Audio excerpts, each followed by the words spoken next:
Hey everyone, how are y'all? Rum Runner, how are you? Hey Jan, how are you tonight?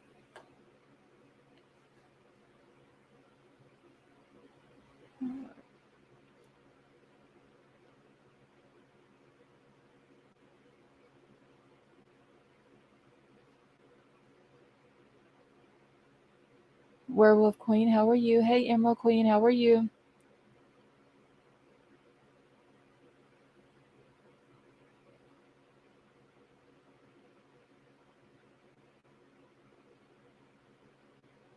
Hey Laughing Stock, how are you?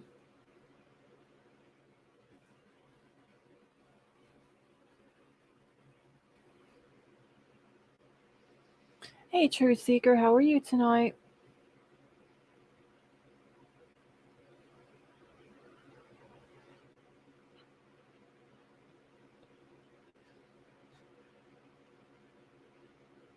Hey Jessica Lynn, how are you? Hey Hoping for Answers, Marissa, how are you?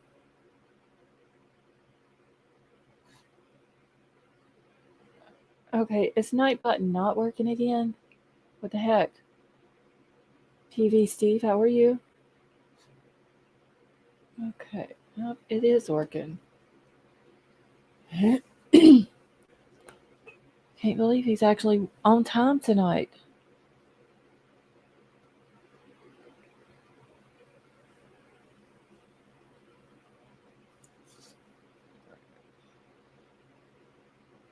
Marissa, you're very welcome. Working on taxes. Oh Lord, True Seeker. That is like horrible. Hey CJK, how are you?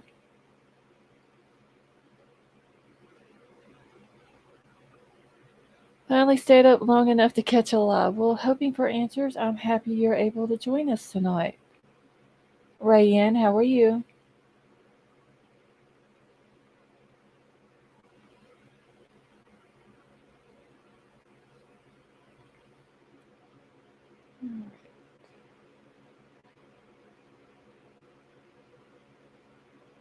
CJ, I am doing good. I had a tornado warning pop up on my weather alert. Fortunately, it's well, PV Steve, I hope you're safe. I don't know exactly where you're at, but I hope you're safe.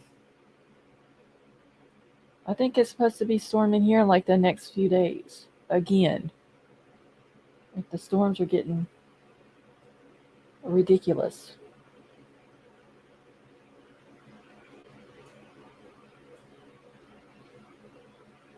Oh, the Los Angeles area. So it's still doing bad out there? Hey, Dreamcatcher, how are you? Texas or my least true seeker? Yeah, I know. It's very. I hate it. I hate even the thought of that time of year getting here. Hey, Spicy Lady, how are you?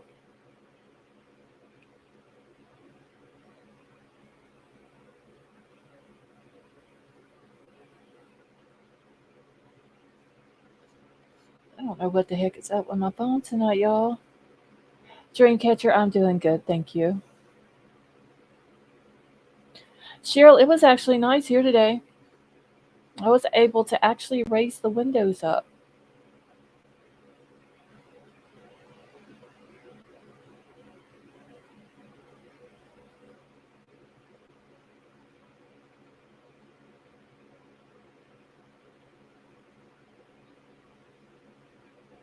Okay. Stone Gator, how are you?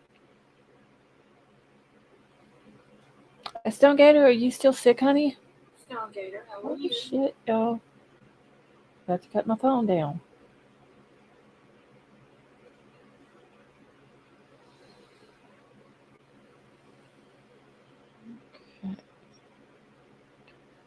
Alright, do you southern folks say put up laundry or say do we say put up laundry or put it away?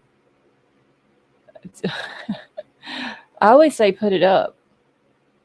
I don't, I've never paid attention to it or thought about it really. Oh, Stone Gator, I hope you get to feeling better. Hey, Whisper, how are you?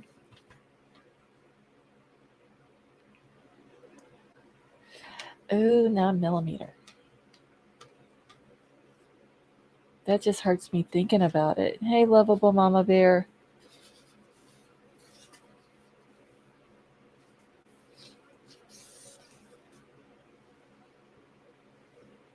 Yeah, I always just say put it up.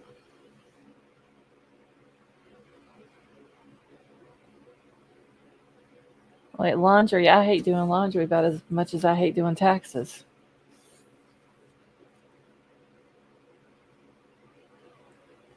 Hey, JJ, how are you? Jen, how are you tonight? No pain and was the best I've ever seen. Well, that's a good thing, 9 millimeter.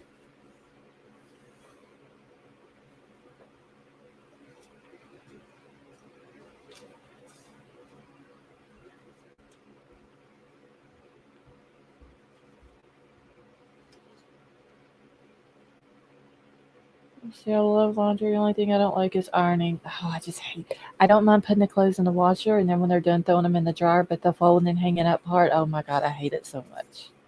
It's horrible.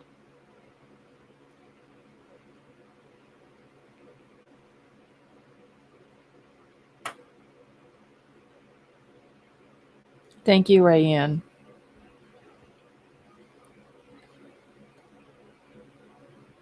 What else? Well, they just issued tornado warning here.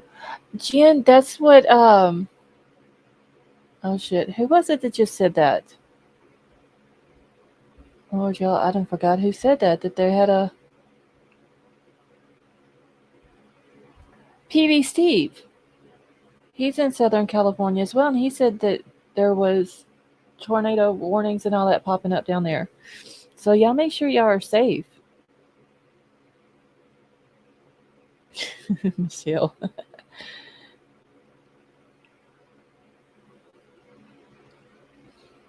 Okay, Kelly, how are you?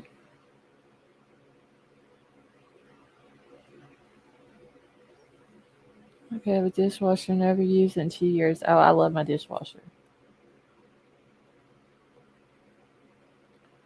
Now, if I just had an automatic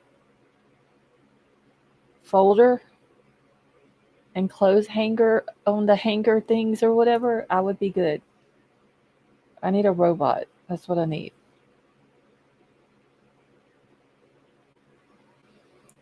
Bathtub or closet under the stairs. Yeah. Anywhere in a room, Jen, away from windows. Hey, Mom Bear, how are you? Whisper, don't do tornadoes. We have tornado warnings here, y'all, at least once every time it storms.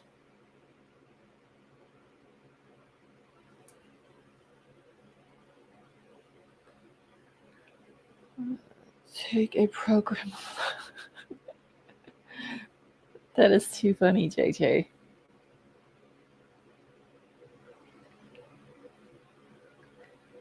Oh, I love my dishwasher. Rayanne, that's how I am. I hate putting it, like getting it from the in the washer and then from the washer to the jar. I'm good. Just getting it from the jar and putting it up where it needs to go. That's the horrible thing about it. You have 30 plus windows in your house. Jen, do you have a closet that you can get in?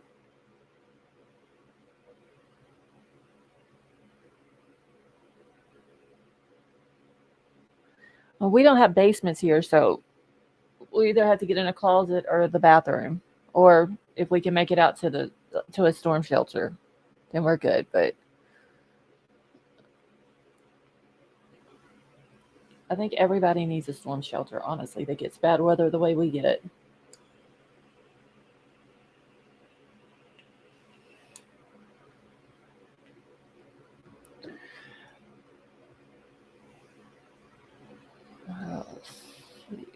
My son wished for a tornado the other day because he wanted some excitement. He was bored next day. Tornado warnings across. Oh my God, Mama Bear.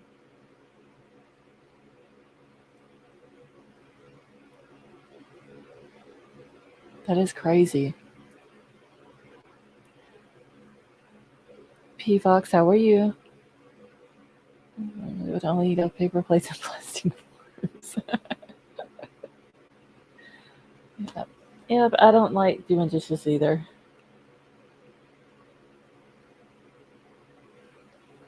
Yeah, JJ, nobody down here in Louisiana has basements.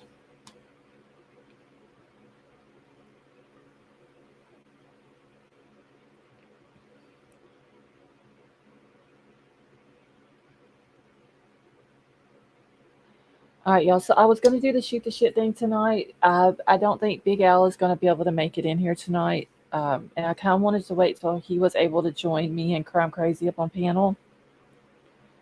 Now, Crime Crazy, if you want to come up after I'm done with all my stuff, you can. You want to come up here and make us all laugh? You're more than welcome to. Yeah, shit, tornado heads up. I'm shocked. Hey, MJ, how are you? Yeah, Dreamcatcher. We have a lot of tornado watches and warnings here. Very rarely do we have a tornado that actually comes through here. I think the worst weather we get really is from the hurricanes. Hey, sweet Melissa, how are you? You're just gonna sit there with your rich tonight. All right. Well, if you don't come up, then I probably won't be on here too awful long. I've got to go to the doctor in the morning, which I dread. I don't really want to go, but I need to go get some stuff taken care of. There are storms coming to me and my mom, Elena. I can't build no way.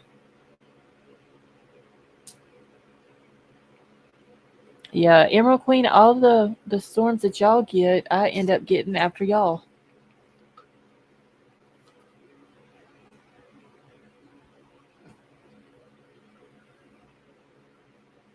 Smith Boy Buster's friend saying how oh Jen, I did see that. So what I'm basically gonna do, I'm just once again don't have really any certain thing we're gonna talk about tonight. There really isn't a whole lot about one thing coming out.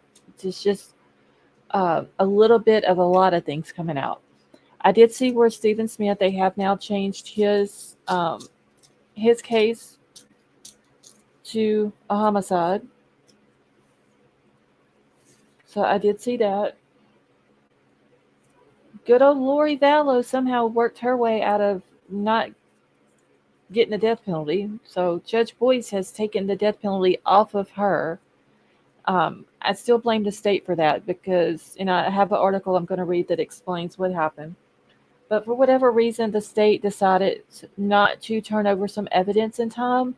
So Lori's attorneys motioned the court to have the death penalty taken off the table because they said that since they didn't get the evidence and the discovery in time, it didn't give them enough time to prepare for the death penalty, for it being a death penalty case. And Lori's attorney told Judge Boyce that he should punish the prosecution by taking the death penalty off the case or off the table. And Judge Boyce said that he wanted Lori to have a fair trial, so he took it off. So all she will probably get now is life in prison. Now, Chad still has the death penalty on him. But Lori no longer does. Fire Squad decision will become a political football due to suffering. I don't know, Laughing Stock. I mean, right now, only thing that they're really waiting on, hey, Simple Butterfly, how are you? Is Governor Little in Idaho. They're just waiting on him to sign it. And once it's signed, it'll be back in. And we were thinking the other night, it was last night or night before that, we were talking about how many death penalty cases Idaho's going to have, here in the next few years. And we were counting Lori's as one of them, but now it's just Brian and Chad's, and then the guy that's supposed to be put to death Thursday.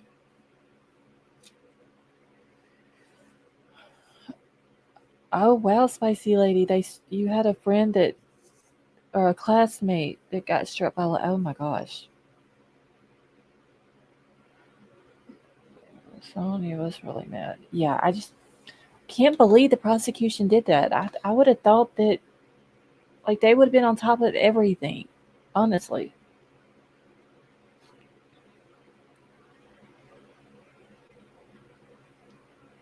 Okay, I'm trying to make sure that I haven't missed anybody coming in. Uh, Molly, how are you?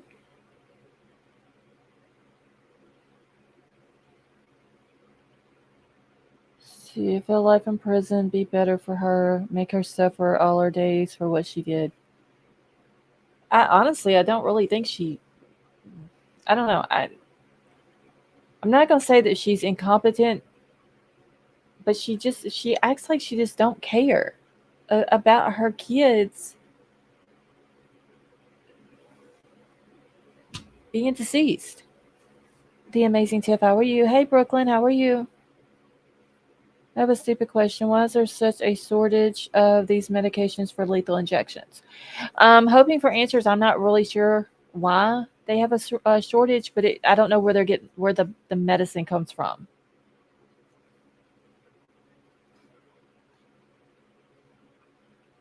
The amazing Tiff, I'm doing good, thank you.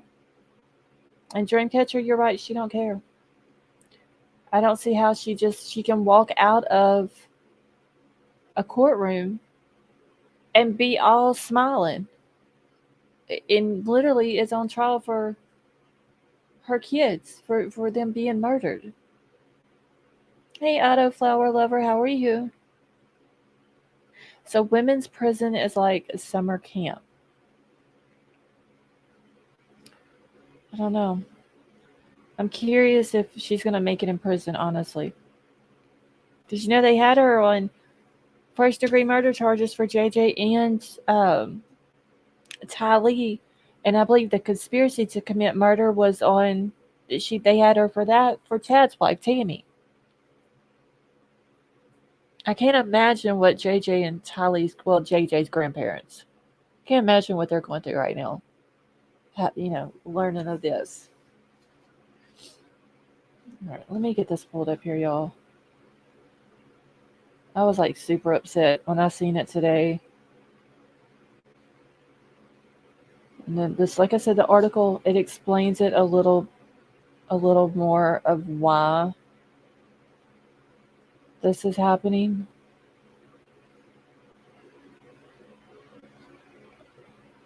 And it's the prosecution's fault, honestly. So I've been thinking about Scotty all day and kind of worried for his siblings if the parents panic under pressure. Mom Bear, yeah, I get what you're saying. Hey, Sunflower Dragon, how are you?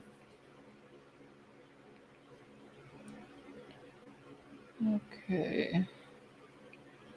See, Dreamcatcher, I haven't got to watch it on there. Yeah, I've literally I've been running around here like a chicken with its head cut off today. Because I'm not going to be home tomorrow because of the doctor, and I don't know how long that's going to take. So I was trying to get everything that I needed done around here done today. So I haven't really got to watch a whole lot. I might have to go watch that though.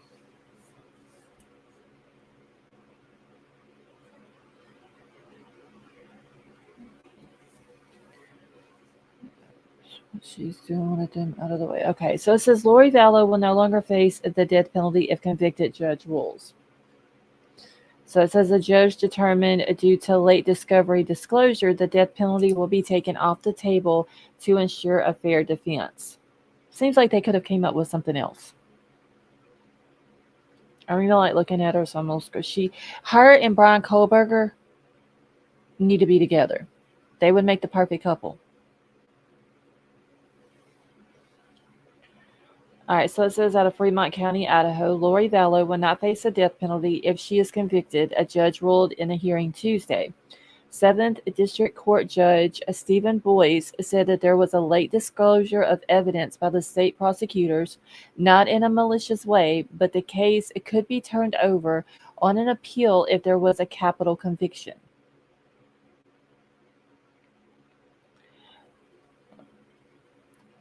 So Vallow and her husband Chad Daybell are both charged with murder and conspiracy in the killings of Vallow's two children, 7-year-old JJ Vallow and 16-year-old Tylee Ryan, along with Daybell's ex-wife Tammy Daybell in Fremont County. Daybell's trial will be separate from his wife's, and they haven't even. Hey Casey, how are you? They haven't even scheduled Chad yet. I think they're more than likely going to wait until a while after Lori's is over with before they ever schedule his. She makes me feel really ill. I don't know why she gives me such a creepy reaction. Casey, it's just that smile. Like, how the hell can you smile if your babies are no longer here? And it happened at your hands, your husband's hands, and your brother's hands. And you, as the mama, are supposed to protect them, and you didn't. How can you literally sit there and just smile? Like, she don't want to have the death penalty. She don't want to die, but she didn't care if her kids did. They should put her in with Quentin's mom. I'm telling you, her and Chad are not her and Chad, her and Brian. They need to be together. For real. They both remind me of each other. The way they act. And just think. Chad and Brian more than likely will be in the prison together.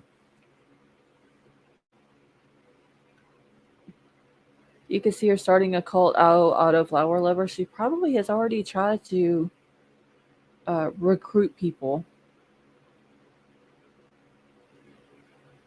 She's Cruella de Vil in real life. I don't know. I know that if I was in prison with her, I wouldn't want her as a cellmate. Hey, Drew, how are you? Lori and Chris Watts, Leilani and Brian. Hey, Vapor, how are you? No, Millimeter, that is funny. I don't know, just the way she acts. She's literally just she thinks that she can get over on anybody, and that's what Brian reminds me of. Him thinking that he's smarter than everybody else and he's going to be able to get away with it. Like, literally, Lori is just the same way.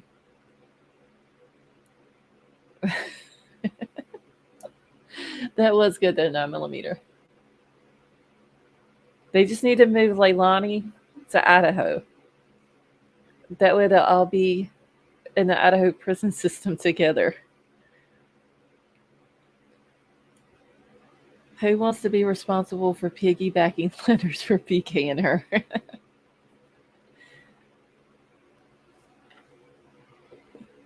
Hey, Boomer Girl, how are you? Hey, K Mash, how are you? Brandon, how are you? That is too funny, though.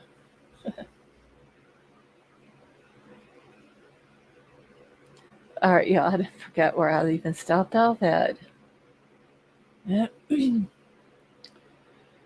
Okay, so the defense requested the death penalty be dismissed due to Vallow's mental health, media coverage, and late discovery disclosure by the state.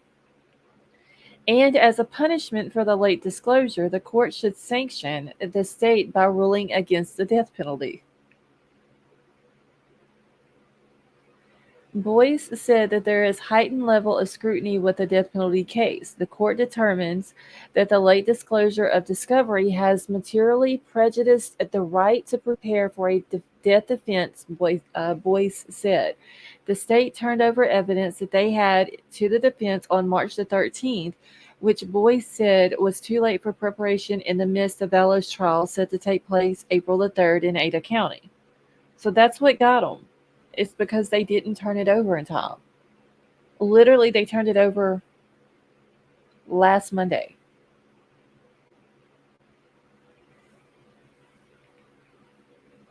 Brandon, they took it off of the table, the death penalty for Lori, because of the prosecution. They didn't turn in some evidence in time, and her attorneys are arguing that because they didn't get it until last week, that it wouldn't give them enough time to properly prepare for it for the death penalty trial. And every time she gets away with something like this, it goes to her head. I wonder what prisoners consider qualities to look for in friends in prison. Mom Bear, honestly, I don't know if she's gonna make it while she's in prison. If they people already know what she's done, and it dealing with kids, I'm wonder how long she's gonna make it.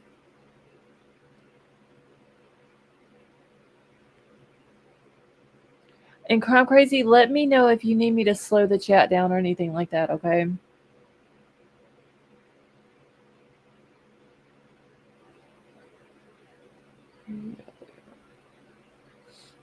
Okay. All right, so the rest of it says the court is required to fashion a remedy that honors the fundamental right to a fair trial, Boyd said. As an appropriate discovery sanction, the state will be precluded from seeking the death penalty at trial. Boyd said that he is not punishing the state. He doesn't believe that prosecutors intentionally kept the evidence, but rather said that he is ensuring the rights of Vallow are protected so that a reasonable defense can be prepared. Big Al, are you feeling any better? I put her chances of somewhere between a fart and a hurricane. I don't think she's gonna make it, y'all, honestly.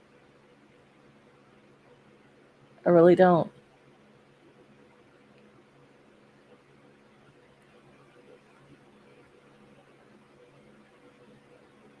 Okay, so I hate that smile, y'all. I really do. Oh my gosh, I need to get her off my screen. Okay. I don't think the trial or the prosecutor did it intentionally either, because Lori has been holding this case up for what seems like forever. I just think that the prosecutor should have been on top of everything, because dealing with her since 2019, they know how she is. Um, and they know that how she likes to play games. So they should have been on top of every single thing. And the death penalty would still be there. Vinny said if prosecution screwed that up, he's worried about how they will handle the trial. Big Al, you're good. Yeah, that is just. They should have been on top of it, honestly.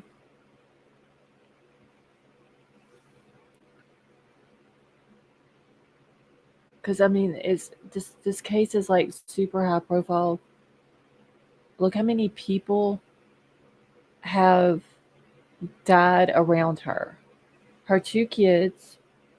She's got two ex-husbands. Her brother, her current husband's wife. There's got to be more than 6 people, right? They tried to kill her niece's husband.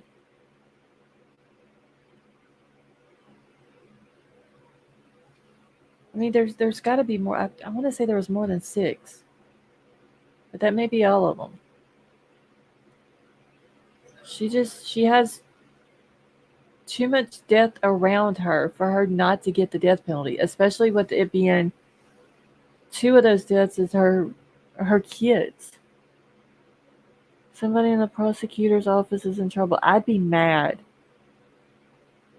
I don't know who was responsible for taking care of all of that information and getting everything sent over, but I'd be pissed.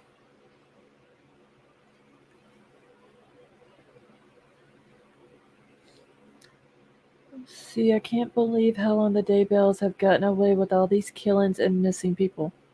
Well, look at her, Tylee's dad. Forever. And they're saying that there's a possibility she was responsible for that.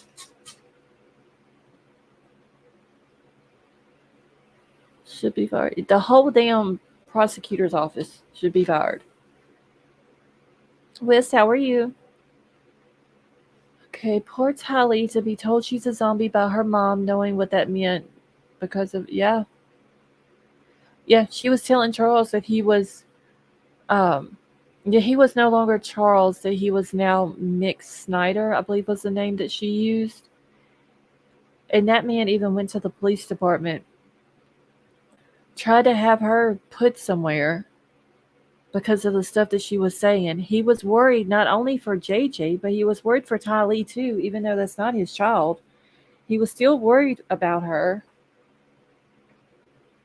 And the police basically ignored him.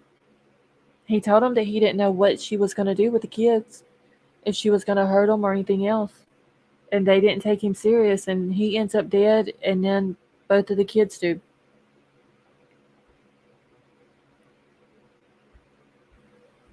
Didn't Charles go to the police? Yeah, Cheryl, he went. I know he went once, and then he had to call them. He had went out of town or something and came back home, and he couldn't get in the house, and he didn't know where she was at, or with the kids or whatever. So he called the police over there, and the police went in the house with him. Hey, Jim J, how are you? And they went in the house and went looking around or whatever, and they were nowhere to be found. Did she have her brother killed? Brandon, I think she did. I think that Zulema woman that Alex was married to, I think, because Zulema was into all that stuff too, like Lori and Chad, and all that. I believe it was holistic medicines or whatever. At GMJ, I'm doing good, and I think that she had Zulema to do something to him because it was they exhumed Tammy's body. Hey Nina, how are you? And then the next day after they exhumed Tammy Daybell's body, Alex ends up dead. Cheryl, they said it was a heart attack or something to do with his lungs or something.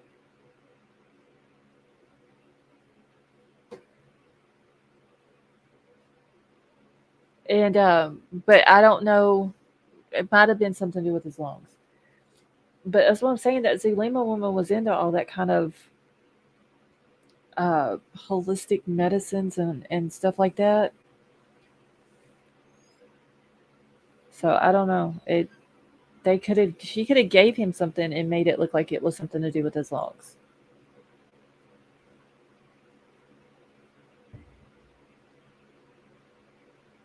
I just think it was super weird that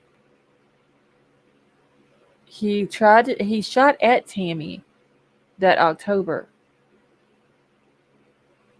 And then she ends up dying in November.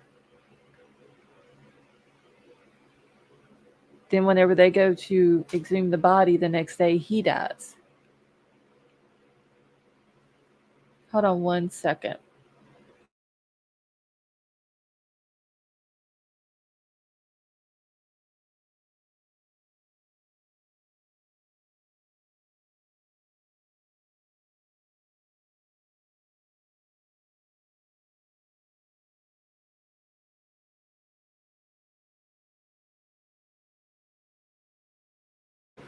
All right, I'm back.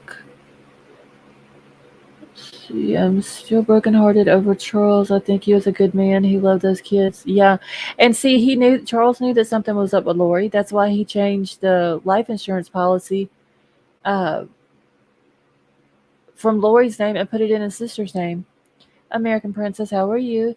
Crane Hill Gal, how are you? Thank you so much for being a member for 5 months. And she says, yes, I finally made a live. You are awesome. Well, thank you. Happy to have you join us tonight.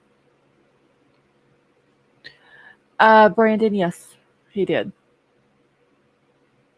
He tried to say that it was self-defense, that Charles had a baseball bat, and Charles was a big, like, he was a big dude. He played, I believe, minor league baseball at one time, and there was a spot on the back of Alex's head that he's claiming Charles hit him with a bat, but it almost looks like maybe Lori did it, busted his head a little bit to say that it was self-defense, and then he shot Charles. Because it seems to me like if Charles has played minor league baseball, he knows how to swing a bat. Hey, Rebel Ray, how are you? If he's going to hit Alex in the back of the head, it's not going to be just in leave where it's going to leave like a small little spot.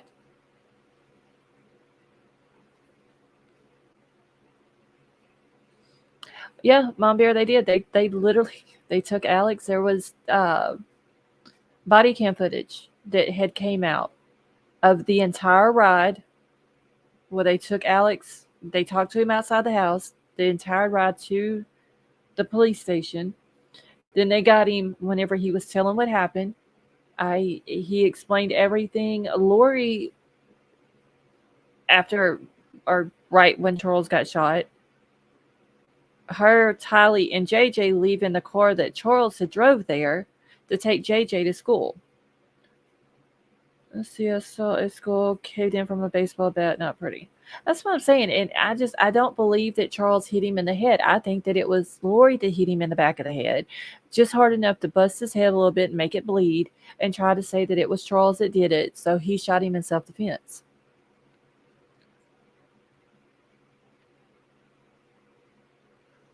And Charles, before that, like I said, knew something was going on with Lori because he went to the police. He talked to them 2 different times, and they didn't do anything to help him.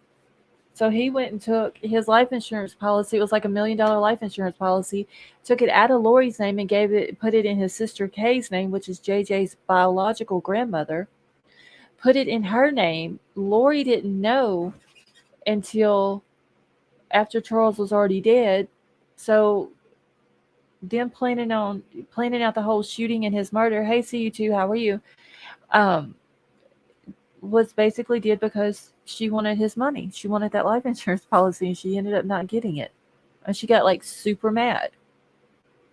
And I think that has probably a lot to do with the reason why she did JJ the way she did.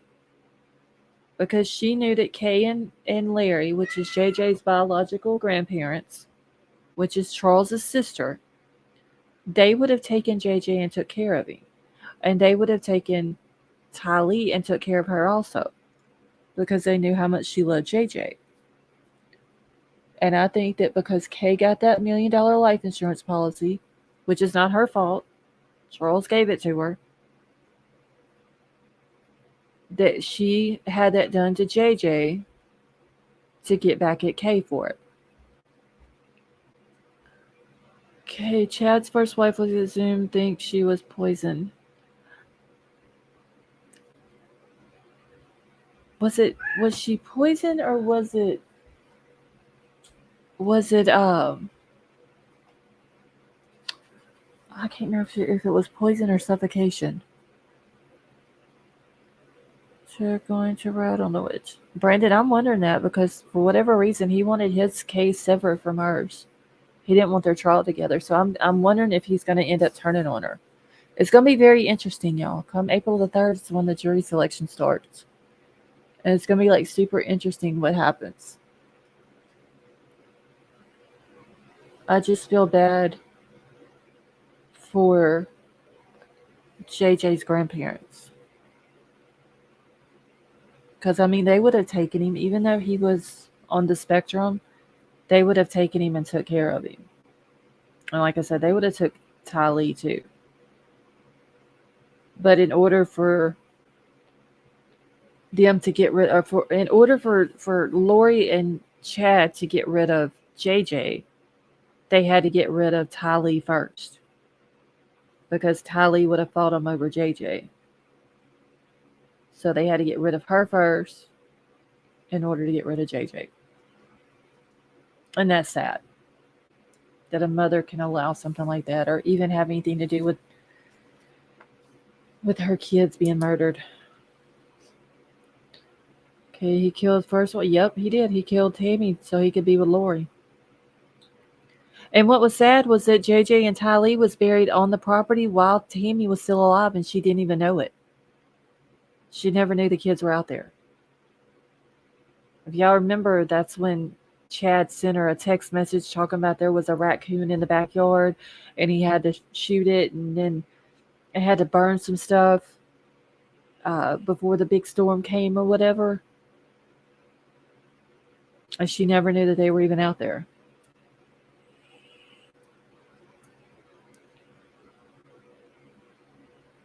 And I honestly think that Melanie Gibbs, which is Lori's friend, I think she needs to be held responsible too, because she lied to the police about JJ being with her when he wasn't.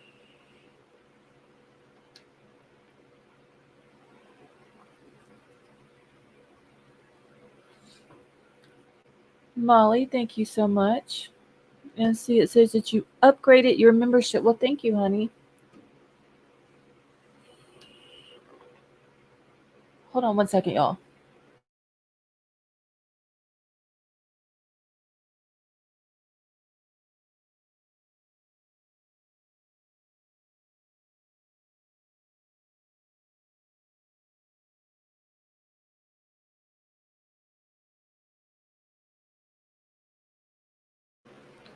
Okay.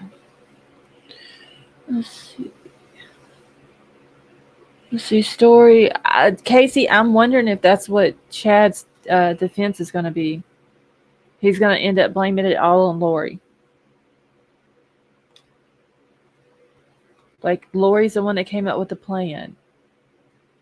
It was her idea to get rid of Tammy. It was her idea. Her and Alex.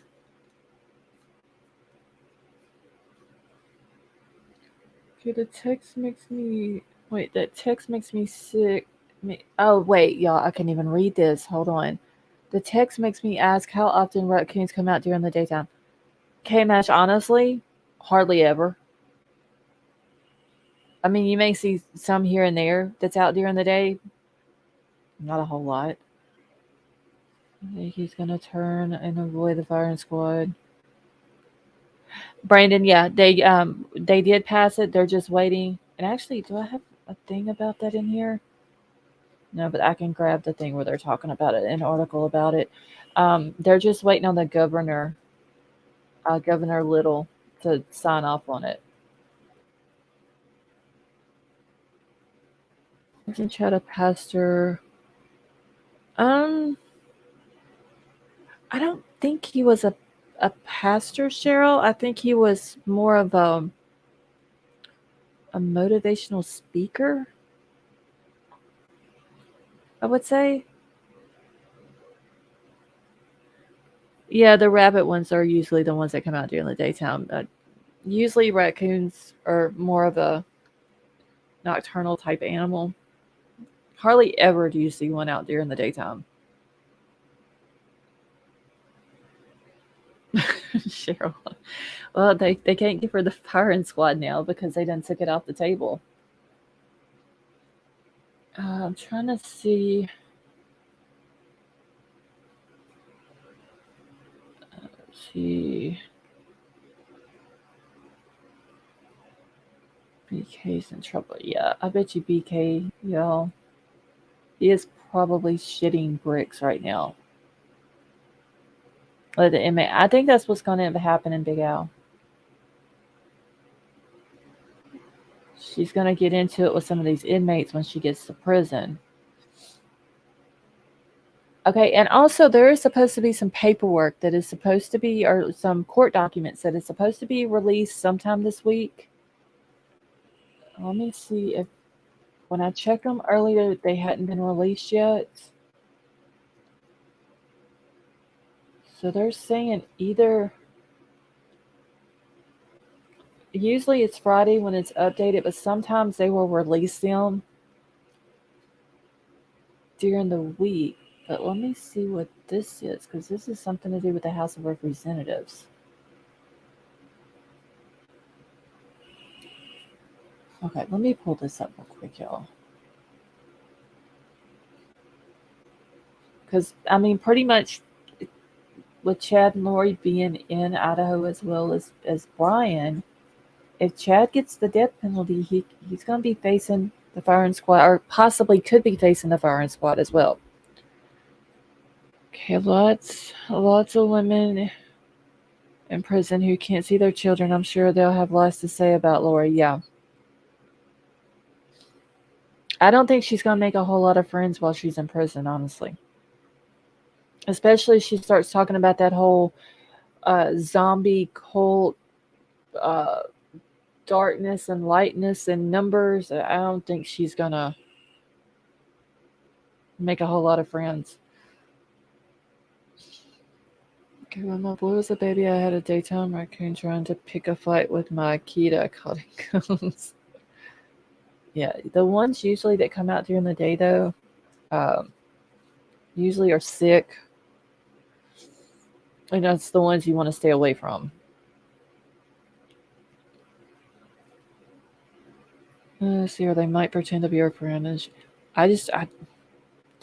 if I was a judge, I would have had to have come up with something else to do in her case instead of taking the death penalty away. I mean, she didn't. Why would. I don't understand it. She didn't care about JJ or Tali or Tammy dying. So why is she so worried about herself dying? Jim J, probably not. And she may be right now. Um, I think at one time there was like her and maybe one other woman that was in a cell together or in a pod together.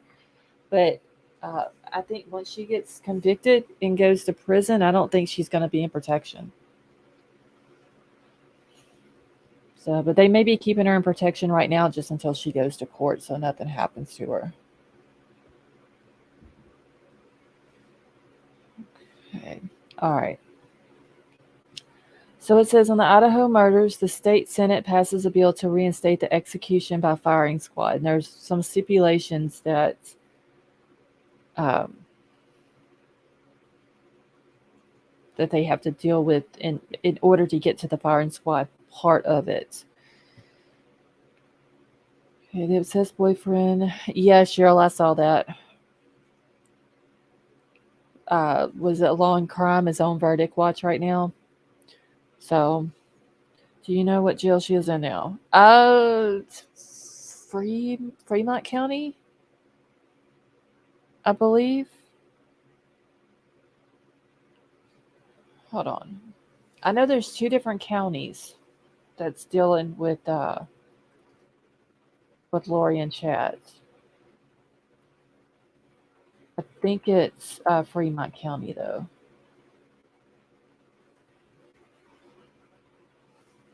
We had to put her in the cellmates on suicide watch. Can you imagine the cray cray lady? Yeah, I don't know. Yeah, she's in. Okay, so Lori Vallow Daybell is currently being held in the Fremont County Sheriff's Jail in Fremont County, Idaho. She was released from an Idaho Department of Health and Welfare facility 3 days after being deemed competent to stand trial for the murder of her children.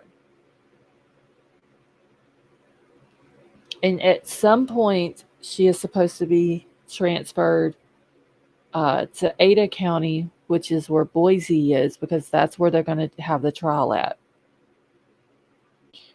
I haven't watched any of the Ice Cream Man's trial, Cheryl. I did watch a little bit of Zachariah's, but I missed all the good parts of it. Okay, so it says the Idaho State Senate on Monday voted 24-11 to pass a bill aimed at reviving the firing squad as a death penalty option amid a supply shortage of the lethal injection drugs. The House Bill 186, which passed the State House of Representatives with a 50 to 15 to 5 vote earlier this month, gives authorities the option to order death by firing squad if lethal injection drugs are unavailable within 5 days of the issuance of the death warrant. So once they do the death warrant, they have 5 days to make sure that they have the drugs. If not, then they'll go to the firing squad. Toy, how are you? Hold on 1 second, y'all.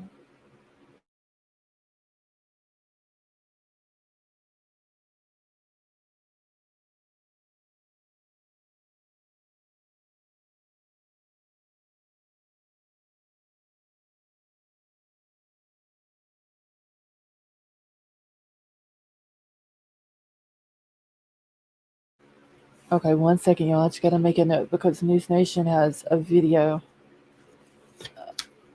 with JJ's grandparents.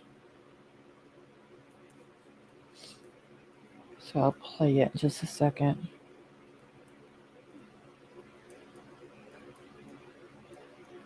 Okay. Hey, King Scarlet, how are you? Daybell Case, where's the kid's father? JJ's dad, Lori had killed, and then Tylee's dad is dead.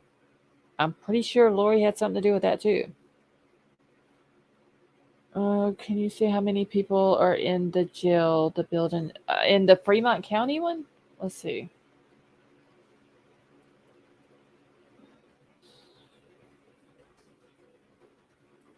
Let me see if it has a jail roster.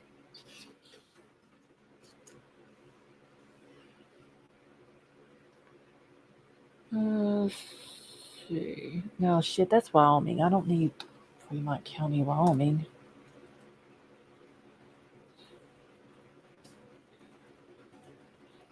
Hold on 1 second.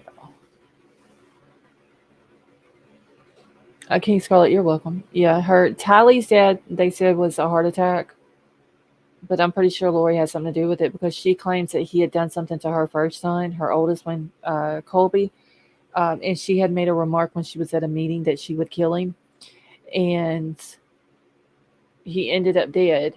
Wasn't found for, I don't know, it was a while after he passed away that they found him. Hey, wait, little baby,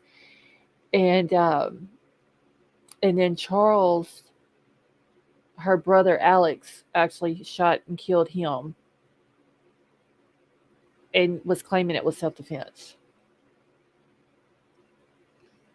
Okay, so the Fremont County, Idaho jail, it can house, let's see, this facility right now houses more than 122 prisoners.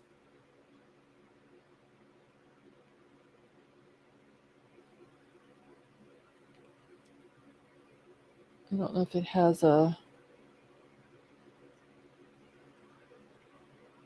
actual inmate list. No, they just have that nationwide thing that you have to do. I don't see an actual inmate roster list.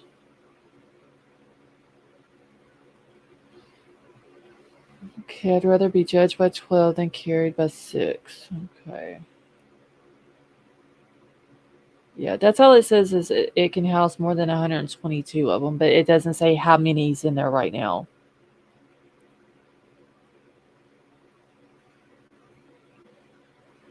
Okay. JJ wasn't Charles's biological son. Yeah, it's um Charles's sister, which is Kay. Her son and his girlfriend or wife or whatever had him, but they were both addicts. And Kay and them, something was about they were too old or whatever to be able to care for a child like JJ because he was on the spectrum. And so Charles and Lori adopted him. If I'm not mistaken, JJ's biological dad, I believe he's in jail.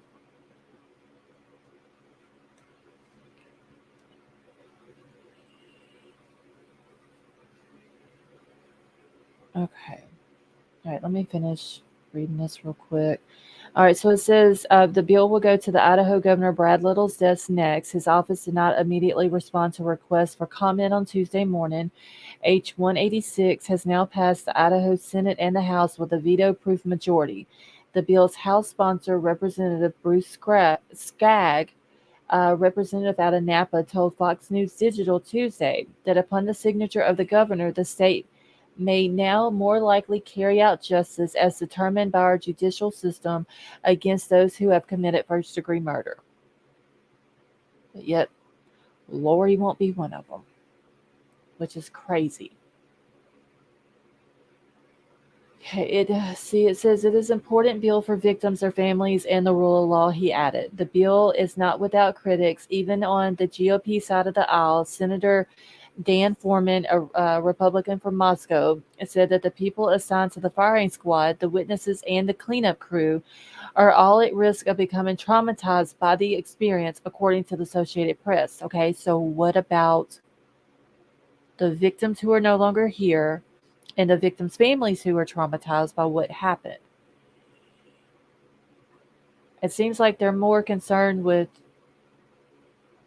the person who did it and their feelings than they are the victims and their families.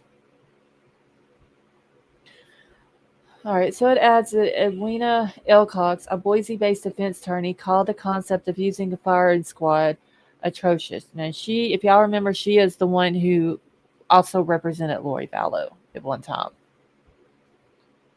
So execution by the way of the firing squad is antiquated and bottom line inhumane. These people kill me with the shit that they come up with. She told Fox News Digital Tuesday it is deeply concerning that Idaho is reverting to such barbaric methods. But what about what the people did to the victims? They're worried about the death squad that shoots someone to death. They're saying it's inhumane.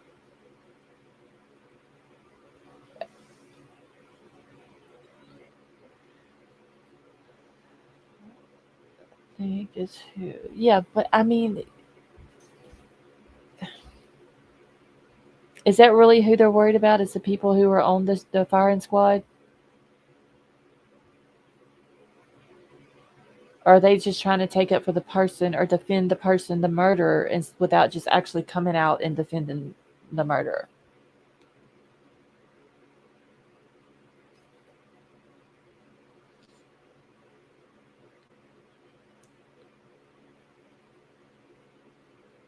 So it says 4 other states have an option for the firing squad, although its use is extremely rare, according to the Death Penalty Information Center. Those states are Mississippi, Oklahoma, Utah, and South Carolina, and together they have killed 3 condemned prisoners by firing squad since 1976. Utah brought back the firing squads in 2015 due to its own struggles with the lethal injection. The practice was legal in Idaho until 2009, but had never been used by the time lawmakers got rid of it. So it's not like it's going to be an everyday thing. You know what I'm saying? It's only an option if they don't have the chemicals. Okay, so I don't know if I can zoom in on this to where I can read it, but it's only one page. I might can. Hold on. All right, y'all. I gotta hold this out. What the hell? It's not gonna let me. No, I'm gonna have to zoom out and just try to read this. Hold on. All right. So this says the legislature of the state of Idaho. See, the House of Representatives, House Bill number 186, by Ways and Means Committee and Act. Okay, and this is the first regular session of 2023. So this has to do with the firing squad being brought back. Funny how they can pump out those vaccines the way they do, but they cannot get the chemicals to the prisons. That is true.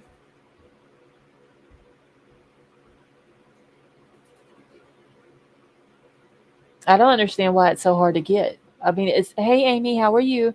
It's not like they're in high demand. I understand that, but you would think that they would, if they know that there is a case coming up that is a death penalty case, and we'll just use Brian as an example. If he is convicted, he gets so many appeals and all this and that. But by the time that last appeal is over with, and he's still on death row, at that point they should start worry about trying to get the chemicals for the injection instead of waiting until it's time to, getting right there close to the death date, and then they're having a hard time with it. Okay, our government threw out millions of vaccines because they expired. Some states have them, but they are not working properly. I usually listen, but after this day bill motion, I had to vent. Amy, welcome to chat. See, the day that shit comes in UPS, give him his last meal and be. That's what I'm saying. I'm sorry. I mean, I have no sympathy for someone who was on death row who has killed innocent people, and it's been proven without a shadow of a doubt, 1,000%, that this is the person who done it. I have no sympathy for him. Okay, I'm gonna try to read this, y'all. Okay, so it says an act relating to methods of execution amending section 19-2716 Idaho Code to provide for execution by firing squad, to provide for certain requirements prior to an execution, and to make technical corrections, and declaring an emergency and providing an effective date. Be it enacted by the legislature of the state of Idaho, Section 1, that's Section 19-2716 Idaho Code, be the same is hereby amended to read as follows. Okay. Y'all, this is like super small. I can't zoom it in because I can't read it like that. Yeah, there's Sharon. How are you?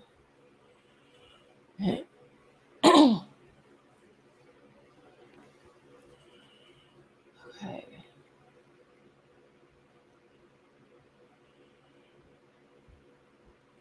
All right, so it's 19-2716. Methods of execution. 1. The punishment of death shall be inflicted by the following methods. A. Continuous intravenous administration of a lethal quantity of a substance or substances approved by the director of the Idaho Department of Correction until death is pronounced by a coroner or a deputy coroner. Or B. By firing squad. So then number 2 on here, it says no later than 5 days after the issuance of a death warrant, the director of the Idaho Department of Correction must determine and certify by affidavit to the court that issued the death warrant whether execution by lethal injection as described in subsection 1A of this section is available. 3. If the director certifies that lethal injection is available, the method of execution shall be lethal injection. So number 4, if the director does not certify that lethal injection is available, fails to file a certification as required pursuant to the subsection 2 of this method or of this section, or otherwise determines that lethal injection is unavailable, the method of execution shall be firing squad.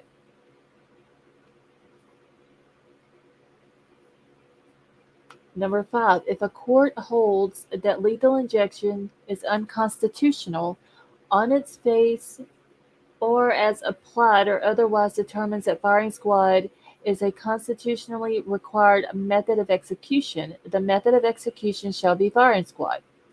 Number 6, the director shall determine the procedures to be used in any execution.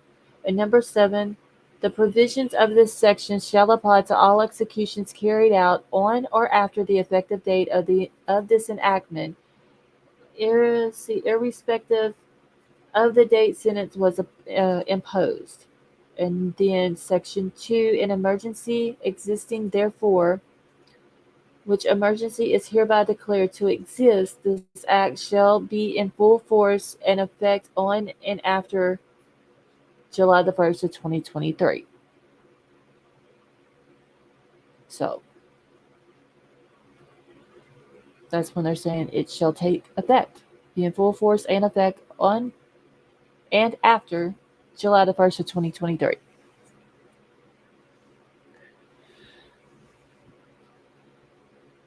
Okay. Let's go down and finish this real quick. It says Idaho currently has 8 death row inmates. Prosecutors have not yet ruled out seeking the death penalty in a high-profile quadruple murder case that left 4 University of Idaho students dead in November.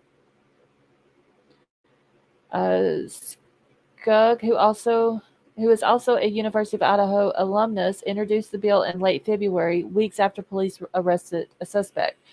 And then we know Brian's being held in Latah County Jail. All that. There ain't no point in reading over all that. Okay. Okay, so let's see. Around 9 a.m., hours after the murders, but before surviving roommates woke up, police say he drove by one last time. Let's see. We know all that. This is talking about the coroner saying that they all suffer from multiple stab wounds. Like I said, there's no point in reading the same stuff over and over and over and over. Okay, and it's just saying about the K-bar knife sheath being found. Next court date is scheduled for June 26th, which he is expected to challenge the evidence used to arrest him, and he has not yet entered a plea. So he will be doing that on June 26th.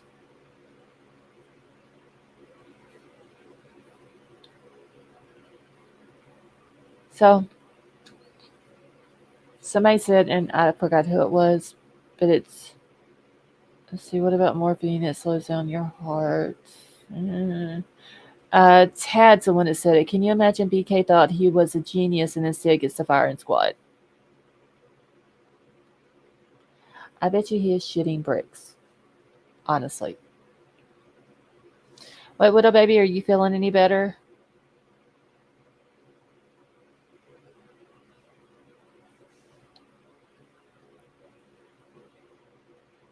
Okay.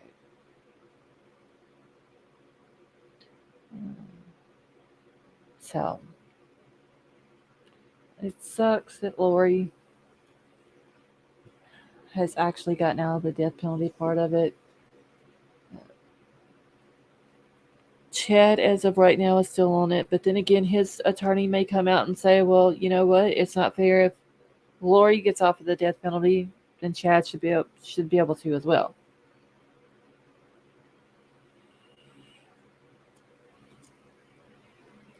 Big Al, that is true.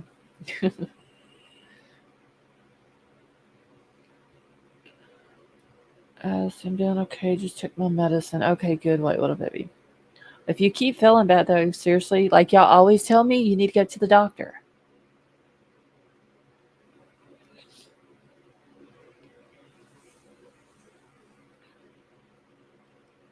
Okay. Crime Crazy, what a baby saying it was the other Sharon that sent it to you.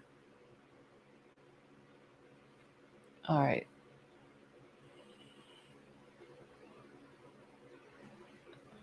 Give me just a second because I'm fixing to pull up some stuff for Scotty as well that they came out with today.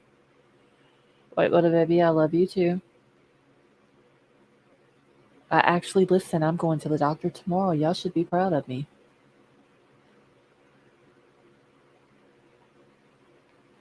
Okay. This is not what I wanted. All right, I'm fixing to bring up a thing on Scotty that was put out today. Hey, Lori and CJ, how are you? Yeah, Cheryl's not yay. I hate going to the doctor.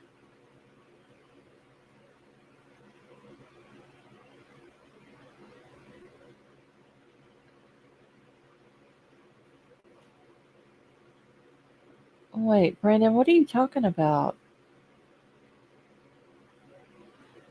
Watching it on touching it.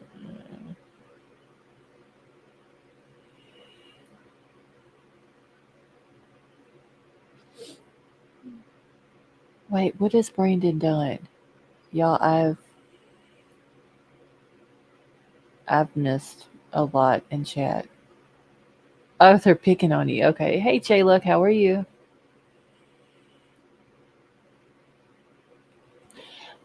Jay, look, just we're doing all of the different cases that are out right now. Lori Vallow, Scotty's, Kohlberger. Hey, honey, how are you? Um, just there was several different things that came out with each case today. Sifa, how are you? Jay, look, Lori, she's still in jail, but they took the death penalty off the table.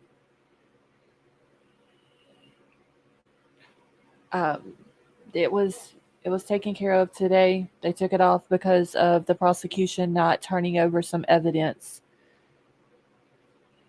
in time. They turned it over last week, and the judge said that it would not give the defense attorneys enough time to prepare for a death penalty case.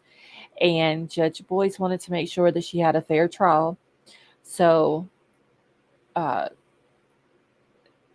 because the prosecutors didn't get it turned over in time, her attorney said that they should take the death penalty off the table. And that's what the judge did. As one, how are you?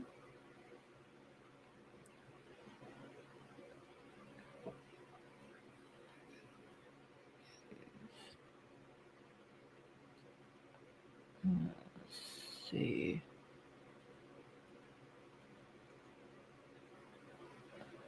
Wait, is that who everybody's talking about still? Is it's the Lisa woman? Wasn't she was blocked, wasn't she? Wait, what a baby. The Lisa Triple X lady.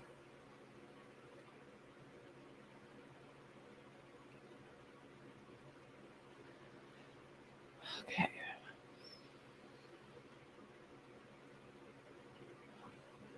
Sifa, you doing okay? Lisa's long gone. Okay. I just want to make sure she was gone. I gotta pull this up here.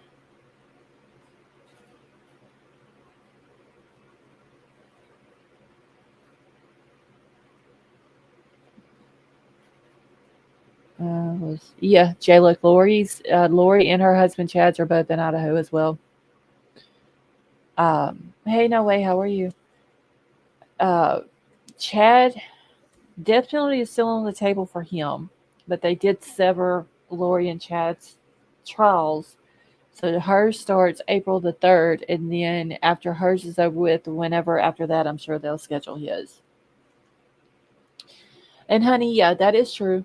Um, she is supposed to get a fair trial. That is her right in our country.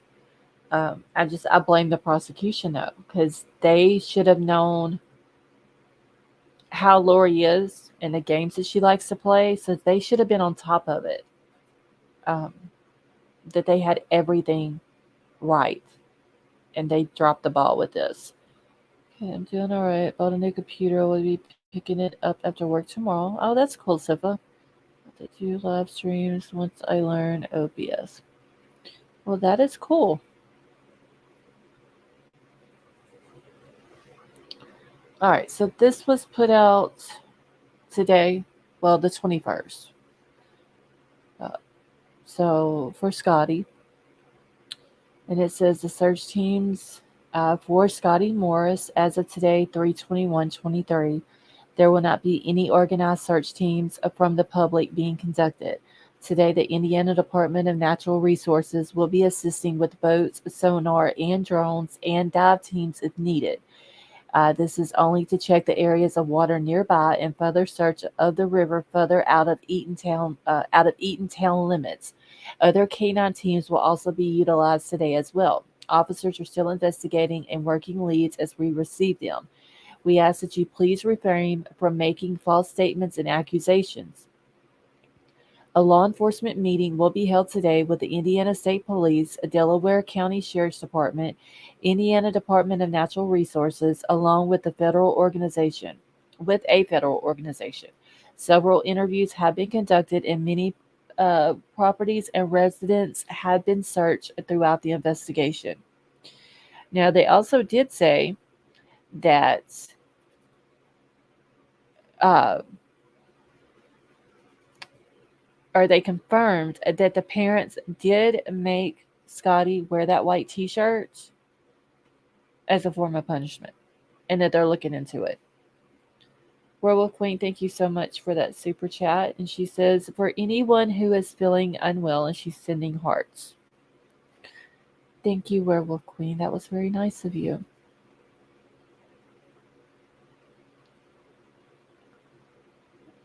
Let's see. All right. So it was confirmed, like I said, that they made him wear it. It is being investigated. I'd say that them making him wear it is the reason why he left. Because of the way they were treating him.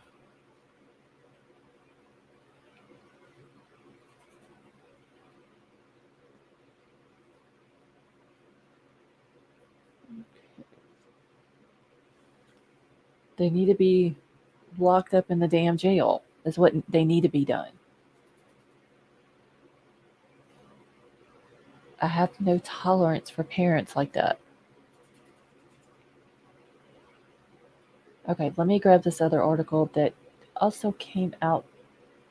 It was posted on the 20th, like late at night in the afternoon, or right at 10 o'clock last night. But then they ended up updating it today. So I'm trying to get this video to quit playing on it. Okay.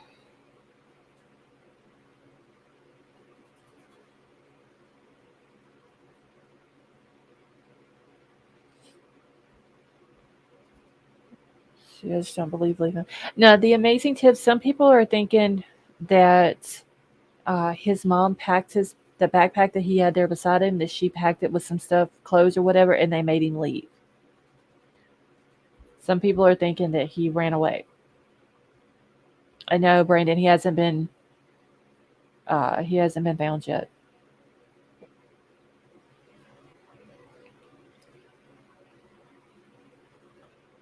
Okay, so this is from. Like I said, it was posted last night, but updated tonight. Where is Scotty Morris? Fourth day of searches for missing Indiana boy come up empty. They're thinking that maybe he's he's in one of the neighbors' houses that are out of town for spring break. But I mean, they're claiming that they've searched the town 4 times, that they've searched residences, properties, and all that. I don't think he's in Eaton anymore. See, his mom was involved in it one way or another. Yeah, the amazing tip. I mean, just by her making him wear that shirt and taking a picture of him, and if that's the reason why he left, for sure, she's she's the cause of it.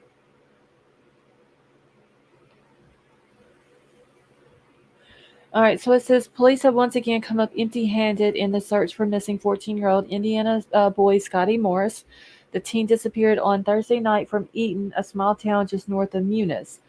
For days now, search parties have been combing through the small town with no luck, and right now we've checked everywhere we possibly can think of, Eaton Police Chief Jay Turner said.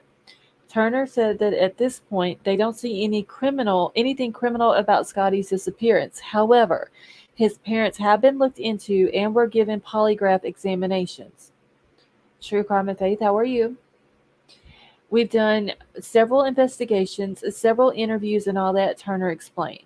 We're just trying to check all avenues. We're not trying to take anything off the table.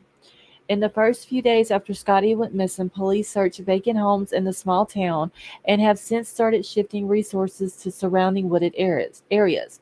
Well, if they've searched like all the vacant homes, then why do they think that he's in one of these houses of someone who is out of town.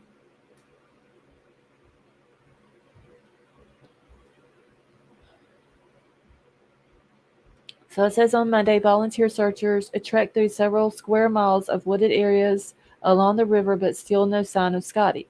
It's a good thing that we didn't find him, said volunteer Buck Caudill. Hopefully, he's hoarded up somewhere and he's safe. An incident command has been set up at the police headquarters where agencies from around the state have come in to assist. Chief Turner said that they've run out of places to look. He's either been picked up by someone and is no longer in Eaton, Turner said. The only other thing that I can think of is the schools are on break this week and maybe a family went out of town and he went to their house. Shit, yeah, Boomer girl, that her her plea or whatever you want to call it yesterday was completely fake. HT, how are you? See, I'm sure they have not searched homes that nobody is home for them to search. I don't know. It seems like they would be trying to get in touch with them and all that. You know, like they know people who own these houses. Try to get in touch with them one way or another and see if you can search it.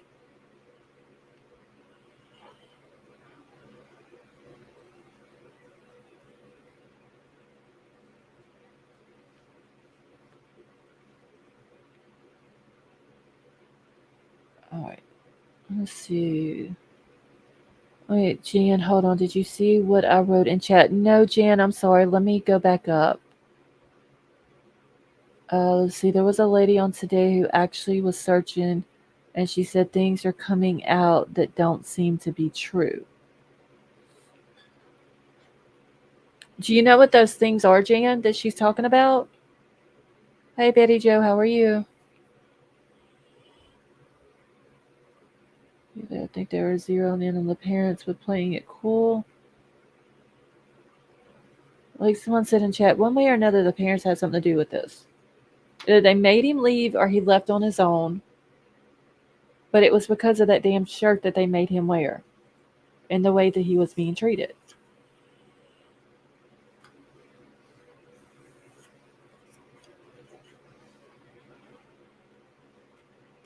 Okay, so Chief Turner also has addressed rumors on social media that he called ridiculous and horrendous. The haircut he wanted and done. Yeah, I did know that, Jan. Um, a lot of people were saying that his head was shaved the same day that the picture was taken as a form of punishment. But there's a picture, and I even showed it last night of him at one of his school band things that he had going on, and his head was shaved in, and that was like 2 days before he went missing. Let's see. His mother and him had an argument. It was said by the sheriff's department or I'm sorry, not the sheriff's department, police department, that him and some adults in his house had a conflict, I believe is the word that they used, before he went missing. Let's see. The house thing is a good idea. A few years ago, a young teen got in a fight with mom, locked him out. Kid crawled down the chimney of a close up vacant house, got stuck. K-Mash, somebody sent me an email about that today. Or was it a comment? So somebody sent something to me about that. And that was the first time I'd ever heard of that situation. See, abusing your children is not just hitting; it's words and action. There's they're disgusting for wearing that shirt. Yeah, I can't believe they made him wear that shirt. Honestly, and then took a picture of him wearing the shirt.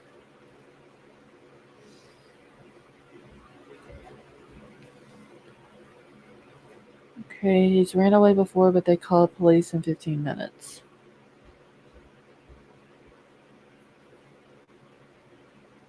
I don't remember the name, but it was unique. Yeah, I don't remember. Somebody, whoever had sent it to me, had told me the name of the case, and I had never even heard of it. But that was sad and unfortunate, though.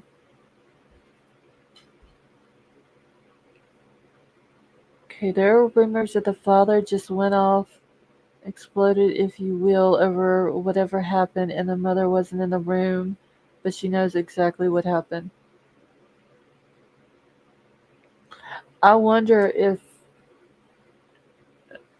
it was him and the dad who had a conflict, and the dad did something to him like really bad, and now the mom's trying to cover up for him.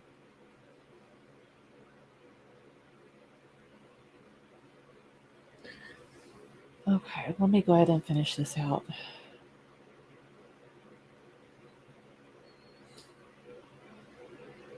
All right, so the police chief is saying that one of the rumors is that Scotty's parents shaved his head as a punishment, which Chief Turner said was not true. However, he confirmed that they are looking into a shirt that Scotty was wearing the night that he disappeared, which contained writing on the front as a kind of punishment.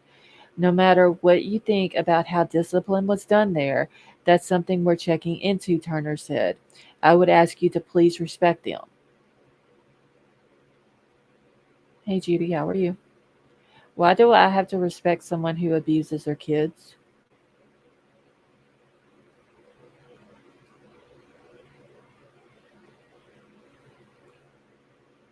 So it says on Tuesday, Chief Turner said officers will be doing another sweep of vacant homes in the town. After that, they will reconvene and decide how to proceed from there. The thing is, it's such a small town, and he was just going so quick, Turner said. Without any new tips or any new leads, it's getting tiring. Anyone with any information on Scotty's whereabouts is asked to call the Eaton Police Department. Now, I don't know, when he says it's getting tiring, I don't know if he was just saying that as, hey, Tina Bobina, how are you? If he was just saying that just as a general statement, like it's getting tiring because there's no more, there's no leads or tips or anything like that coming in, or does he mean that as in it's tiring being out there looking for him?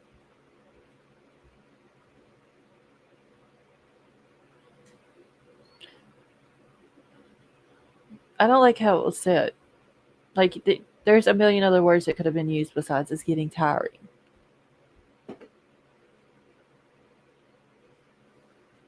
Hold on one second.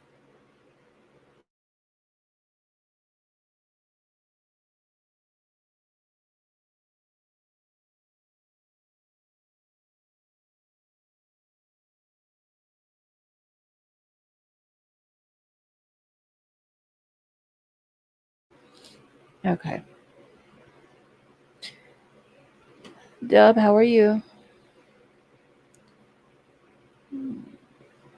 Wait, I thought I seen somebody else come in a second ago. Hey, Carrie, how are you? See, the father not being present when the mom spoke was odd to me, especially if your child is missing. Yeah, I don't understand. Even if the dad would have been out searching for him, um, he could have at least came in whenever the mom spoke out and been there. Because if she's speaking out to Scotty, he probably knows why the dad, if he sees it, why the dad wasn't there. All right, let me see what Honey said here. See, I hate to say it, but I think Scotty is dead. The father killed him, and the mother is helping to hide it. I hope my gut is wrong, though. Honey, I've seen other people say that too, though, that they wonder if that's what might have happened.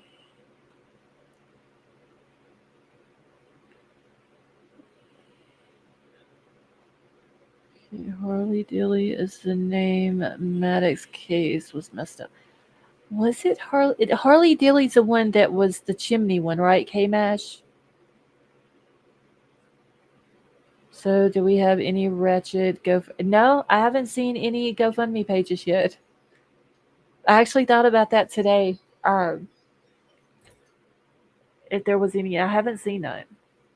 But it's got to be either for the mom or for a ratchet cousin, is what Sarah M said. Carrie, I'm doing good, thank you. See, or she could have said, yeah. She literally, though, Dreamcatcher, she didn't even say nothing about the dad, which is weird. Police don't even know why the kid ran away but defend the parents. King Scarlet, I don't understand it. They're saying that they don't see anything criminal with him running away or being missing, which could be true. He just might have gotten mad and ran away. But a kid don't just get mad and run away for no reason or get upset and run away for no reason.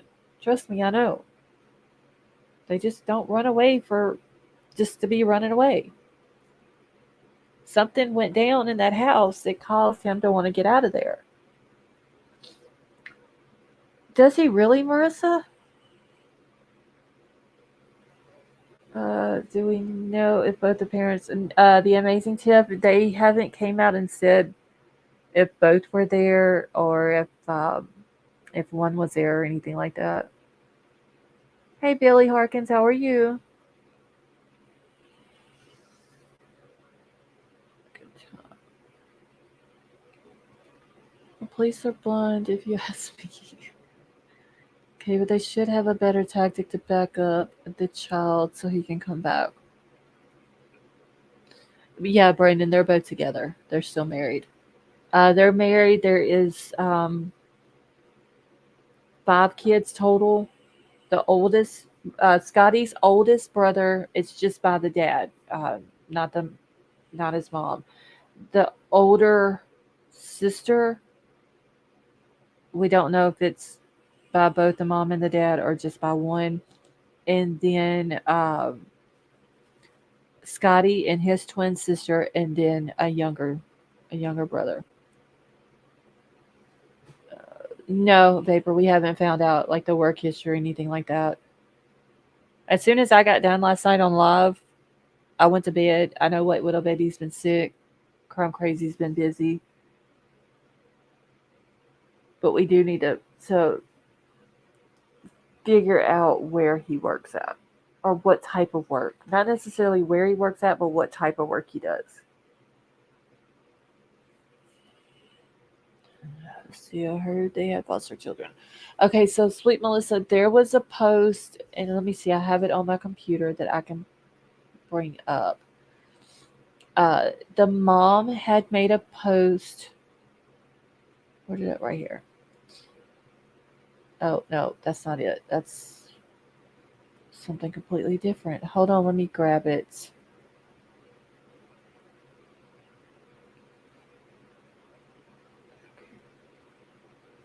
I don't think they had any foster kids, but they are. She's claiming during this time, during 2014, so this would have been 9 years ago, that they were licensed foster parents.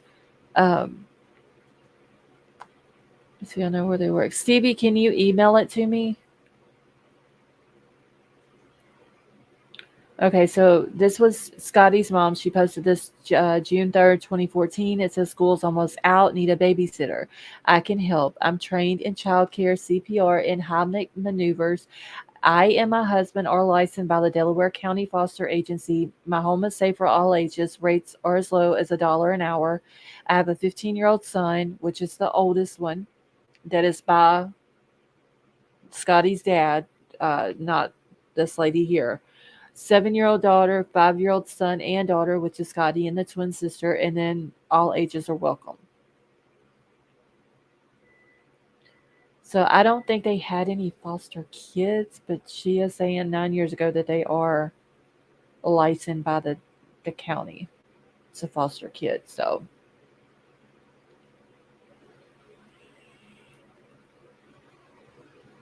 let's see. Where did Stevie ever say it? Yeah, Stevie, if you can email it to me because I would like to verify it first before I put it out there.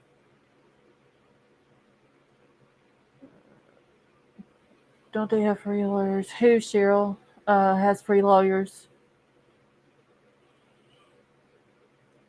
Yeah, pray that they don't work for the school system.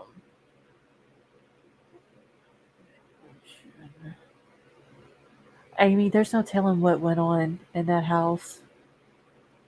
Honestly, just the look on his face in that picture with that white shirt on, and I'm not even gonna pull it up tonight.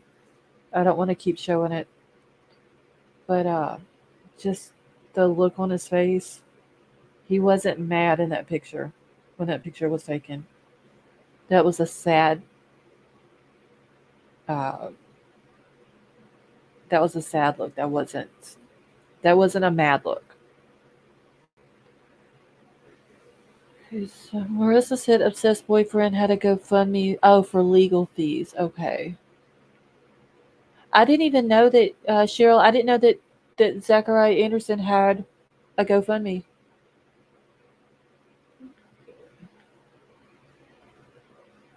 Did she pick up the humiliating? What's it? Did she pick up that humiliating T-shirt idea from foster care training? I don't know, Mom Bear, but if she's still licensed, a licensed foster home or whatever, after this gets out, she probably won't be licensed anymore.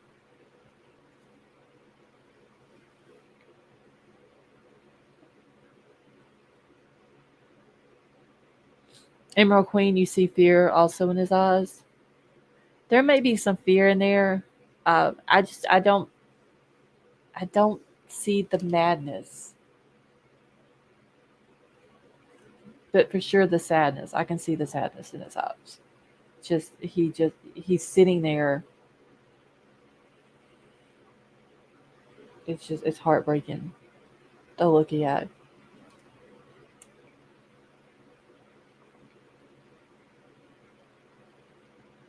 Okay, so Scott said you have to be certified by the state DCA. They run background checks and more. Oh shoot, my dang chat jumped. Hold on.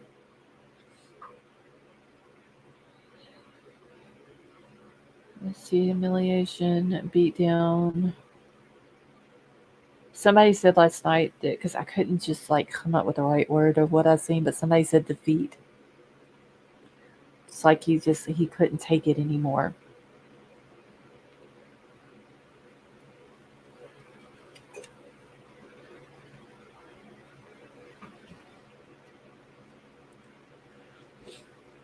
Okay, Marissa said I am a foster mom, and that would get you kicked out right away. Yeah, that's what I'm saying. If they're still certified or licensed or whatever, I don't think they will be after this. Brandon, there should be some family though that, other than his parents, that if they know that something like that's going on, that they would fight for him. I would think, and try to get it to where he can live with them until he turns 18. I just don't understand people not fighting for grandkids or nieces and nephews when they know that something like that is going on at home.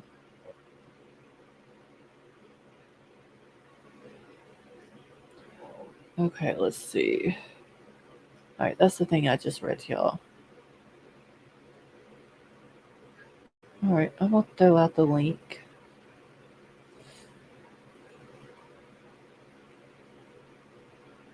while I am looking for something else. See, I don't feel good about this. Jan, I know. He's in his shirt and shorts. Unless he had clothes in that bag, in that backpack that he took with him.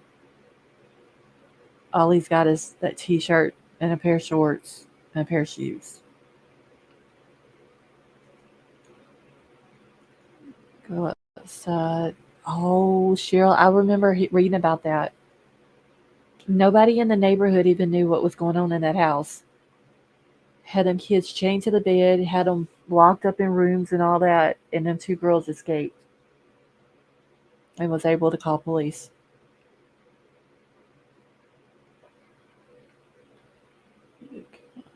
Give this sort of punishment, it may be more acceptable.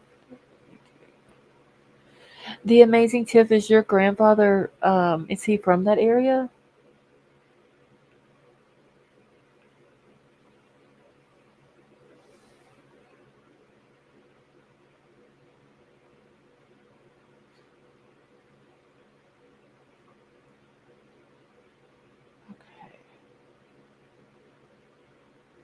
Y'all can't believe my email's actually empty. Okay, no kid was sick. Wait, Dreamcatcher, he left what on the porch? The backpack? Originally up north, but more pencil. Okay. Oh, that was like the first thing that I did when I woke up today. I just typed in Scotty's name to see if they had found him. Okay, so see, I haven't heard that he had left the backpack on the porch. Let's see if they've got any new updates.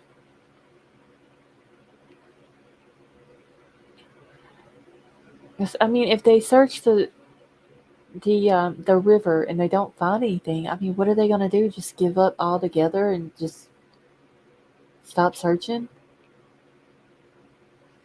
So White Widow Baby wants to know what kind of animals roam the area around there. So is anybody in here from Indiana? Do they have bears up there? I don't know if there's bears in that part. I hope that town is not a weird town like I'm starting to feel.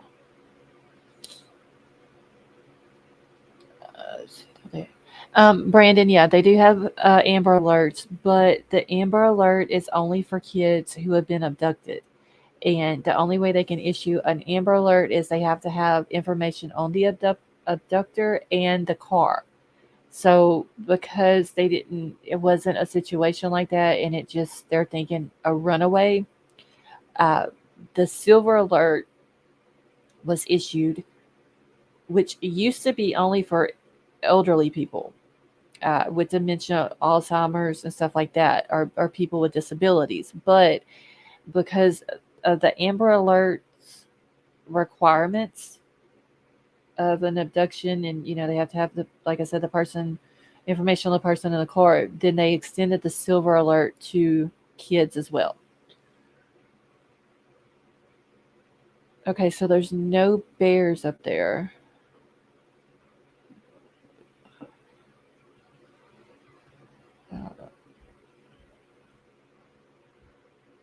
Wait, Crime Crazy, who is that?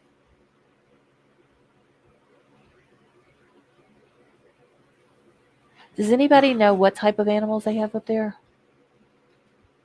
I'm curious to know now since she asked that. Okay, never mind. Troll done. He done looked it up for us.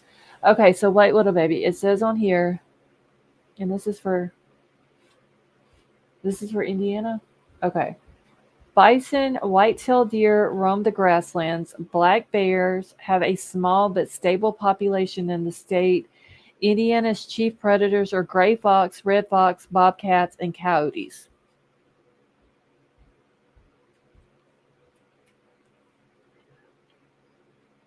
What? No big cats. Oh, no big cats, he said.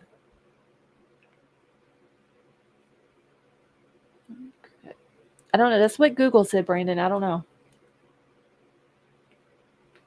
Black bear, coyote, badgers, beavers, fox, crow, gray squirrel, groundhogs, bison, white-tailed deer. Okay, so I've seen the bison, white-tailed deer roam. I didn't see the coyotes, badgers. Or now, saw coyotes, not the badgers and beavers. So I don't think it's anything. I mean, maybe the black bears.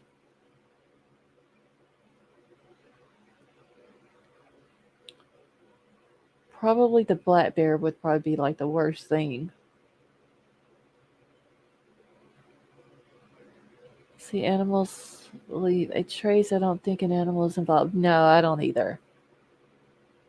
But I think with him being out at night, if he hasn't found some type of shelter, I don't think he's with us anymore. I want to be honest, y'all, because of how cold it is. Hey, Pam, how are you? Uh, but if he's able to have found shelter, then he should be okay. And I don't really think he has to worry about animals or anything like that. Hey, Tonka, how are you? Bobcats aren't super big, but they're bigger. Yeah, they're trying to think about the size of a dog or what type of dog they'd be about the size of. They're bigger than house cats, but we have them here too. Scotty is 14. And he's been missing since 8:30 on Thursday, March the 16th. Tonka, I'm doing good. And also Billy, he left home and he's from Indiana, so it's been really cold up there. And when he left home, all he had on was a t-shirt and a pair of shorts and a pair of shoes. So I don't think it's an animal. It's a human animal I worry about.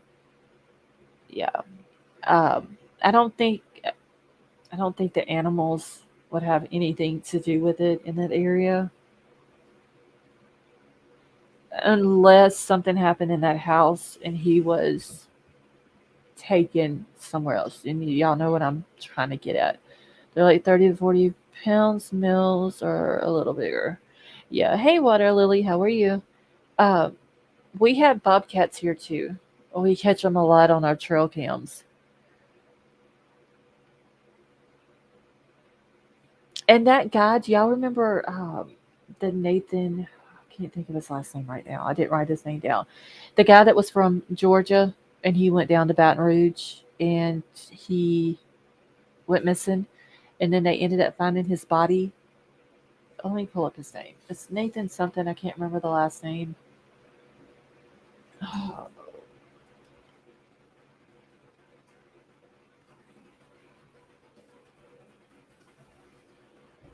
Let's see. We got gators. Brandon, where are you from?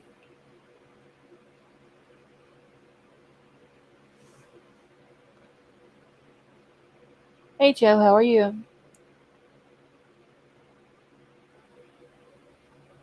Wait, I'm trying to see where Brandon is from because we got gators all over Louisiana too. Like, literally all over the place. Oh, you're from Florida. Okay. I think y'all got more gators than we got. Okay, so Nathan Millard.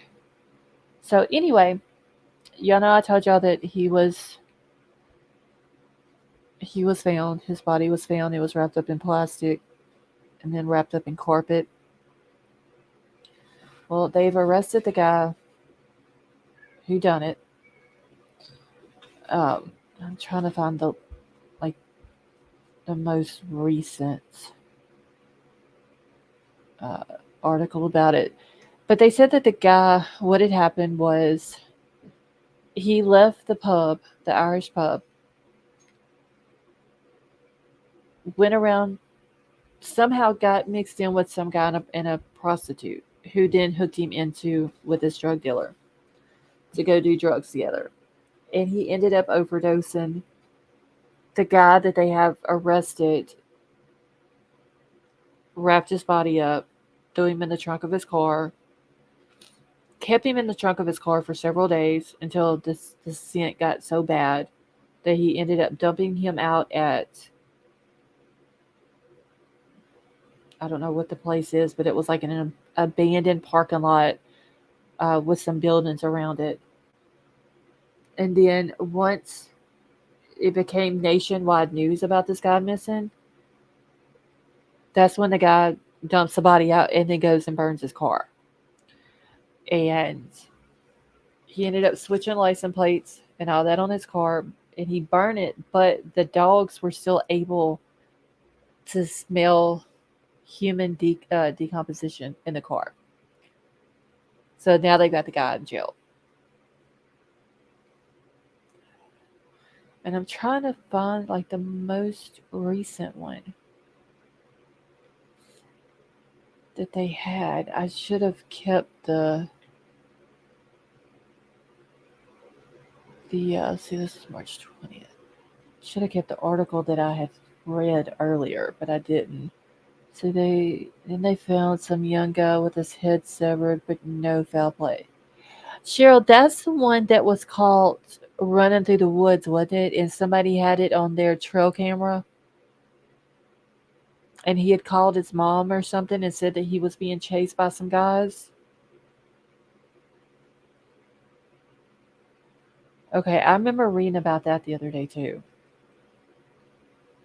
Like he was seen one place and then he was caught on the trail cameras and all that. Well, let's see.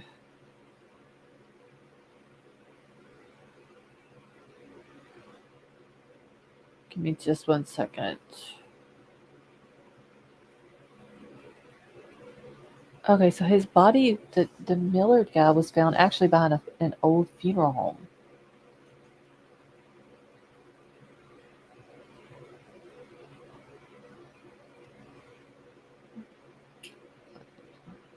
Okay. Trying to find the one that I read today, though.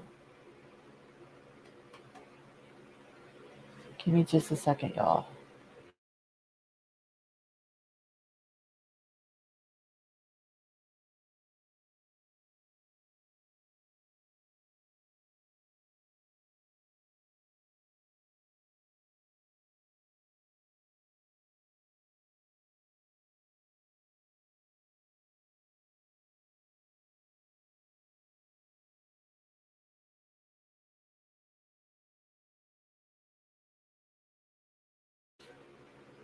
Okay.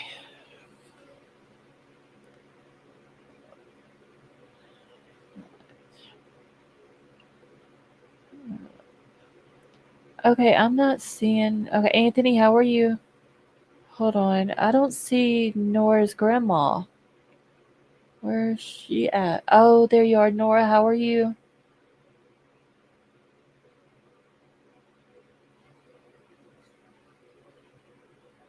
I know I got this on live chat. It still ain't working right, y'all. Okay, I'm trying to find the most recent one where it's talking about the guy's car and all that.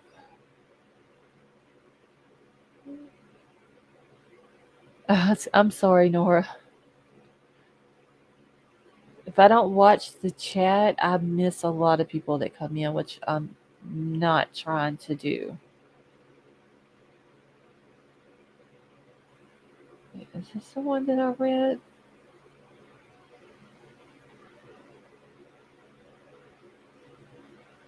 Hold on, y'all.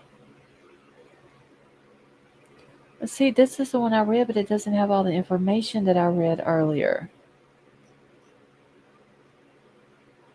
Let me pull it up. It was just super weird. Like this dude just overdosed, and the other guy just didn't think to call anybody. Just wrap the guy up and throw him away, pretty much. Anthony, not really a topic, just talking about all these different cases that's going on. We've talked about Lori, talked a little bit about uh, Brian Kohlberger, talked about Scotty. Harbinger, how are you? See, I watch every night, hardly ever chat. You should join us and chat more often, Harbinger. Thought I'd mention I'm very familiar with this area terrain. No wild animals to worry about, hypothermia, the river, kidnapping, or in-house accident. Well, Harbinger, thank you so much for the information regarding the animals. Okay, if this was my child, I'd be crazy by now, scared. Janet, yeah, most normal mothers or even dads who has a child that is missing, it's not going to wait 4 days to come out and speak. They would, me or any other normal parent who cares about their kid and is worried about their child missing, would be out there as soon as they realize that they're missing, begging and pleading for that child to come home. I don't understand, one, the dad not being there with the mom, but two, why did they wait so many days? You haven't heard any updates on Julius Sands as of yet. Who is that, K Mash?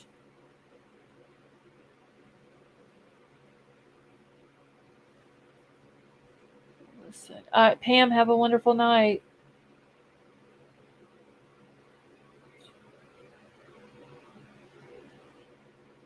1 second, y'all. Oh my gosh. A 3-year-old, I would go nuts. I can't imagine. P-Fox, they just said that they had to call it off because they literally ran out of places to look. They said they've looked through the town 4 times. They were supposed to, I believe, either today or they're gonna tomorrow being Wednesday, going to look in the river using sonar, and they're saying that they're supposed to go, uh, I believe, further up the river outside of the city limits of Eaton and look as well.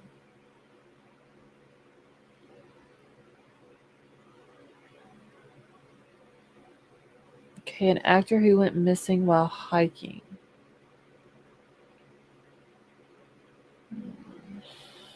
Hold on, wait, what was Julian Sands? Let me write that name down because I haven't heard that.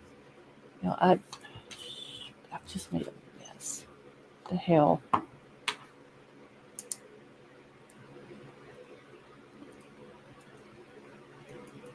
Okay, I wrote that name down. Okay, Mash, thank you. He was English? Yeah, P Fox are saying that they ran out of places to search. And I don't like how they meant or how they said that it's tiring. Like they need to be more specific with that because they're saying that they have no more leads or tips that are coming in and it's tiring. But how do you mean like it's just, hey Megan, how are you? Are you tired of searching? Or are you meaning that it's because you're not getting any leads or tips in that it's discouraging and not tiring?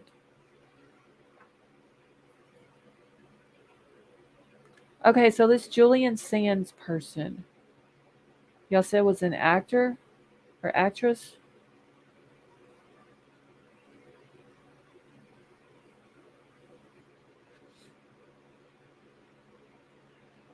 Okay, hold on. I'm making a note so I don't forget the name.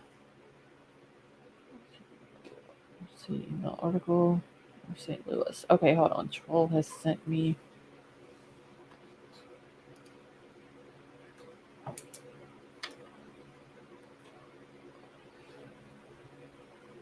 Okay. Let me get into my email real quick, y'all. See, they should reach out to EquiSearch. They should, I mean, yes, reach out to somebody if they're running out of places to look. I mean, I don't understand. Where is that?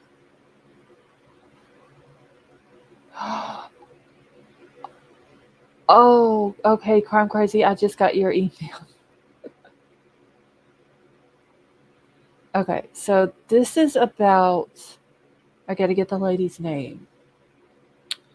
From St. Charles. Okay, but this one says that someone has been arrested.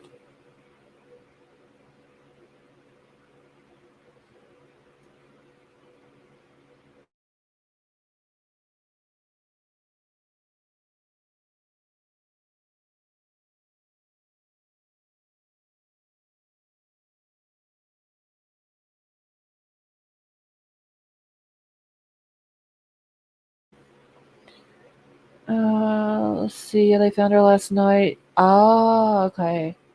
Yeah, Troll just found this. I know that there was a girl, I believe from Chicago or around the Chicago area that they had found, but this one is from. I think this is close to St. Louis, if I'm not mistaken. Let me pull it up here.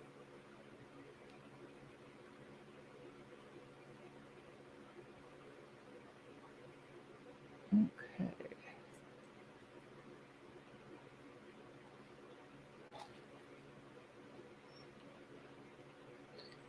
All right, so where is the lady's name? I just seen it. Jacqueline Elizabeth Mitchell was her name. All right, so it says exactly 1 week after she was last seen alive, a missing St. Charles woman has been found dead, police confirmed Tuesday. One person has been taken into custody and is suspected to be charged in her death. Chief Bill Carson, Maryland Heights Police Department said that the body of Jackie Elizabeth Mitchell was found inside an apartment in the 2200 block of Palestra Drive. She was only 39. Oh, wow. So authorities from St. Charles and Maryland Heights made the discovery Monday evening. Carson said Mitchell had been dead for approximately 6 days, and the cause of death was not announced. The suspect, Joseph DeJoey V, 49, lives in the apartment on Palestra. He was arrested Monday evening. The St. Charles County prosecuting attorney office charging with second-degree murder, tampering with physical evidence, and abandonment of a corpse. He's in custody at the St. Louis County Justice Center on a $1 million cash-only bond. Wow. Hey, Zara, how are you? So the chief said that him and Mitchell were acquaintances. Mitchell was last seen March 14th. Her family says she went to Maggie O'Brien's in the Sunset Hills around 7 p.m. to grab a bite to eat after work. She was reported missing to St. Charles Police on Tuesday, March the 16th, which was the day that Scotty went missing. So surveillance video from a nearby jewelry store in the same shopping plaza showed Mitchell in the parking lot getting into her car alone just before 11:30 p.m. The owner sent the video to Jackie's sister, who then turned the video over to police. Carson said Mitchell left Maggie O'Brien's, went to the apartment, arriving just after midnight. Let's see, there had been a break-in in the case over the weekend as Mitchell's cousin found her Nissan Sentra abandoned at an apartment complex off of Schultz Hill Drive near the Interstate 270 and Page Avenue. Police found no signs of Mitchell's whereabouts at the time. Tiffany Mitchell, Jacqueline's sister, uh, said that her phone last pinged off a cell tower near Highway 364 in Bennington. And Anthony, thank you so much for that super chat. And it says maybe a quarter pounder from Mickey D's. Thank you, Anthony. That was very nice of you. All right, let me make sure I haven't missed anybody else coming in. Have a yes, Terry. How are you tonight? Okay, let me get back over. I haven't heard of this case. Has anybody else heard of this one?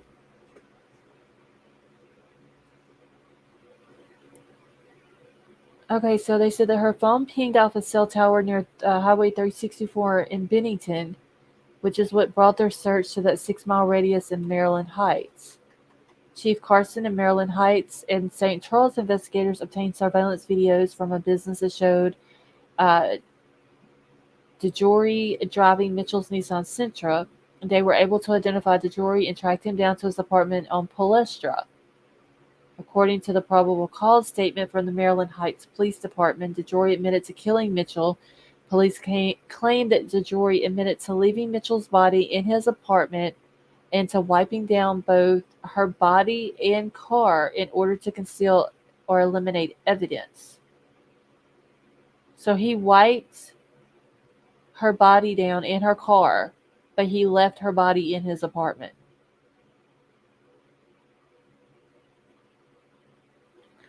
So police said DeJory has prior arrests on felonious restraint, a first-degree burglary, and possession of drug paraphernalia. Wow. That's sad.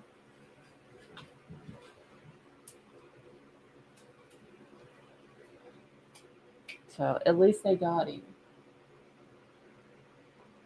Hold on, y'all. Let me read something else. Let me get this off of my screen. Troll has given me something else to read off of his phone. So this is about a missing Dallas woman. Have they found this one? Oh, okay. All right, so family of missing Dallas woman left with questions after finding her body days after crash. Has anybody heard of this one? Wait, did you say there are degrees of paraphernalia? Uh, wait, Zara, are you asking me that?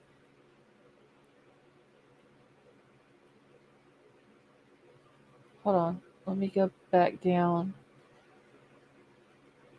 No, it said that there he had been arrested for felonious restraint of first degree burglary, and possession of drug paraphernalia.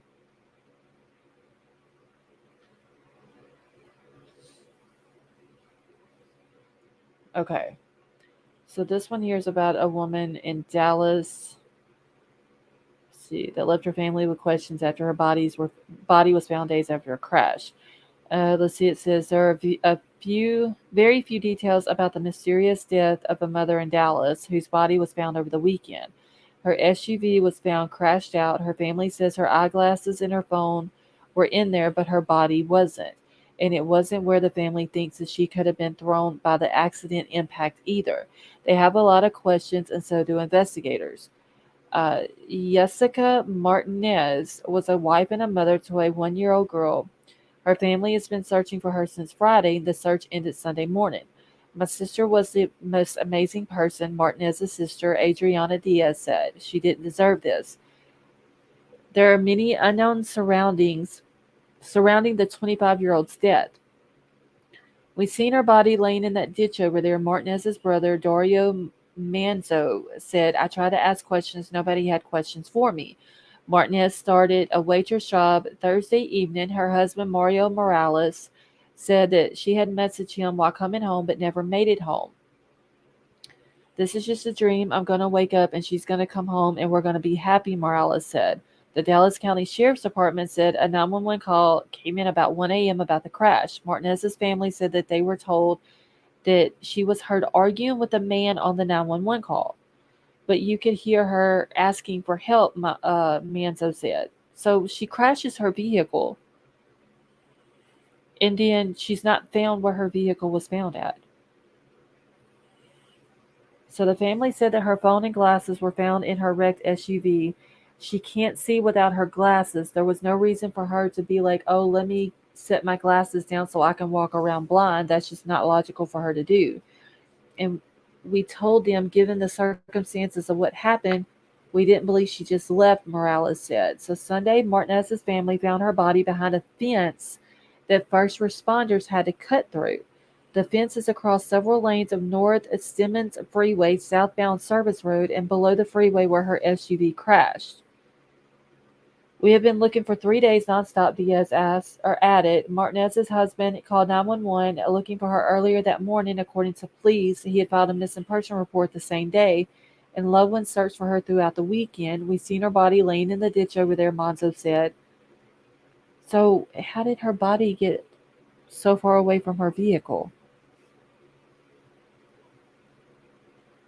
Wait, almost died. I have a Jessica Martinez in Dallas. Wait, what do you mean, Zara? You have no Andrea though. What do you mean you have a Jessica? Because this lady here. Wait, hold on. I gotta find the Jessica girl.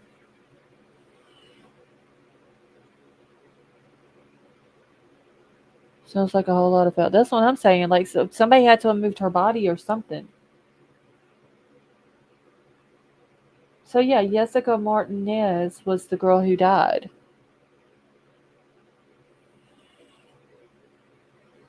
So Zara, could you possibly know this girl or this woman?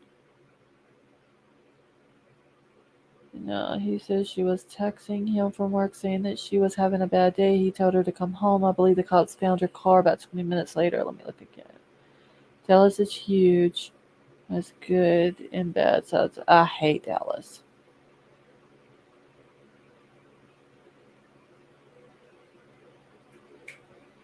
Okay. All right, let me finish real quick. Okay, so it says that she crashed her SUV along the freeway. Somehow her body ended up across these 3 lanes of service road and in a ditch behind the fence. Our family right now is wondering, how did she end up behind the fence after crashing the SUV? The abandoned property has security guards walking, who told Fox 4 that people sometimes finds ways to get inside, but they work to keep the perimeter secure. She didn't have a criminal history, according to a record search, and her family is confused and heartbroken. Dallas Police Department said that they're investigating it as an unexplained death. So what the hell? Like, She was on the opposite side, on the same side she lived on. hold on one second, y'all.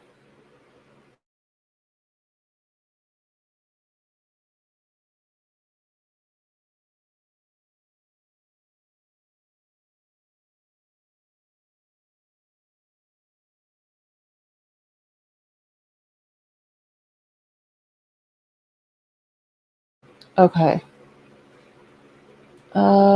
So maybe, but I don't know. Okay, so my cousin moved out with her fiance.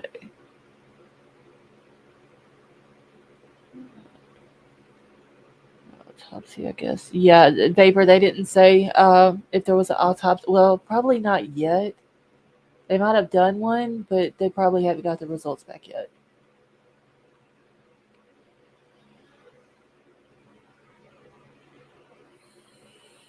Okay, I was trying to catch it with Zara's thing though, where she was talking about that name.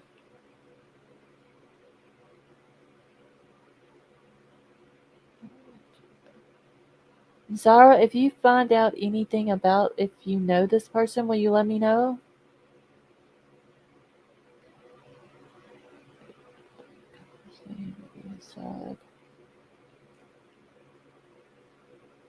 Okay, let me catch up. My cousin did get arrested one. Don't know if that amounted to anything, but they should know manner and cause of death.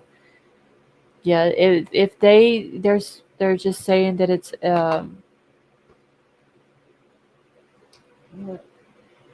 hold on one second, y'all. There's a news clip on it.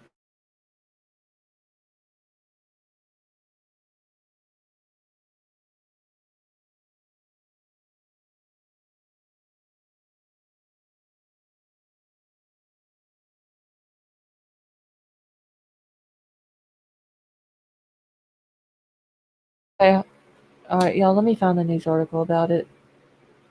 I forgot now what they said. The type of death it was. Does it say how far her body was from the SUV? Zara, no. It just said that she crashed, and then this, like the service roads that run beside of the interstates. She was 3 lanes across the service road behind a fence. So, but it no, it don't say how far.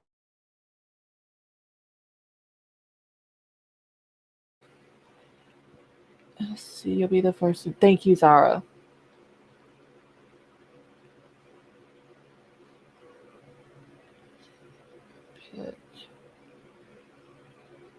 Unexplained death. Thank you, Emerald Queen. I couldn't think of that word, y'all. I forgot it.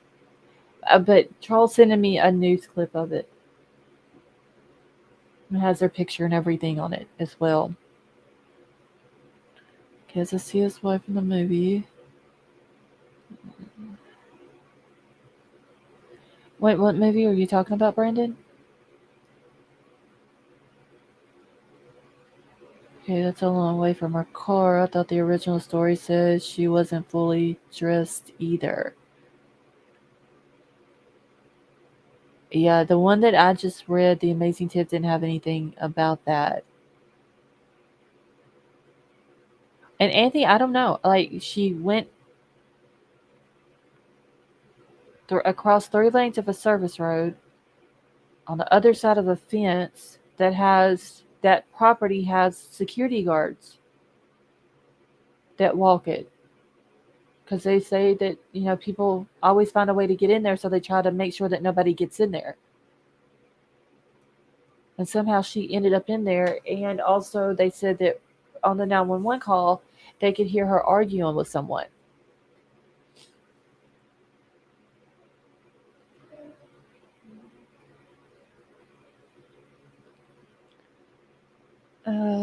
Oh, you're talking about the movie Seven. Okay. So did we ever find the woman who walked out of prison? No. Yes, Cheryl. They finally tracked her down. That was hold on, I have her name too. Hold on, let me go to my email. Yeah, I can't keep up with all the names. Uh, Felina Hopkins was her name. They did find her. They tracked her down in Hawaii.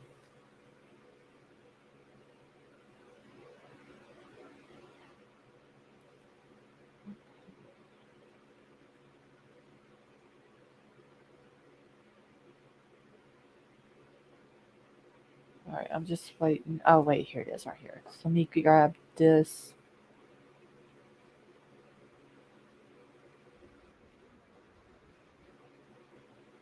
This video real quick. No, Cheryl, I don't think she's in jail. She was supposed to go back to court. I believe it was February the 28th, but I don't think she's in jail unless they put her in jail after that, after she went to court. But they were just mainly trying to track her down because they didn't know, like her family didn't know where she was at.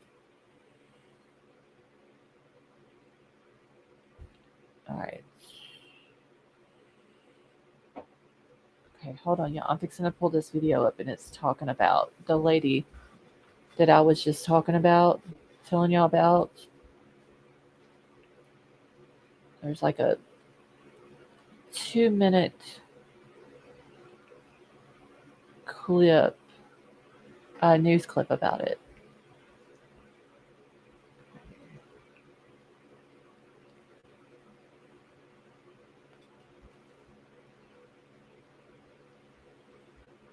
What the heck? Okay.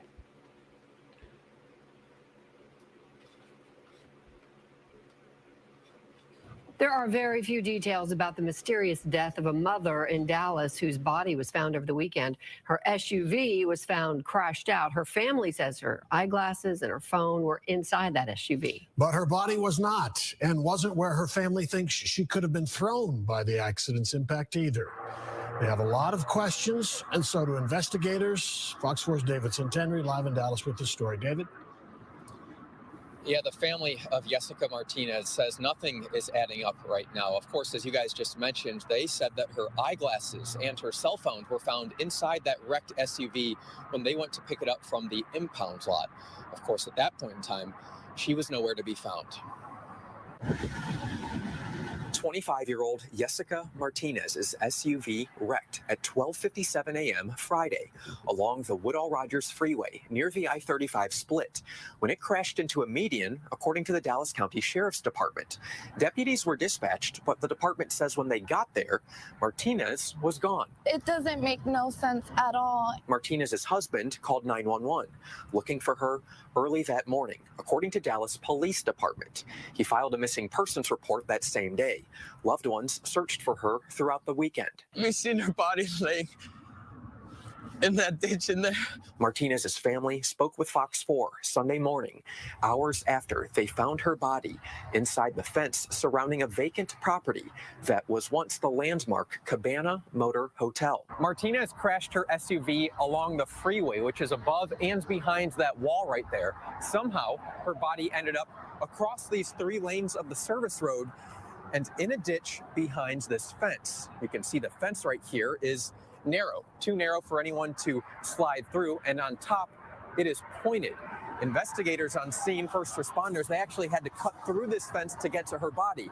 That's why you see the wood right here. So her family right now is wondering, how did she end up right here behind this fence after crashing her SUV all the way up there. The abandoned property has security guards working there who told Fox 4, off camera, people sometimes find ways to get inside, but they work to keep the perimeter secure. For now, Dallas PD is investigating the case as an unexplained death. Martinez does not have a criminal history, according to a record search. Her family is confused and heartbroken. It seems like a nightmare. The Dallas County Medical Examiner's Office says the autopsy has been completed, but those official results could take anywhere from 8 to 12 weeks. That's what it typically takes for those reports to come out. Steve, Heather, back to y'all. All right, David, thank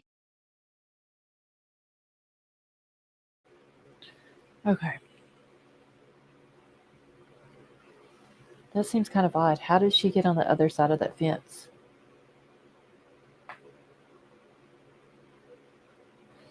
Yeah, I mean, it's not impossible to be. Yeah, I mean, I get being injected out of a vehicle, but like, where was the vehicle at? I mean, I know it was up on the interstate, up on the other side of that wall, but they didn't even mention that where it was at. But it's weird how she got on the other side of that fence. See, was she running from something? I don't know, Cheryl. They said that that she had, or somebody had called 911 and she could be heard on the 911 call arguing with somebody. Elizabeth Diane, how are you? Yeah, y'all saw it wasn't the bars on it were too close to each other for her to, even though she would look like she was a very tiny person, I don't think she was small enough to slip through there.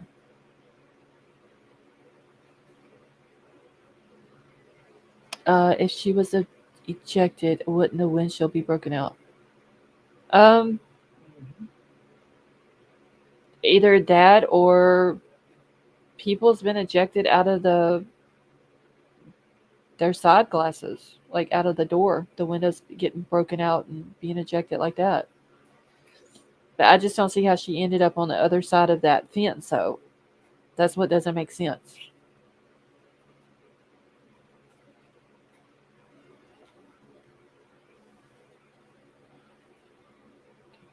Just 1 second.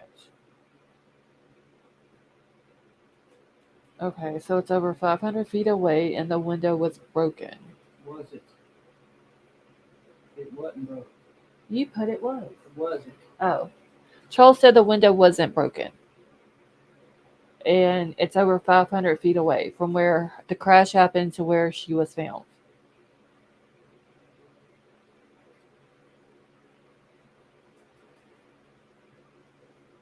I told you, White Little Baby, he's always in the background sending stuff to me.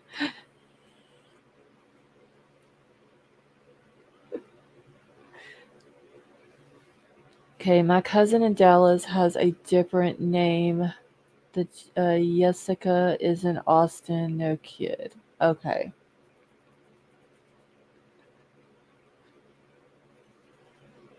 Let's see. I didn't see anything about broken window either. My youngest works near there. Yeah, I hate Dallas. Literally, if we have to travel anywhere and it takes me through Dallas, I'm going around Dallas. I hate it. So it kind of reminds me of an accident in California where the person was ejected and they couldn't find the body. It turned out to be up on a freeway sign 30 feet in the air. Oh my gosh.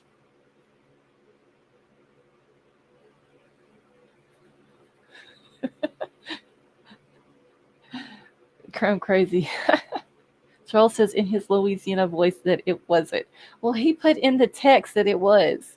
I was just reading the text. Misprint. Misprint my ass. Just got it wrong.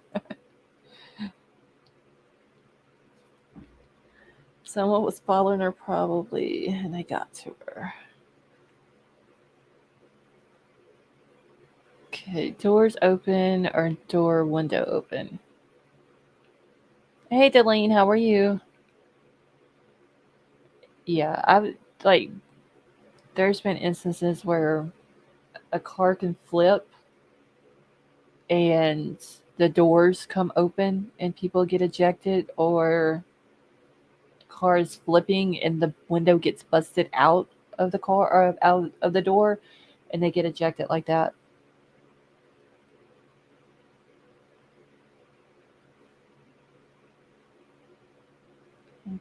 Someone in a vehicle with her. She was arguing with a guy on the 911 call, dog.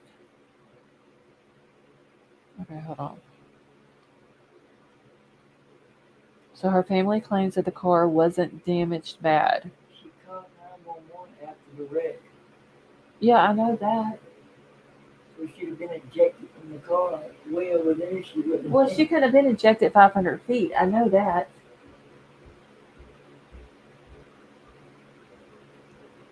I don't know. Maybe the person that she was arguing with, that she could be heard arguing with on the 911 call, maybe they did something to her.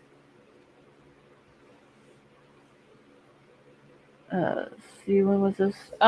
Wait, I gotta find the article again.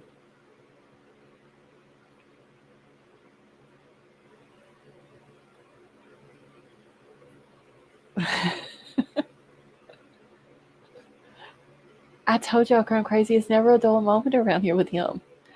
Let's see, that's what they said in the article you played, right? Wait, hold on. Let me see. Where did it go? Hold on, Vapor. I gotta find your other thing that you just said. Someone was in the vehicle with her. She was arguing with a guy on the 911 call. I don't think it said that they were in the vehicle with her, though. They don't know. Hold on one second.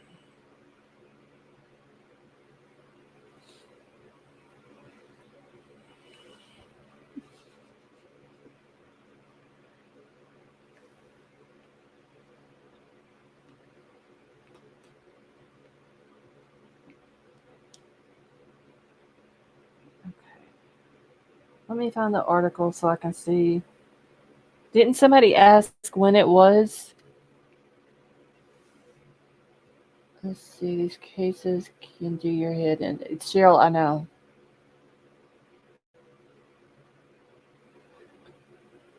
Okay. So let me go back.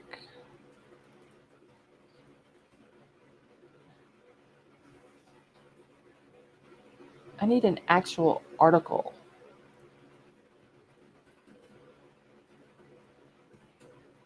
Hold on.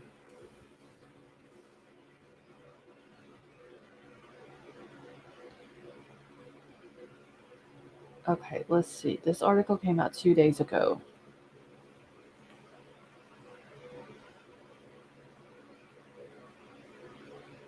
So maybe someone, maybe she had a wreck because someone ran her off the road. Yeah, the husband was at home.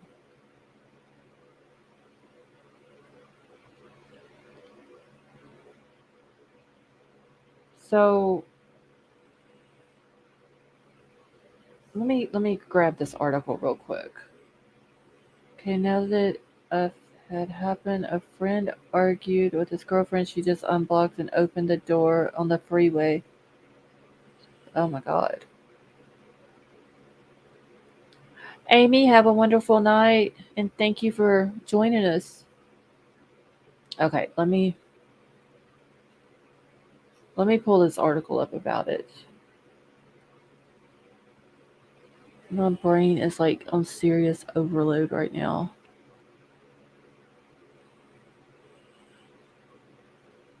I would think PFOX Dallas has cameras on the freeway. And it was like what, 12 something in the morning? I would think in Dallas there would still be people on the freeway. Somebody had to have seen something. New job. She left early. Cops were on the scene of the crash 19 minutes later and she was nowhere to be found. Sounds like she was being followed by a stranger. I don't know. It's sad though, y'all. Okay. So there are very few details about the mysterious death of a mother in Dallas whose body was found over the weekend. I think this is the one that Troll had me reading off his phone. Her SUV was found crashed out. Her family says her eyeglasses and her phone were in there, but her body wasn't. Why did the police find her vehicle, but not her, and then turn the vehicle over to the family, who then find her glasses and her phone? Why wouldn't the police take the glasses and the phone?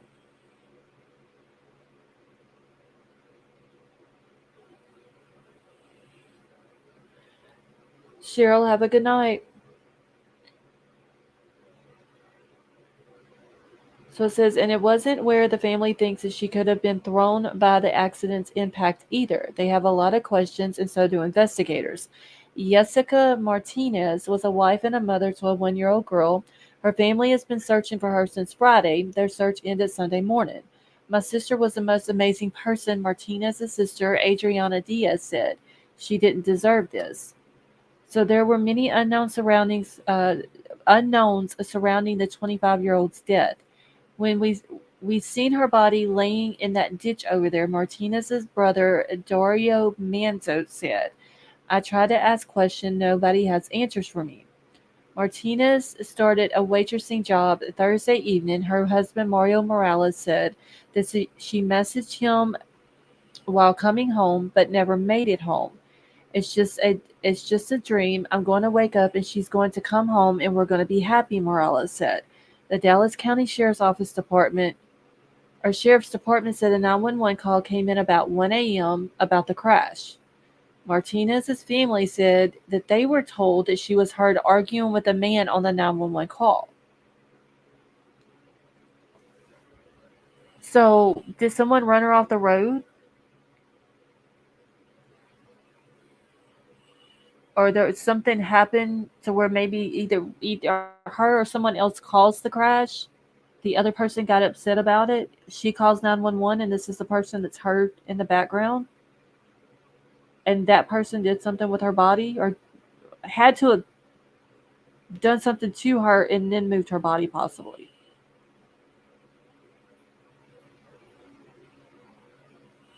Harbinger, no, they did an autopsy, but it'll be a while before they get the results back.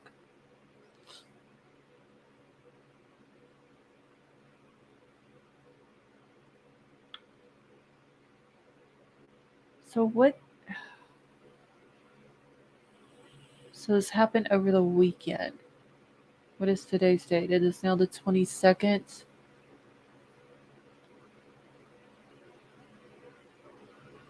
Hold on, y'all.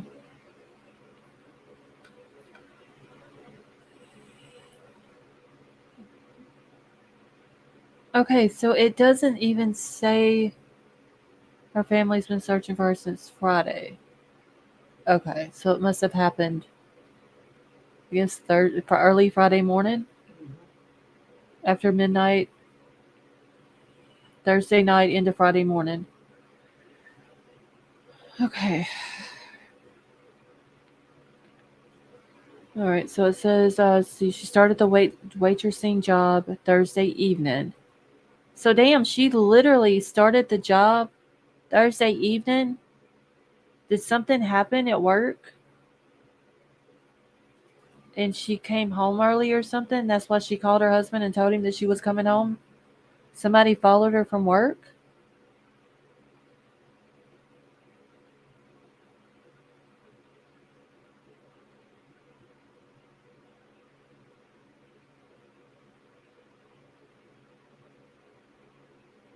This is recent.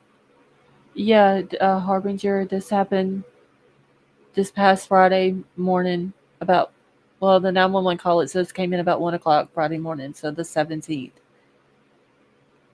See, I'm confused. When did she call 911? Okay, so King Scarlett, it says she called 911 about 1 a.m. So about 1 a.m. Friday morning. It says that she started the waitressing job Thursday evening, and then her husband said that she messaged him while she was on her way home, but she never made it. And Dallas County is saying that the 911 call came in about 1 o'clock. So that would have been about 1 Friday morning. So I'm thinking maybe somebody Maybe somebody followed her from where she was working at.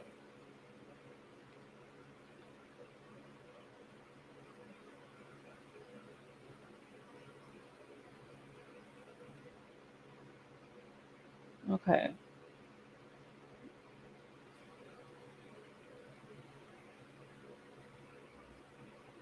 Okay, so she messaged him at 12:49. Okay. So she messaged him at 12:49. She would have got off work probably 12 o'clock, midnight.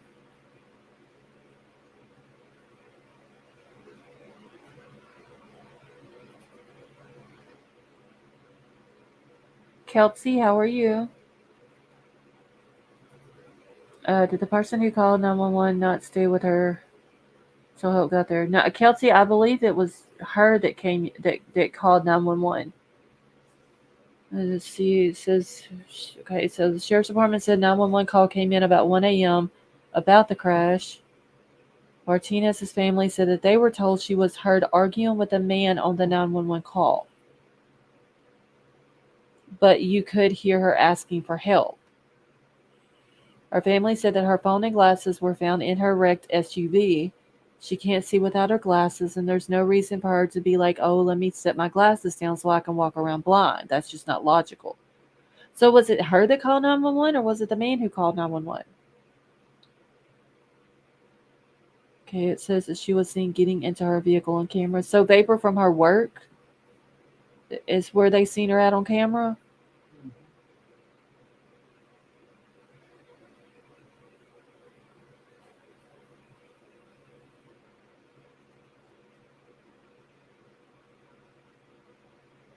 Okay.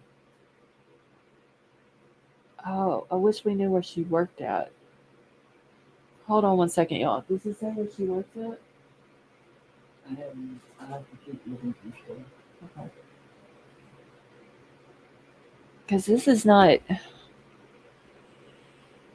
it's not saying if she called. I would think Dallas would have highway cameras. Was in the first article. Wait, this is the one that I read the first time. I was just reading it off of Troll's phone. So I couldn't pull it up. But here's the picture of where there's the fence that she was found on the other side of, so she would have had the wreck up here on the freeway.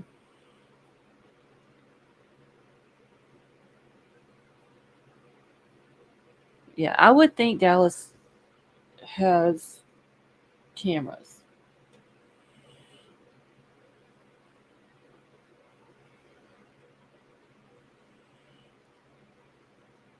It's crazy though how she got from way up here on the freeway.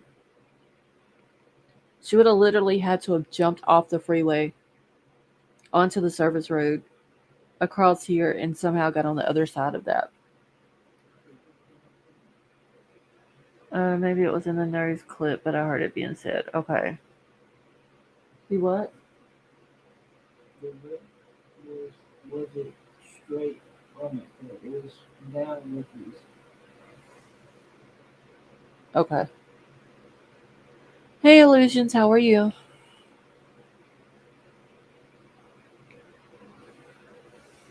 Let's see, there's no way she flew out there with no broken windows. No, there's no way she got from that interstate over that fence just from the wreck. Okay, I wonder if she was even. Well, Harbinger, Vapor said that she was seen on camera at her job getting into her car. I emailed you a Dallas Morning News article. Okay, thank you, the amazing Tiff. Just 1 second, and let me go to my email and grab that. I'm going to take this down.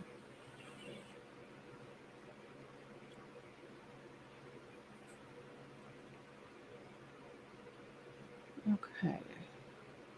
Superman couldn't have thrown her that far. Yeah, somebody had to have gotten her on the other side of that fence. And I don't know, maybe somebody was chasing her. And I still don't understand how she got over there. Hold on one second.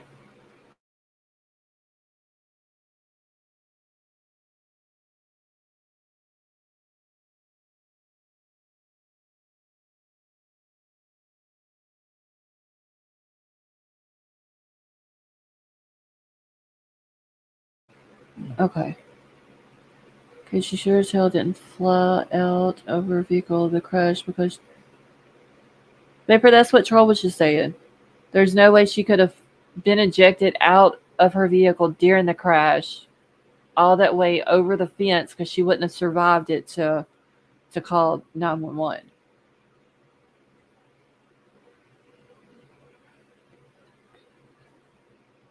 There couldn't have been an ejection.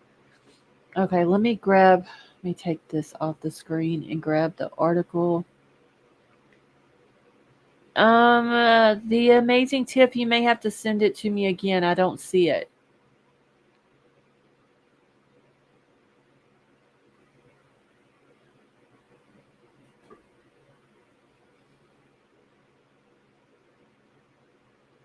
And Stevie, I got both of your emails. Thank you.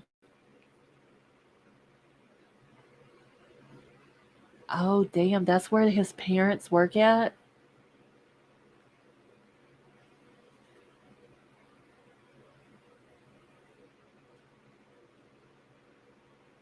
Okay. I'm going to send that over. Hey, Miss Amir, how are you?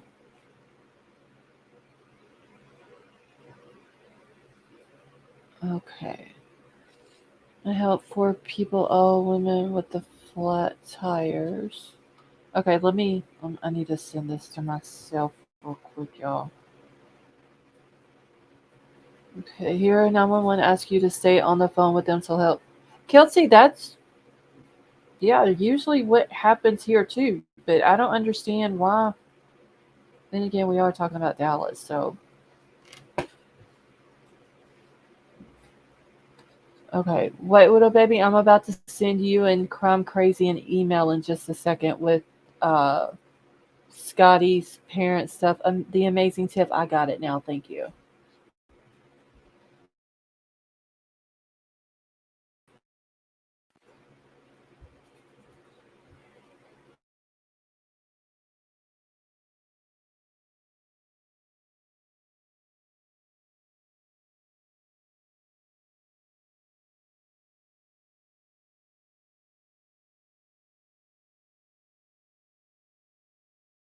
Okay.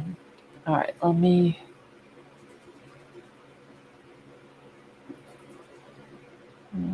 See, they tell you to stay in your car. I'm curious though how the wreck happened, because if it happened, I mean, it showed the median there. So I wonder if she hit the median. Did it say that? Because if a wreck happens in the middle of a freeway, I wouldn't stay in my car just in case another car come along and try to hit it or whatever. But I don't know. Something seems weird about this one. The Dallas. Oh man. Oh wait, it's gonna let me read it. Okay. Let me get this article pulled up here.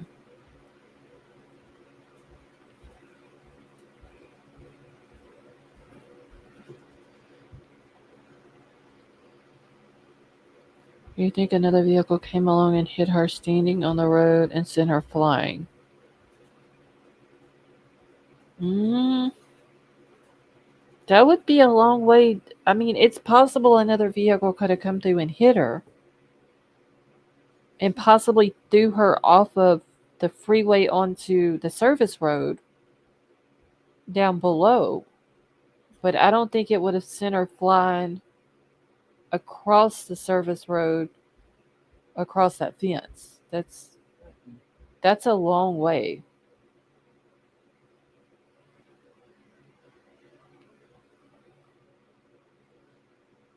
Hold on just a second.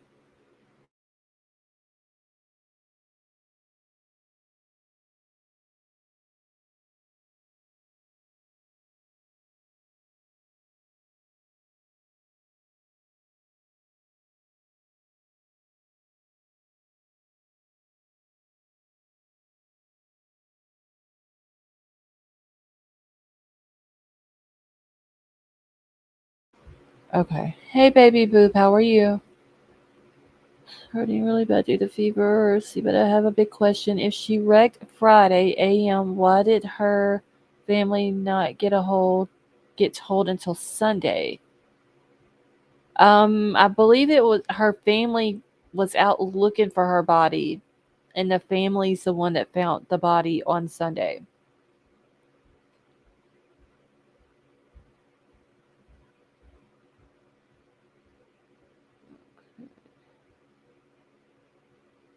The fence is so small for a person as tiny as she would fit. Yeah, as tiny as she was, I don't think she still could have fit through there. Okay. All right, so it says Mario Morales, 34, said that he thinks his wife Jessica Martinez, 25, could still be alive if authorities had taken more time to look for her when he first tried to report her missing Friday. Okay. So Mario Morales says that he is looking for answers related to the death of his wife Jessica Martinez, whose body was found in Dallas on Sunday morning, days after the man tried to report her missing to authorities. Morales, a 34-year-old Pleasant Grove resident, said that he and Martinez had been together for 3 years. Martinez was an angel to his children, Morales said, adding that she loved them as her own. They also have a daughter together who turns 2 in April. He says that he thinks Martinez's life could have been saved if authorities had treated his concerns and searched for her with more urgency. Instead, what he got was a lot of mixed information. We found her in less than 2 hours of looking, Morales said. The Dallas County Medical Examiner's Office confirmed Martinez's death was entered into the department's record shortly after 9 p.m. Sunday. Her death investigation is ongoing, according to the Medical Examiner's Office. Morales said that he has been searching for his wife. He had been searching for his wife early Friday after she texted him around 12:40 a.m. to tell him that she was not having a good first day at work as a server at a Dallas bar. More than likely, somebody followed her from the bar. Yeah, Kelsey, the family's the one that found the body. So more than likely, yeah, it's going to end up being a murder case, and somebody followed her from the bar.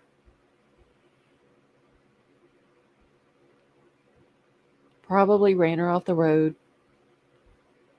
She calls 911. After she hangs up with 911, God only knows what happened. Why wouldn't a woman have a good day at a bar? Yeah, it's... All right, so he says, so I said, go ahead and come home, he told her. That was the last time he heard from his wife, Morales said. When she did not text or call him past 2 a.m., Morales said that he got worried and went to look for her. Morales said he went to the bar Martinez started working at, along with other places that he thought she may have ended up. He also drove the roads that she would have taken to get back to the couple's Pleasant Grove home, Morales said. He returned home at about 6 a.m. to take care of his children, including their 2-year-old daughter. When he called 911 shortly afterwards, Morales said that the person who answered gave an answer that made him feel humiliated. They said, well, you know, she's an adult, so young ladies tend to break up with their partners, Morales recalled. Unsatisfied with the response that he got over the phone, Morales went in person to a Dallas police station and tried to make a missing persons report. He was again told that Martinez was an adult and that she had the freedom to leave. Morales says that he continued to ask for answers and provided a license plate number to the vehicle that she drove to work. He learned Friday that there had been a crash and that the vehicle that she was driving was found near the intersection of Woodall Rogers Freeway and Field Street in downtown Dallas. When he reached out to the Dallas County Sheriff's Office, he was told that deputies spotted the vehicle, which appeared to be abandoned on the side of the road, and impounded it. He found his wife's phone and her glasses inside the car. See, they should have never given the car. If he's there reporting her missing, and they find the car and she's not there, they shouldn't have turned the car over to the family, because now it's contaminated. Not saying that her husband or her family did anything to her, but now the car is contaminated, because what if this person she was arguing with did something to her and their DNA is in her car?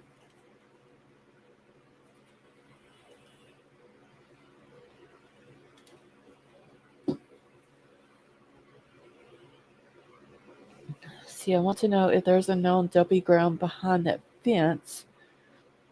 If that's your stopping ground, you know where to go if needed a little privacy. The amazing tip, they just said it was like an abandoned property. I don't know what type of building. They said what it was, but I forgot now what they said.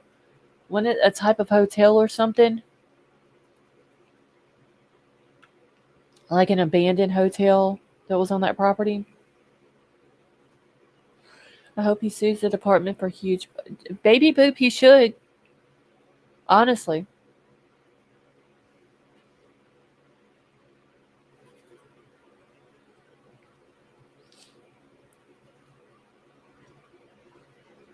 Okay, so Morales said that he continued looking for his wife at local hospitals and jails and was able to make a once a find report, he said.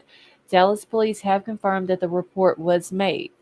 Morales said that he called a missing persons hotline multiple times and on Sunday morning was able to get more information about the crash. He was told that the crash occurred about a mile away from where he was told Martinez's vehicle was found. Okay, so the crash occurred a mile away from where the vehicle was found. Morales said that he and some of Martinez's siblings went to the new location where her body was found pretty beat up and half clothed. So how did her did she drive the vehicle? Like, what the hell is going on with this? She has a wreck. Her car is found a mile from where the crash happened.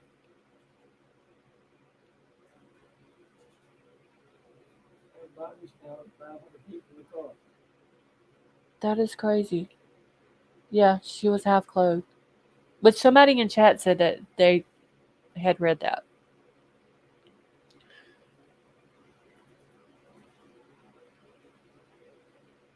Okay, so the crash happens. The car's found a mile away from where the crash happened. Morales said that he and some of her siblings went to the new location, and that's where they found her body. So, if her family can go there and find her body, where the car was found, why the hell couldn't the police find her body?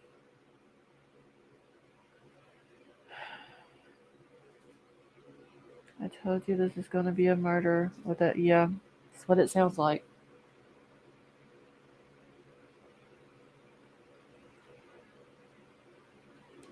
And the body was 500 feet from where the car was.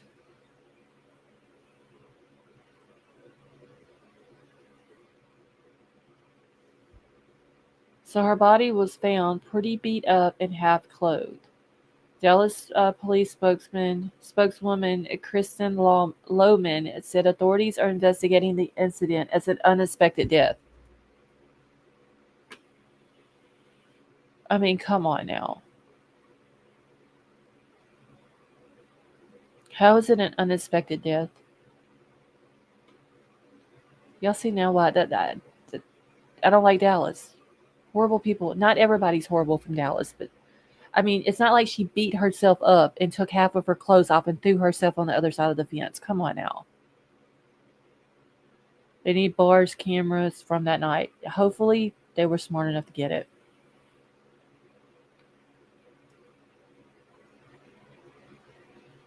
So it said Doug Sisk, a spokesman for the Dallas County Sheriff's Department, said deputies responded at 12:59 a.m. Friday to a crash near the southbound Interstate 35 connector to Woodall Rogers Freeway. He said Monday the department is not aware of any witnesses to the crash. So deputies got there at 12:59. I thought the call to 911 was made at 1 o'clock.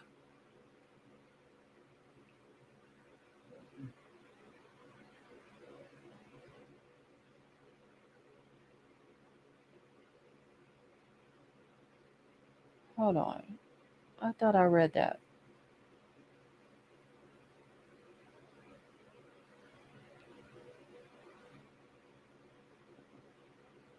That's what the family said. I'm so confused. I thought she called. Okay, so the family saying the 911 call. Okay, she texts the husband. I need a piece of paper, y'all. I got to do a timeline now. Hold on 1 second. Because this ain't making no sense. What's strange is the husband left home that night looking for her. That is true. I wonder if the husband has something to do with it, and then he went and made a report to make himself look innocent. Hold on 1 second, y'all. Okay. So 12:40 a.m. She texts husband.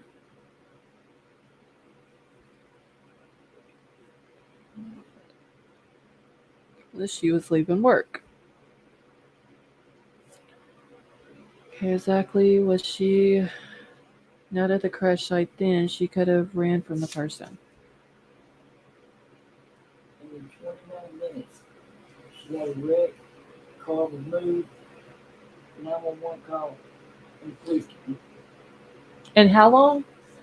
If she texts her husband at 12, whatever, At 12:40 a.m. then that only gives you 20 minutes for all that to happen. And 911 was called at 1 o'clock.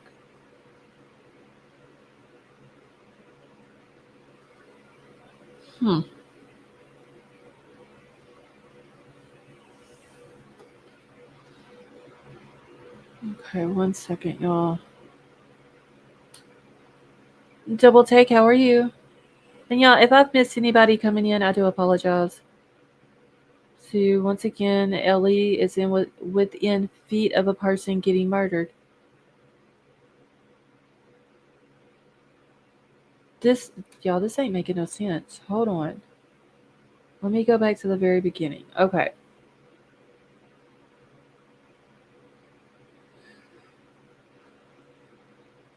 So 12:40. So this would have been Friday the 17th. Hold on, I'm writing my timeline down. Something ain't adding up here. Okay.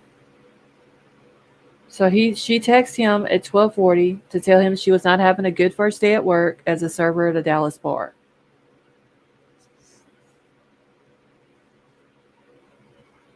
And I need to put on this timeline that she started a new job on Thursday.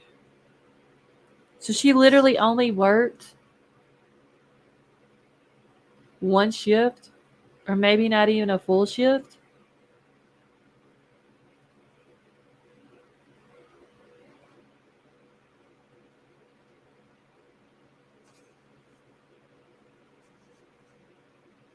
Okay, doesn't say who called about initial crash when just police responded at 12:59. Right. So let's see, 12:40. She texts him. 12:59. 19 minutes later. Okay, so police to wreck.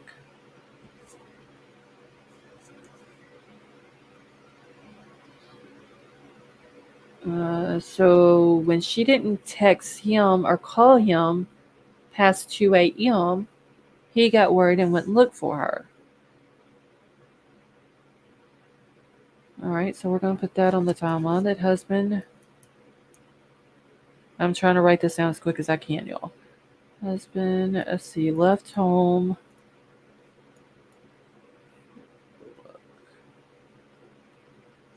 Okay. See, I can only imagine her down on that frontage road seeing the flashing lights above and not able to get, if she was still alive at that time.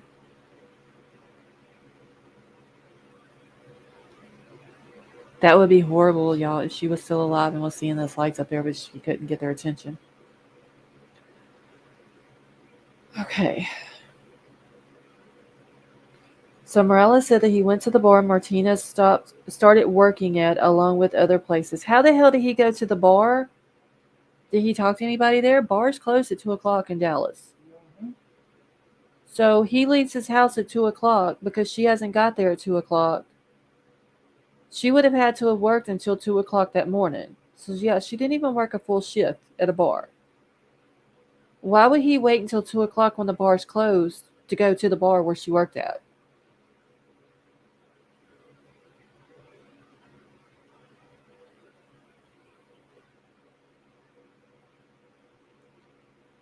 All right, so he goes to the bar that she started working at, along with other places he thought that she may have ended up. He also drove the roads that she would have taken to get back to the couple's home. Well, wouldn't he have drove those roads on the way to the bar?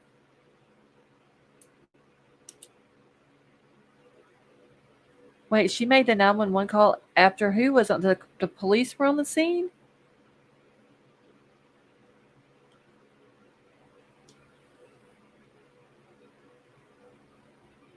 Okay, this don't make no sense. So he drove the roads that she would have taken to get back to the couple's Pleasant Grove home.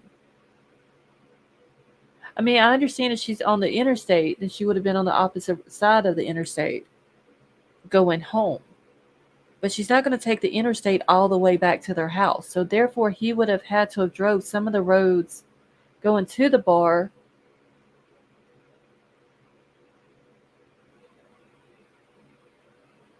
that she would have taken on her way home. Hold on one second.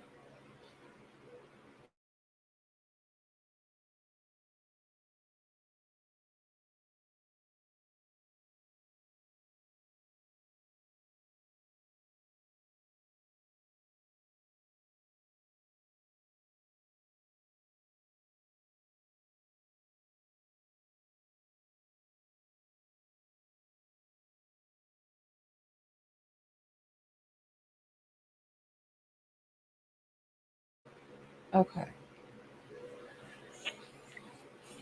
Hey, Sima, how are you? See, we need to hear the 911 call. Yes.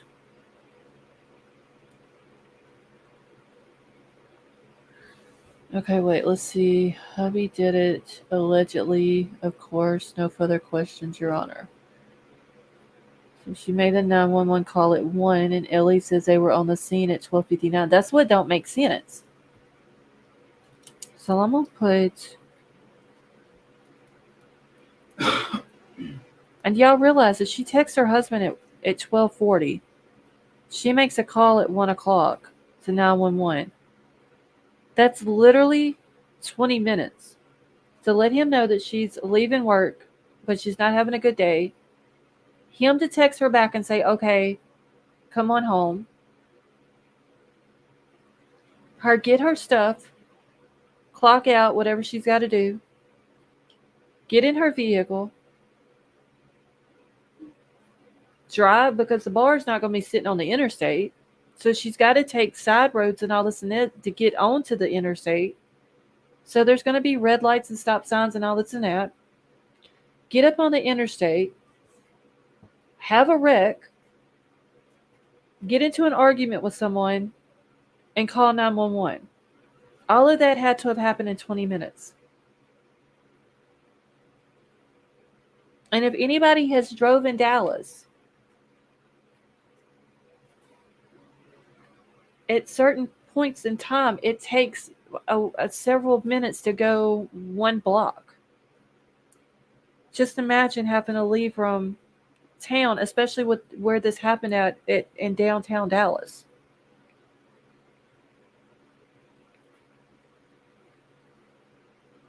Literally 20 minutes for all of that to happen. I wish I knew the name of the bar that she worked at.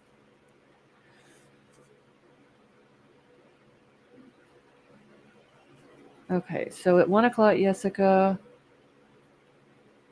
called 911. Did it say the name of the bar? No, it doesn't. It doesn't say the name of the bar that she worked at.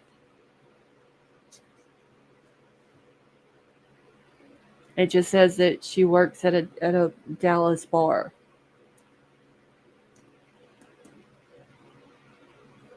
Oh, and let's not forget, she had a wreck and then moved her car somehow a mile down the road from where the wreck happened before she called 911.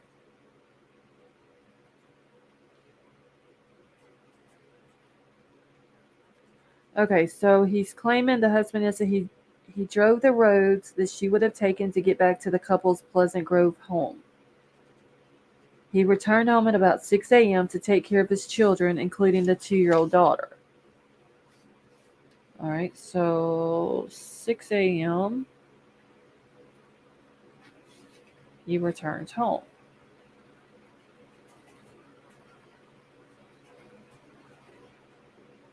My God, this handwriting is horrible, y'all. Hey, must have got lost. How are you?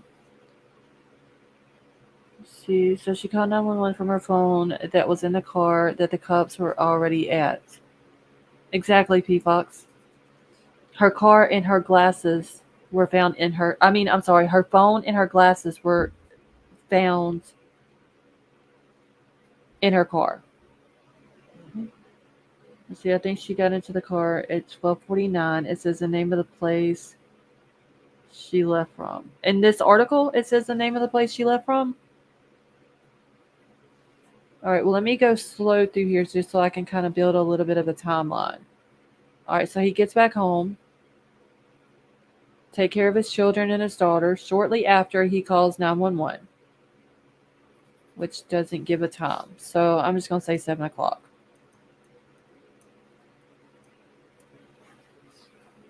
And we're just going to put estimated time.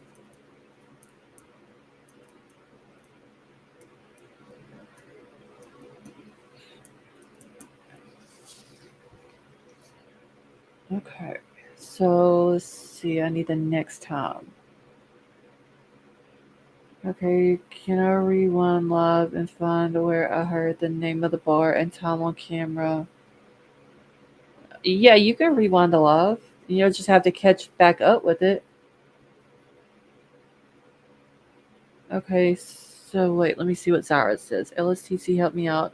It doesn't say she was on the freeway. The bar could have been a strip or dodgy bar. She could have been on frontage. The car's overheating, opens windows, some guy just jumps in. But it says that she had a wreck on the freeway. And she ended up on the other side of the frontage road or the service road.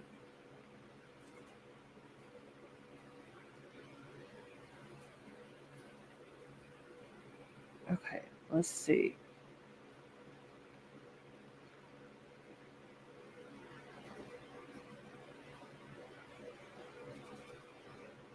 All right, let's see here. So when he calls 911, he was told she was an adult. She had the freedom to leave. Morales said he continued to ask for answers, provided a license plate number to the vehicle which she drove, learned Friday there had been a crash, and that the vehicle that she was driving was found near the intersection of Woodall Rogers Freeway and Field Street in downtown Dallas. Okay, I need to write that.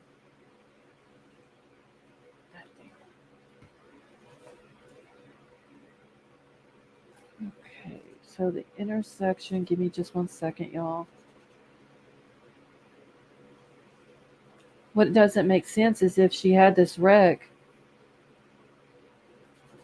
when the police got there and they found the car and they ran the plate and they found out who the owner was, and if it looks like it's been wrecked, especially after they got a 911 call about a car being wrecked, why didn't they get in touch with the owners of the car? All right, so Woodall Rogers, hold on, y'all. I'm just writing this down on another piece of paper. Okay, freeway. Field Street.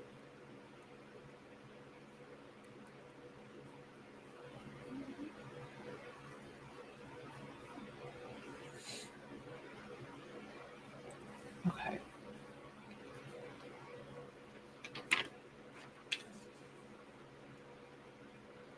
Okay, if you make a 911 call and hang up, they will not just let it go.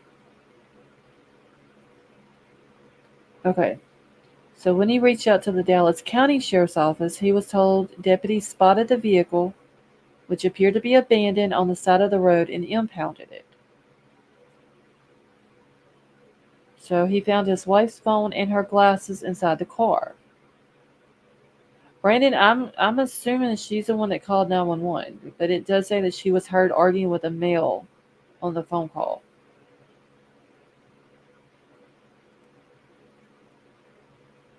All right, so he claims that he continued looking for his wife at local hospitals and jails, wasn't able to find, and was able to make a want to find report.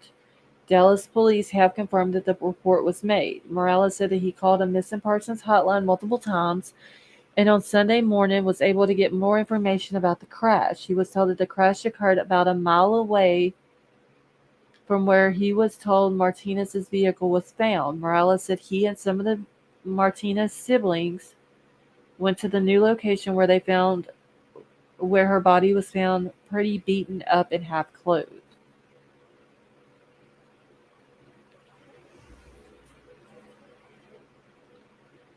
Okay, then they should have info, right? Her name.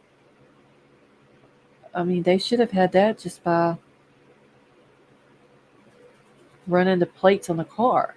But then it says here that deputies responded at 12:59. So did they respond because that's the time that the call came in, or is that the time that they arrived on the scene? Because if that's the time that they arrived on the scene, then there had to have been another 911 call made before that, before she made one.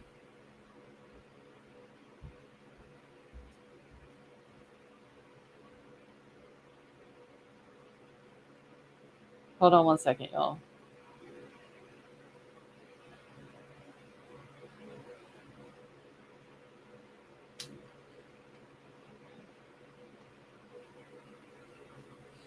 I think that's okay. So that's when they got the call.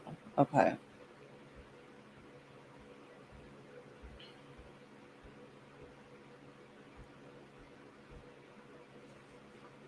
One second.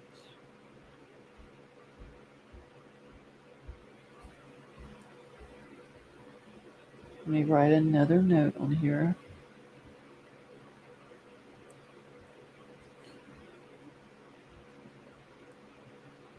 Okay. Now let's see.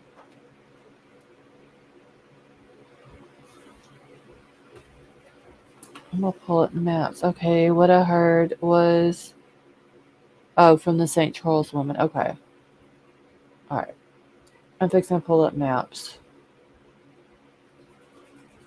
There's probably a hell of a lot of bars in downtown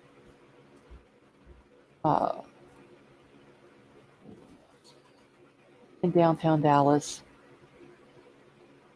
But I'm gonna go to the intersection.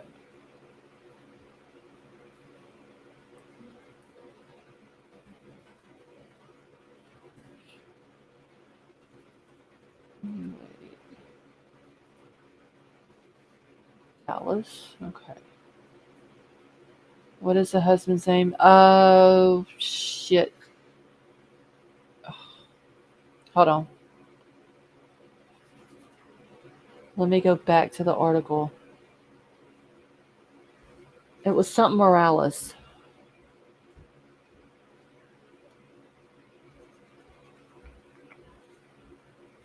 Hold on. I got to go back to my email to get it. H-Town Finest, yeah, they did. Okay, give me just a second. I should have wrote down his name.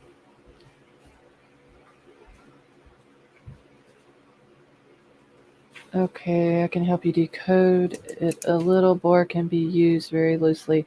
Yeah, there's no I mean, it could have been a club. Was it Mario Morales?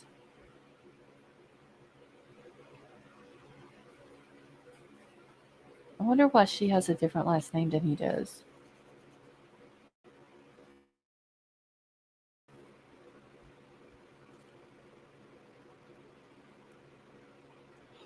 Hold on, I'm pulling the article back up. Okay, yes, Mario Morales.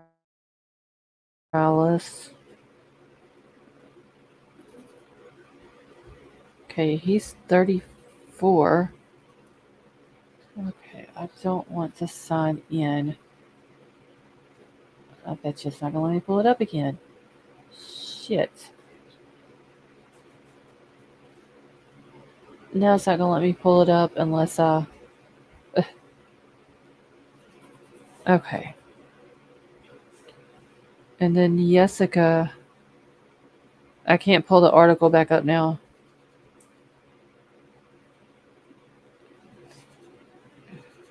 Okay, she was 25. Okay. So yeah, it's not going to let me pull the article back up now because it's telling me that I have to sign in to look at it. But let me... I'm fixing to pull the map up though.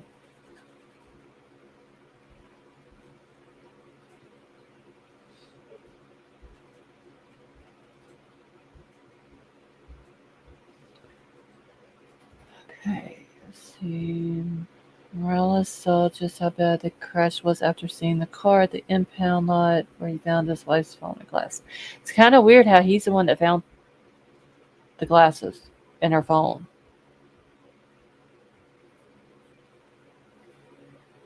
Okay, so it was at the intersection of the Woodall Rogers Freeway and Field Street. So here's Field Street right here.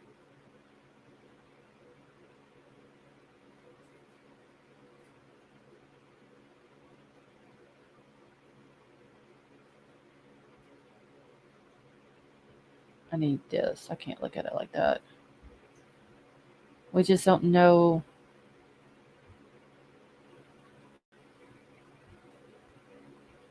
We gotta find the building.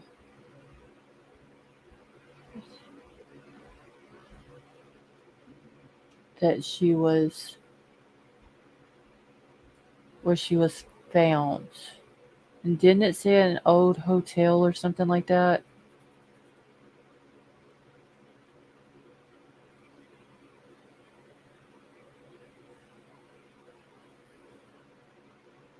Okay, Texas allows common law marriages after 2 years of college. Okay. Alright. So that's McKinney Avenue. Here's Field Street.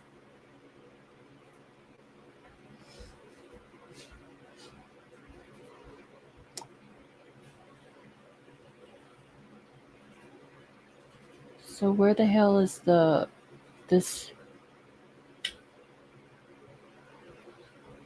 building with this fence around it? Her last name is Martinez. I'll put it in the chat.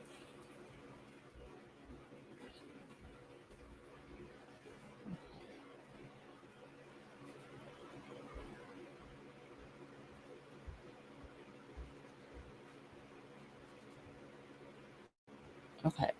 I gotta find this building first before we can even look at it. There's gotta be a building around here that they said was an abandoned, unless there's another Field Street. This is why I don't like Dallas right here.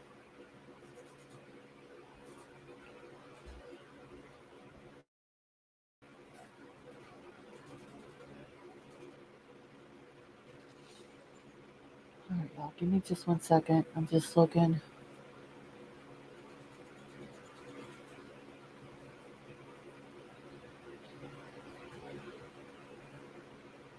Boomer Girl, have a wonderful night. Stone Gator, do you have anything to take for that fever? Okay, do we know the name of the hotel? No, Emerald Queen. It just said it was an abandoned property, and it was the old something hotel.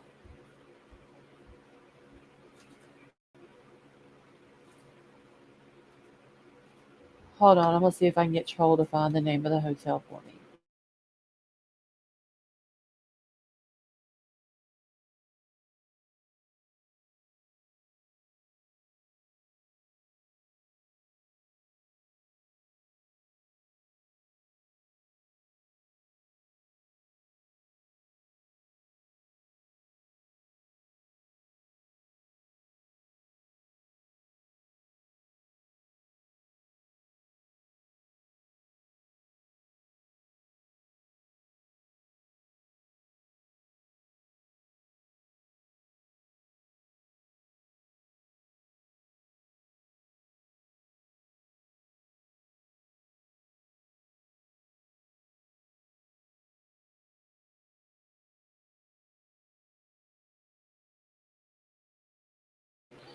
Okay. All right. Old Cabana Hotel. Is that it, Steve? Okay.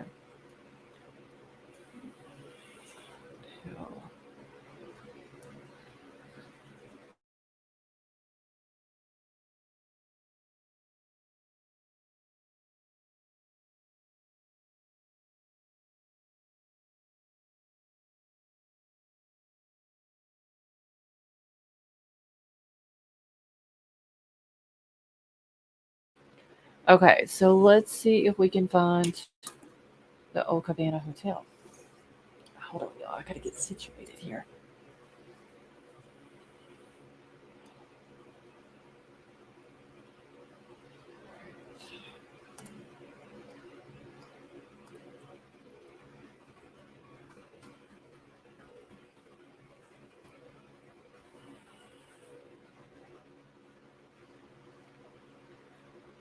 All right.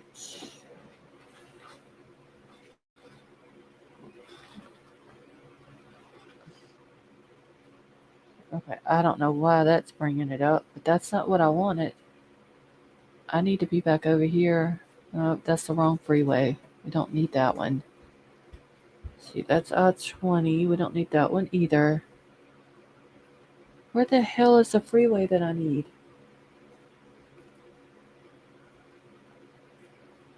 Oh my God. Happy Cactus, no, he hasn't been found yet. They've actually stopped looking and said that they were going to um, search the water, but that's all they've said. Can I get an update on Scotty? Stonegater, the only thing that they said is that they suspended the search parties and stuff like that, and that they're going to look in the river. They're going to use sonar to look in the river, and they're going to look outside of the city limits of the town. But that's pretty much all they're saying. They're claiming that they have ran out of places to look. So Betty Joe, have a wonderful night. Okay, Stevie, you know which building it is? It's the big one that looks like an obtuse angle from above. Okay. Hold on. And I think I seen the one.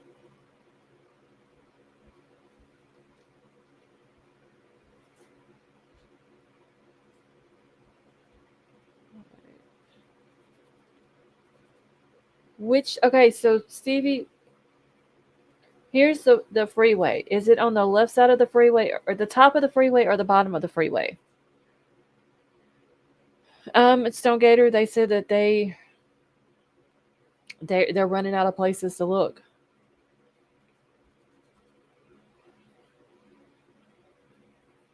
Top, okay.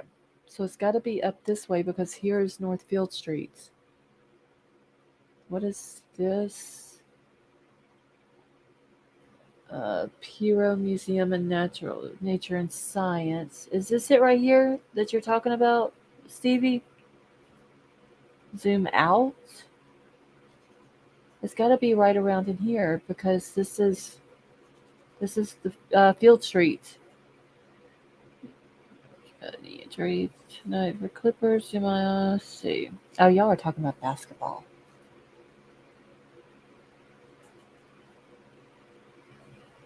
Okay, she was a stepmom to her husband's ex-wife's kids, and she wrote a post about her being a good stepmom and looking for her.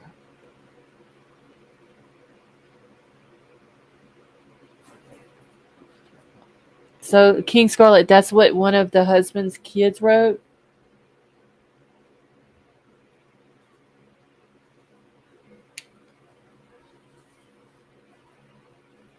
Okay. I'm trying to see which building Stevie's talking about. He's saying some crazy looking building, so I'm wondering if this is it. I need a fence. Oh, the eggs. Okay. Let's see else. Okay, thank you, King Scarlet. Yeah, I'm fixing to make my little. But this is Broome Street. So this couldn't be it. Let's just look.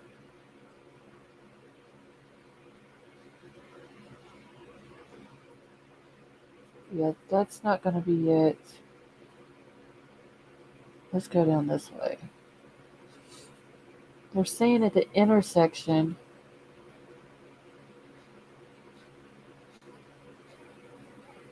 I need to go back down this way.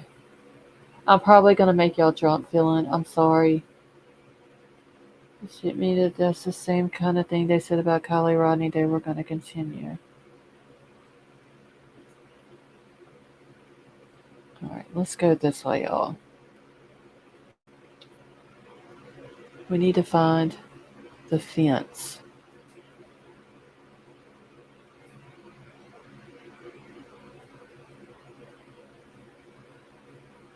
Right.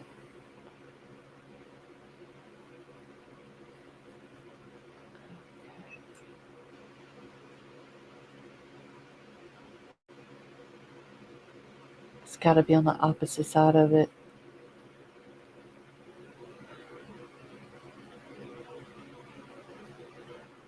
What street this is?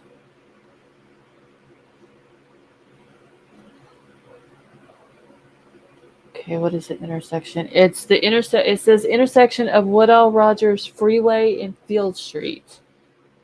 I need to get out of this and just put it in the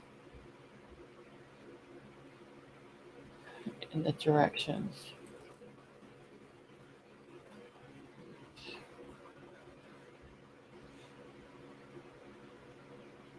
Okay, storage choice. Okay. So it's going to have to be.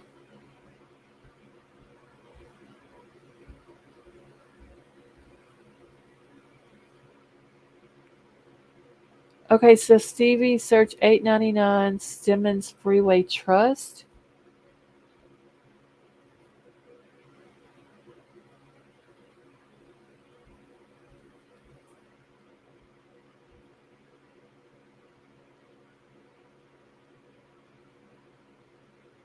Okay, hold on one second. Because here's Singleton. Ow, shit, my foot.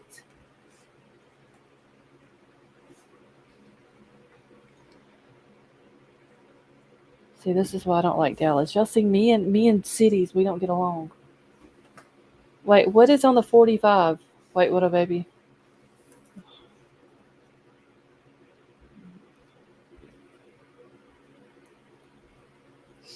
Hold on, I'm writing this down.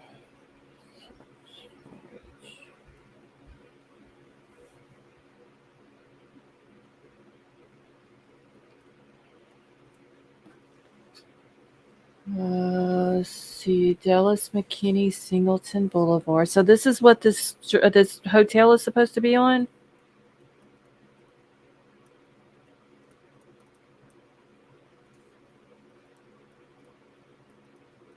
Then why did they say that she was found at that intersection? I just seen McKinney. Where did I see it at?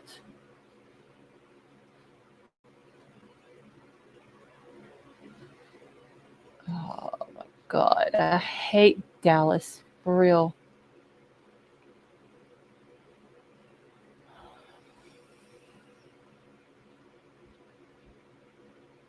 The fuck did I see McKinney at?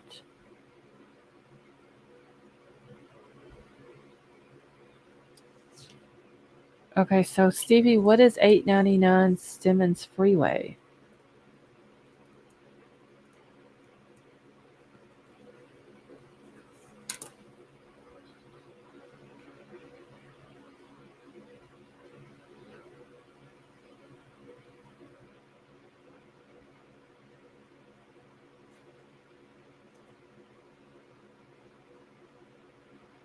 Okay, 899 Stemmons Freeway, Dallas County Community Super Centers and Old Cabana Hotel self-storage. All right, where she was found. Okay, so let me... Let's see. I want a new damn search what I want. All right.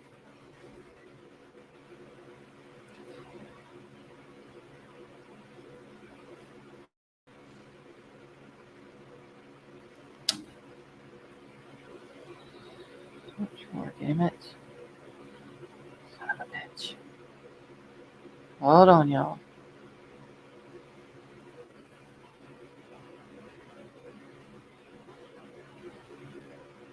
Okay, here we go. I'll see. Why the hell would they say something completely different then?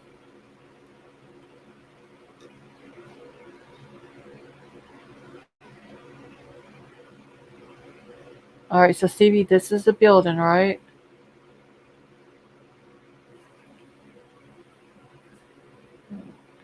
Sleep. Okay, Zara, have a good night, honey. All right, let's throw my little street view dude out here. That looks like a parking garage of some sort. So,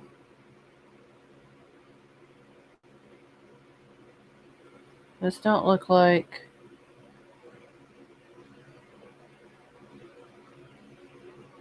No, this can't be it. Because there was the place that she was found. Wasn't there like this black fence right here? And then a fence on the other side of it? Let me go around the building.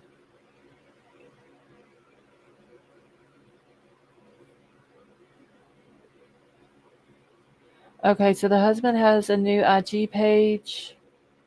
And it could be just he made it to spread the word, but there's nothing on there but missing posters and him asking people to call him if they find her. Okay. All right, y'all. I gotta go this way for a second because... Okay, Manzo said that they went back around the front of the building trying to get through the fence when his older sister saw Martinez's body through one of the fence openings closest to the service road. Okay, so see, this would be maybe not this exact place, but there was a fence like this behind the black fence.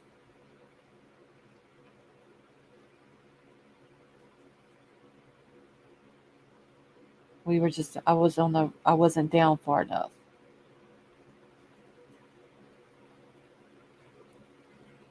So it would have been through here somewhere.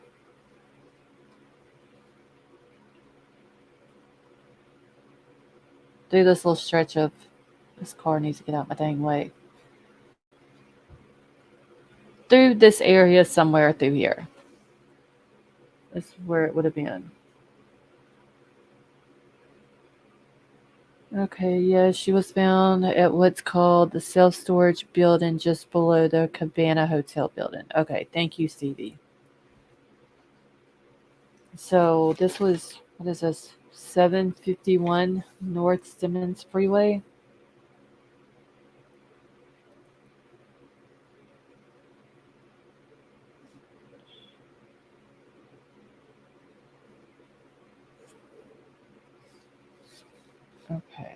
There's a jail nearby?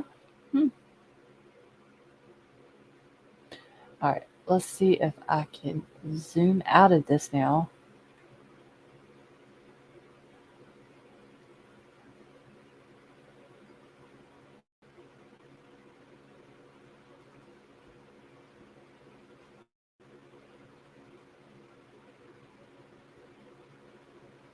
Okay, so see, this is like a completely different freeway from what they said, though.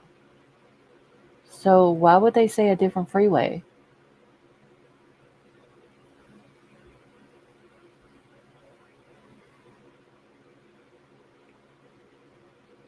Where's the Woodall Rogers freeway at? They're saying that the crash happened. Okay, so here's the Woodall Rogers freeway. So the crash happens here at the intersection of the Woodall Rogers freeway and Field Street. Okay, so whoever she was arguing with and knows what happened to her because she absolutely survived the wreck if she called police herself. Right. Okay, so wreck happens here at the intersection of Field Street and on the Woodall Rogers freeway. They said that she was found a mile down the road. So she had to have been going, I don't even know which way this is now, y'all.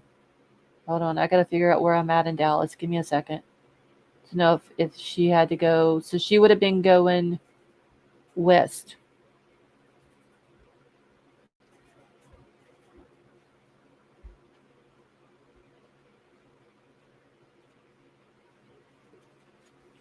In Stonegator, there was a lady over the weekend. So, that she started a new job at a bar in Dallas on Thursday evening. She calls her husband, tells him she's not having a good shift. She's coming home. So she really didn't even work a full shift.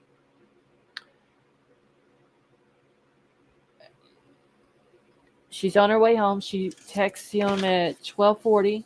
He tells her to come on home. And then at 1:00, she calls 911, and there's a person in the background that she's arguing with. 2 days later, on Sunday, the police, not the police, I'm sorry, her family finds her body a mile down the road.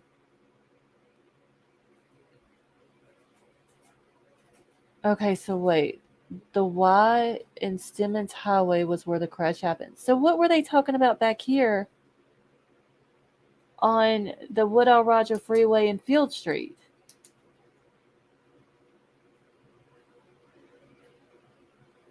Okay, Stemmons and 35 are the same. That's over here. So the wreck would have happened back here on the Woodall Rogers Freeway. And then her car's found a mile down the road, so she would have hit this one and hit this freeway. And then she's found over here. Wouldn't that make sense? But if that's the case, and her car is going, at this point, would be north, she would have actually had to have crossed, holy hell, all those lanes of traffic and got over here. So she would have had to have crossed the southbound lanes if she was in the northbound lanes to end up over here.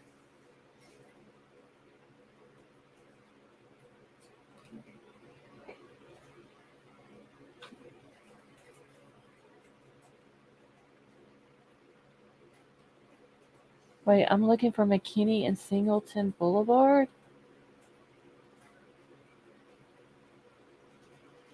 See, this is why. I'm telling you, this is why I wouldn't make it in Dallas. Okay, thank you, King Scarlet. This is wild. I have no idea. Hey, Ashes.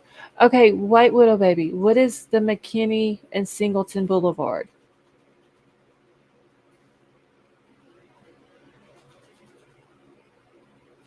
What are we looking for on there? Okay, I'm trying to explain as I watch bits and pieces of a video. Okay.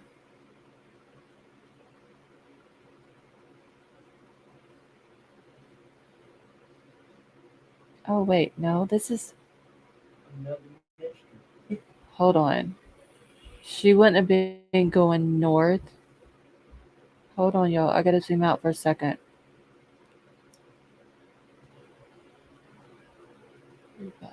Okay, no, that goes northeast. Okay, I just want to make sure I had my...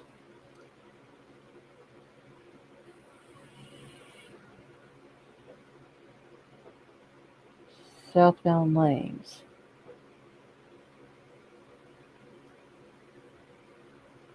Yeah, this has got me confused now because police are saying over here. And I know I seen McKinney a minute ago. Yeah, McKinney Avenue right here. Now I gotta find Singleton.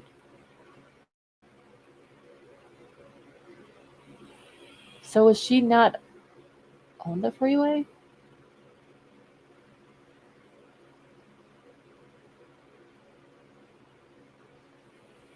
Oh my God. I'm gonna send you a link. Okay, thank you. I found McKinney. I just haven't found Singleton. But if this is where she was at, she would have had to have came and this don't make no sense. How they're telling it. Oh my gosh. Simple Butterfly, it doesn't really have a name. It's about this girl. She's 25 years old. She ends up leaving work early. She has a wreck. She calls 911. Police come and they find her vehicle and they think that it's just abandoned, but she's not there. Her husband makes a police report and him and her family go looking for her and find her Sunday morning or Sunday afternoon. In a ditch about 500 feet from where her car was found. Behind the gate. And it's on the other side of the fence where they found her at, on an abandoned property. Oh, Emerald Queen. You should see my brain right now. Me sitting here trying to look at this map of Dallas. This is the reason, this right here is the very reason why I refuse to go to Dallas. Alright. Maybe she made someone crazy mad at work and they followed her. Alright. I'm fixing to pull this video up. It's just very confusing. A family's search for answers turns to grief. This is confusing the hell out of me. Give me just a second, y'all. I'm fixing to take the map down. Her name is Jessica with a Y instead of a J. Jessica Martinez. Hopefully that helps you find the location. But wait, what am I finding the location of? Wait, little baby. I found Stevie helped me find the where her body was found. We just gonna pull this up though. We're gonna watch it together. If I'm gonna be confused, everybody else in here is gonna be confused too.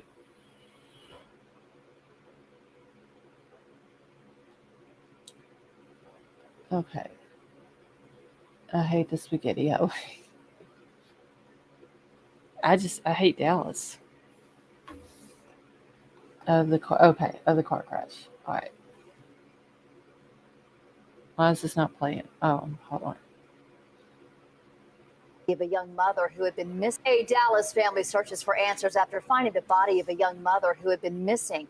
Jessica Martinez's husband says his wife disappeared Friday after her SUV crashed. Her body was found 3 days later. NBC5's Sophia Beausoleil has more.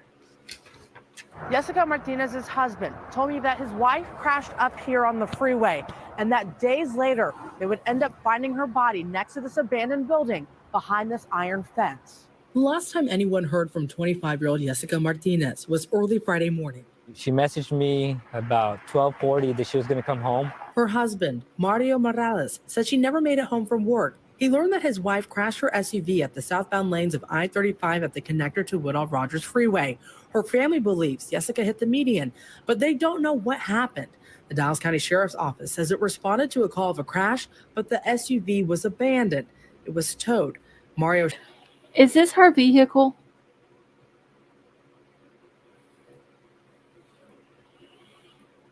That they're showing right here.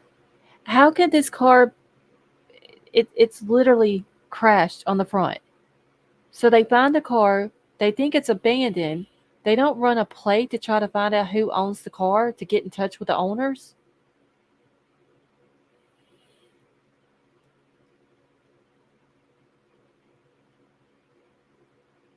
That don't make no sense. I would think that that would be the first thing that the police would do when they find a car on the side of the road that's smashed up like that they would be getting in touch with the owners to see if they're okay. And then maybe at that point in time, if they would have done that, which would have been at 1 o'clock in the morning, then they would have gotten in touch with the husband, who would have then said, no, that's my wife's car. She texted me at 12:40 a.m. saying she was on her way home from work.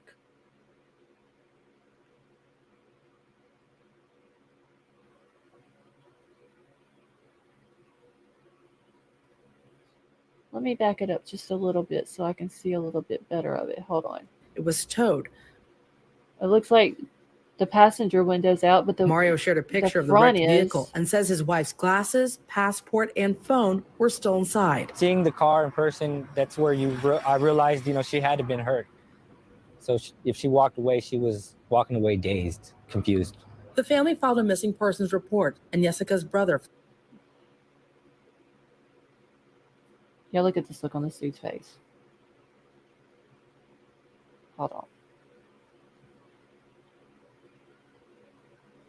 Just look at the look on his face. His passport and phone were still inside. Seeing the car in person, that's where I realized, she had to been hurt. So if she walked away, she was walking away dazed, confused. The family filed a missing persons report, and Jessica's brother flew in from California to help look for her on Sunday. We literally stopped on the highway where we seen that she wrecked. We got off of the exit. And okay, so this is where she wrecked at. Give me just like 2 seconds, y'all. I gotta find the little thing that Stevie told me. Hold on the map.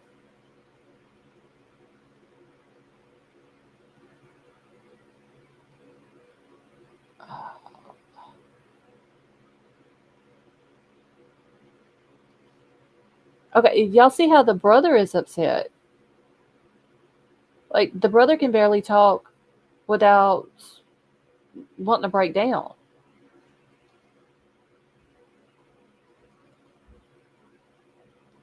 Okay, I'm looking for something real quick, y'all, on the freeway.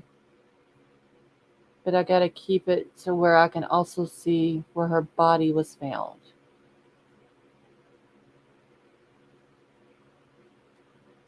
Because they don't say if she was going...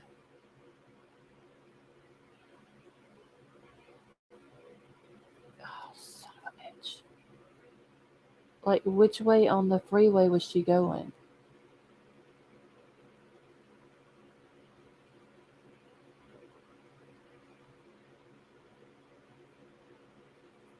Okay, let's finish watching this first.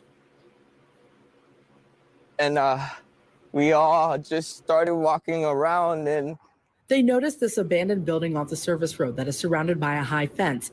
It's not far from the crash site, but soon the family's hope turned. Okay, so Dallas McKinney, 45 to 75 Singleton Boulevard. So, okay.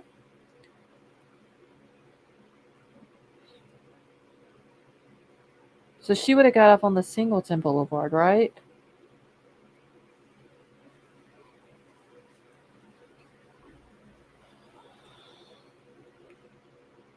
Did you fly out the side window in your driver's seat? I don't think so, King Scarlet. Okay, so she would have got off on the Singleton Boulevard. Turned Okay. into grief. So we went back around the front of the building, trying to hop the fence when my sister seen her through one of the fence openings. Jessica's siblings found her body in between the fence and a concrete wall, and now they're searching for answers as to how she ended up there and how did she die. A boarded up piece of wood replaces the iron bars first responders cut out to retrieve her body. It's an emotional roller coaster right now. There's moments it hits in waves. It's just very confusing. Mario says he's keeping it together for his family and the couple's almost 2-year-old daughter. I'm sorry, but he who will doesn't now look grow up like without her mom. that he In is Dallas, upset. Sophia Beausoleil, NBC5. In Dallas. He does not look like he's upset. Yeah, Kelsey, that's where they found her at, was between that iron fence and that wall.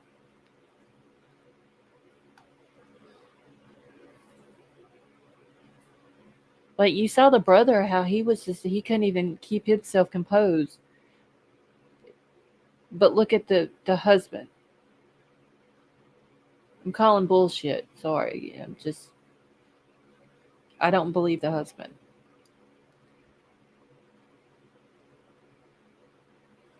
Okay, so this is where she was found. But then why did they say that that her car was found a mile from the crash? And how the hell did she get off the freeway, over the wall, across the damn service road?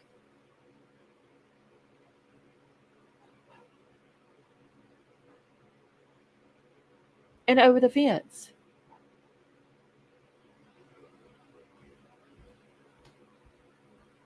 Okay, sorry, I take that back. She survived it because she called police after the accident. Yeah. So she had the wreck and then she called it, what was it, 1 o'clock it said in the morning? Okay, there is a GoFundMe on her brother's page. Well, if it's on her brother's page, I'm not going to think anything of it. I just saw how her brother was doing. Articles and timeline, it's not. Because they're saying that they saw where she crashed at. And they went off the exit. Well, then why are they telling? So if this is where her body was found, it would actually be where the self-storage thing is right here. I don't know if I can drop a pin. Damn it, I need to drop a pin. Okay. All right. Hold on, let me pull this back up for y'all. Then why are they talking about already over 11,000? Okay. Yeah. I'm going to believe the brother before I am the husband. I'm sorry. He may be completely innocent, but things just ain't adding up. Okay. So then why were they talking about the accident happened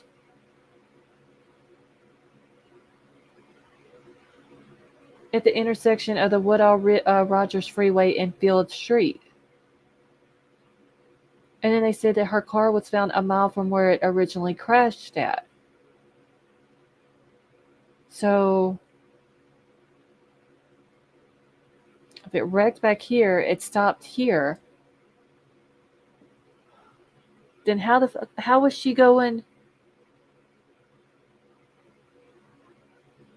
This ain't making no sense because she wouldn't have been able to be in the southbound lane.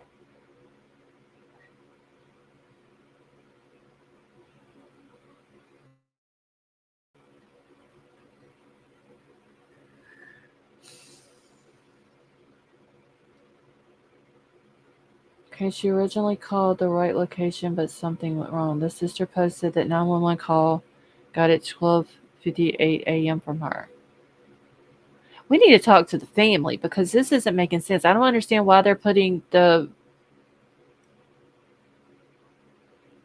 street way over here on this freeway. her car is found a mile, which would make sense that it's found here, but she wouldn't have been able to be going southbound. Thank you. She would have had to have been going, this is 35 east, but it's kind of like northeast. And if that's the case, this is where she's found out where this red pin is. So she would have had to have been in these lanes right here going northeast when they found her car, which means she would have had to have crossed over 1, 2, 3, 4, 5, 6, 7, 8 lanes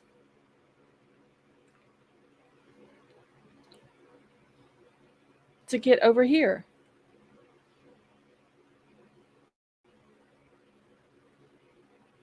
This ain't making no sense, y'all.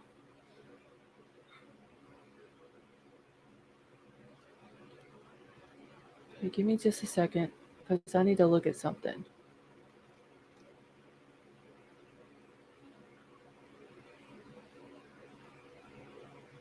I need an accent.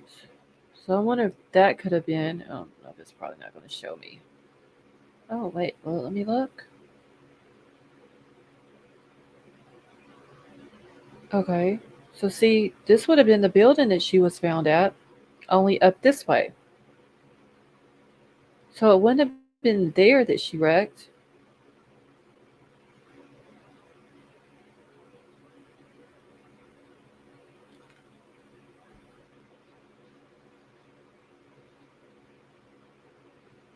I need to go back this way.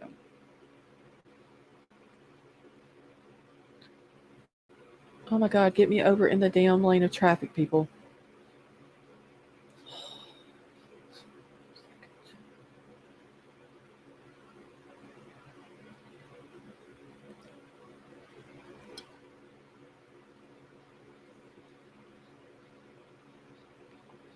Hold on, y'all. I'm trying to find something. There's got to be where she hit.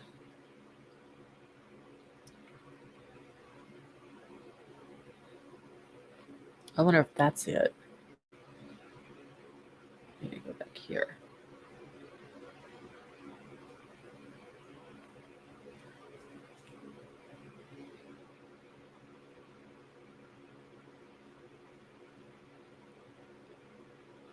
Well, hell. That's where she would have hit at. Right there. Hold on. I got to get back.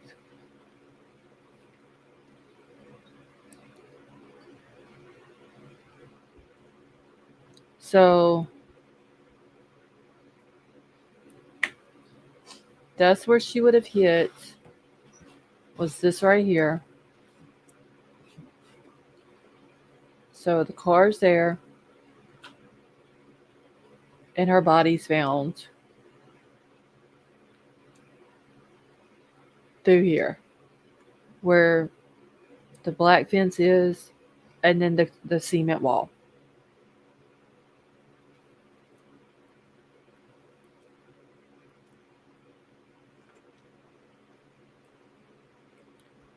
So, is this her usual route?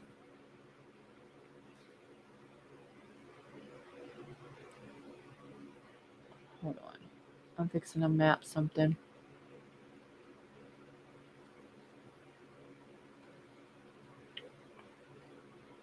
There it is. Why is it not letting me? All right. I need directions. Didn't it say she lived in Pleasant Grove?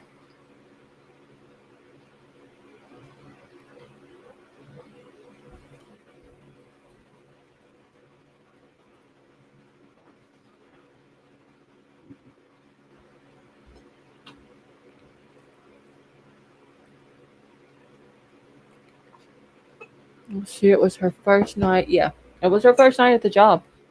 She didn't even work a full shift.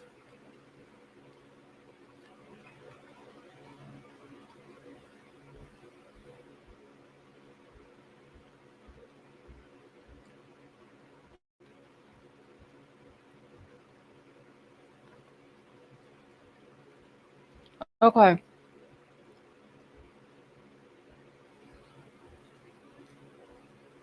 All right. So this is where she was found at. So she's on this freeway, and I just mapped it from there. So the bar's got to be back this way somewhere.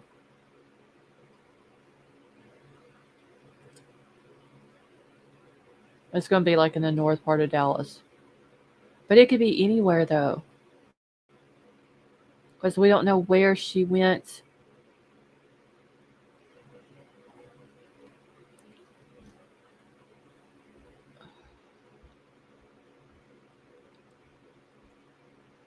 We're just going to have to find out. Does it, like, have y'all found her, like, her social media or anything like that saying where she worked at?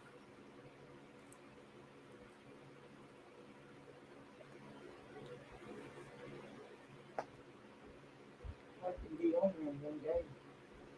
Just start. Okay. Wait, what a baby says no, not yet. Okay. So she was heading towards home because this would have been the way she would have went. Oh, collapse this shit. I don't.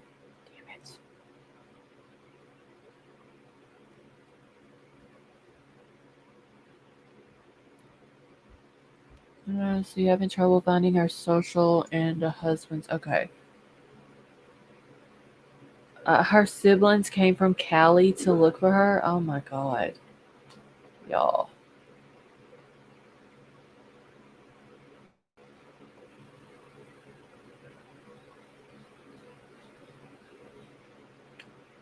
Okay. So, I mean, she was on her way home. It says they lived in Pleasant Grove, and this is taking it right out to Pleasant Grove. Ashes, she was working there. She had just started. She went missing Friday morning, and she had started her first shift on Thursday afternoon. It took them 2 hours after they got there. So see, if the husband's been looking for since Friday, and he couldn't find her, but then her siblings come from California and find her in 2 hours, what does that tell y'all?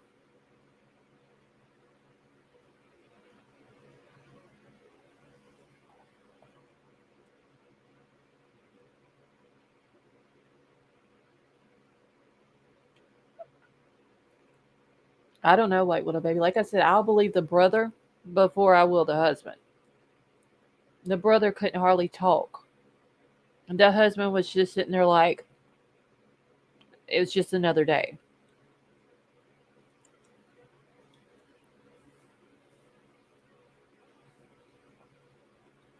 Stone Gator, have a good night, and I hope you get to feeling better.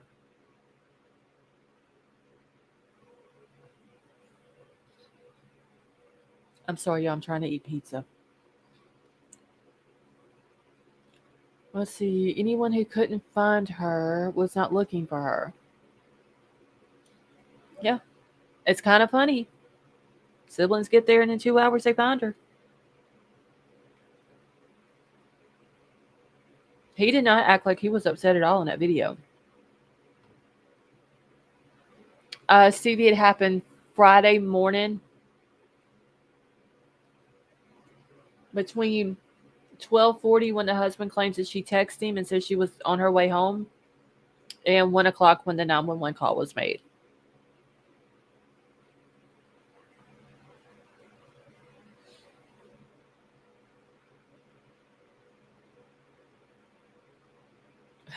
Tad.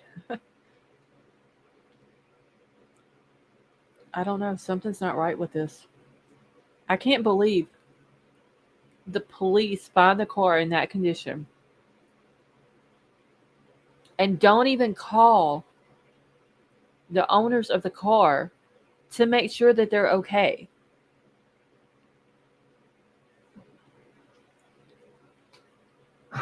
Because if they would have ran the plate, got in touch with the husband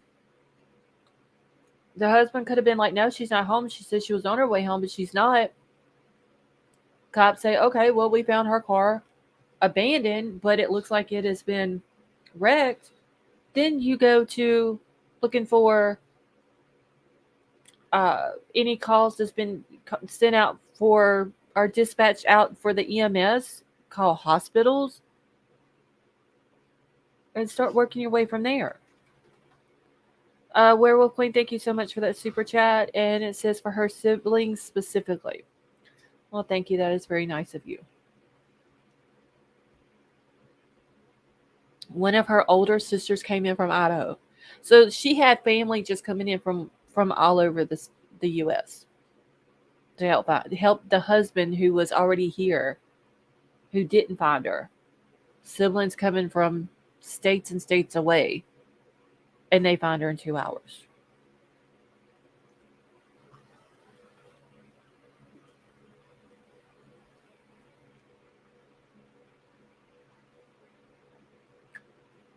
I think there's some fuckery going on here, y'all. Okay, so her sister says her brother-in-law had to get the GPS location and recordings from the vehicle OnStar.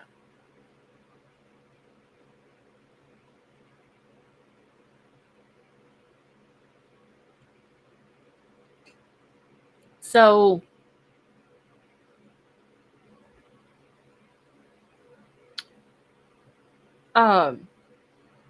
damn it, I forgot what I was about to say. So Jessica's husband had to get the GPS location and the recordings, or Jessica's brother-in-law?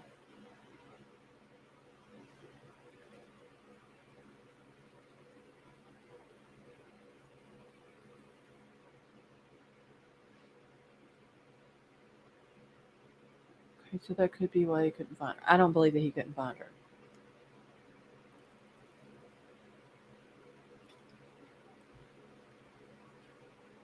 He didn't seem a bit upset.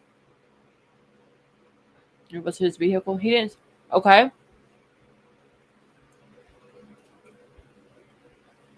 Why isn't he asking police? Why didn't they run the plates whenever they found the car? And call him to let him know that his car has been found wrecked and abandoned on the side of the road. What? Hold on, y'all. 1 second.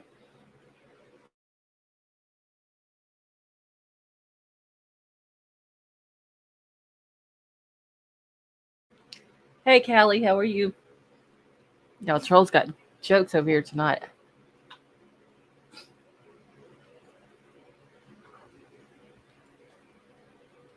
If this was a game of Clue, it would be over. Well, I think it's a lot of fuckery going on. I think something's up. Go get a husky.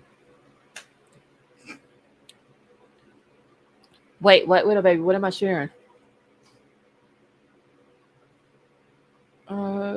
Stevie, in the video, it showed that maybe the front passenger window was, but that was it.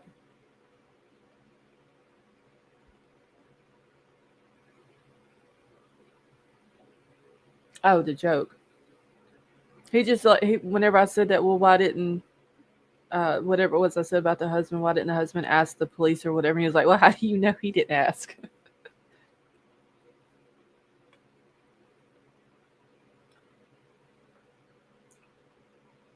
A lot on her sister's page is in Spanish. Oh, well, hell. I can't read Spanish, so.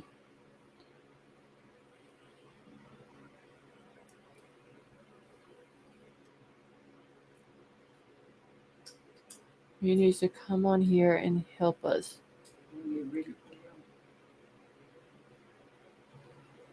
I would rather have the siblings on here.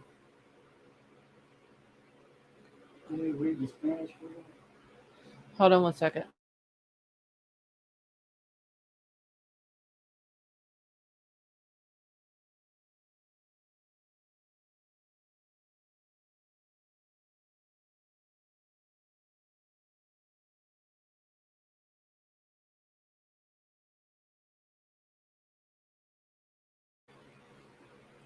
Okay. So you need to come on. Okay, I read that one. See, they came from how many of them came from California?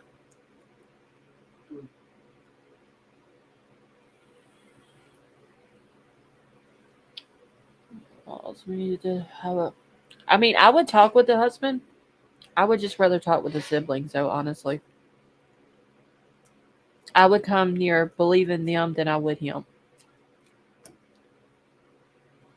Okay, I think 3. Okay. Huh? Okay, how many came from Idaho?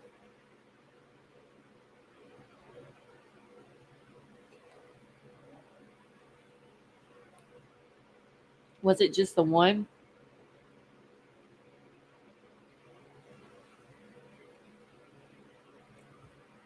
In my opinion, husband almost looked gleeful. Crane Hill Gal, he did not look like he was at all upset. Poor brother couldn't hardly talk. And the husband's just sitting over here like he didn't even care.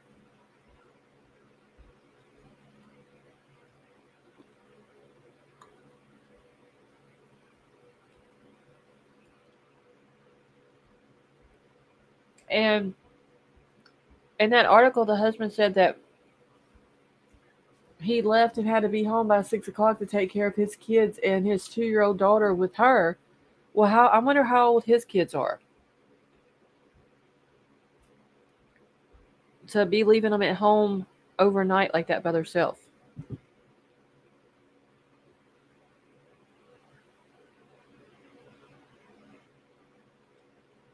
Tad, it said that they had been together for 3 years. And that they have a daughter together that'll be 2 in April. Okay, hold on. Let me wipe my hands off real quick. All right, let me check the email. You're welcome, Tad.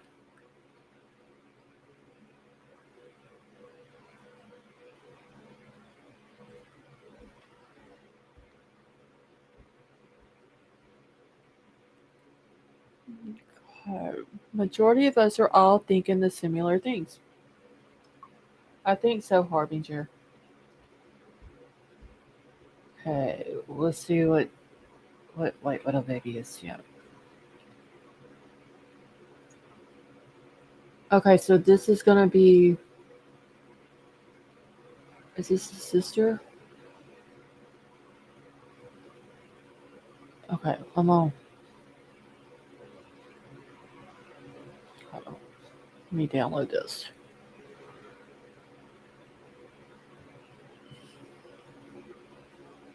This is sad though, y'all. There's no telling how that girl got on the other side of that fence.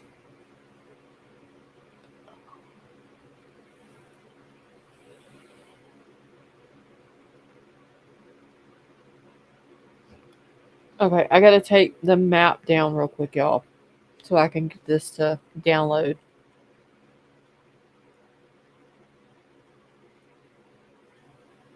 What the heck?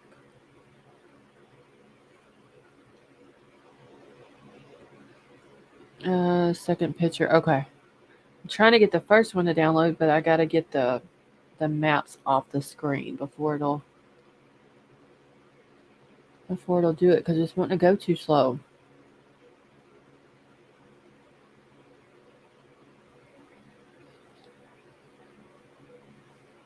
Okay. You take possession of the car. I believe so, the amazing Tiff, because he said that he's the one that found her glasses and her phone in the car, and I believe it was her passport.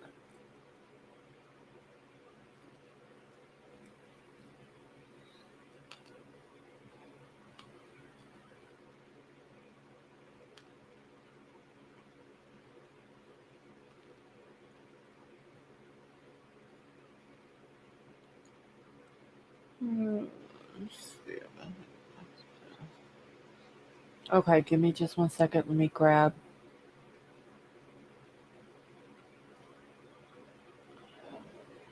Okay, that's the same one. White Little Baby, you sent 2 emails? Or just 1 email with 2 pictures?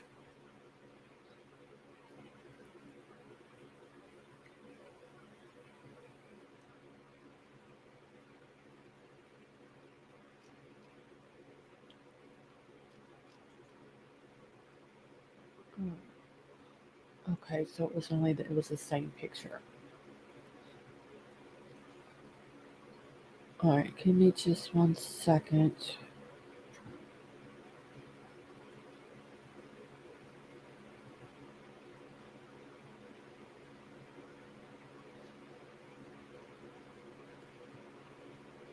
Okay, so I'm just going to put this out there. If there is no DNA or signs of SA, I'm going with the husband doing something. With him and her not having Facebook when the rest of the family does is sus. Could be like a jealous type thing. Jealousy, control issues.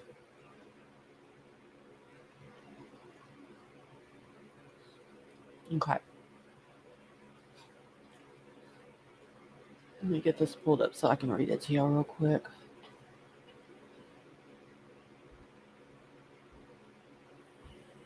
And this is what one of her siblings posted. Well, let her work at a bar if he is jealous type. Maybe he didn't want her working, especially at a bar. And maybe that's the reason why she came home early. And he's just using the excuse that she wasn't having a good day at work. And he's not telling that.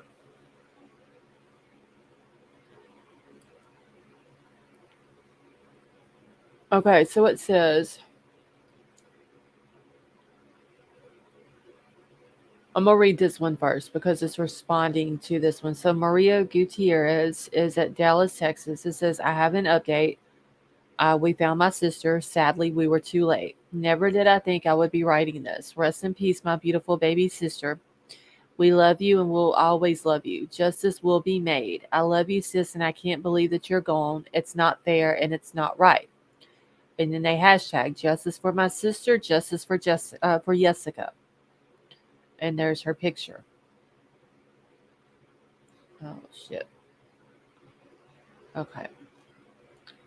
And then the other sibling says, no words can express the amount of pain that we're going through at these moments. It's like a nightmare that we're all waking up from, that we're all waiting to wake up from. This hole that has been left in my heart can never be filled. Rest in paradise, baby girl. Love you always and forever.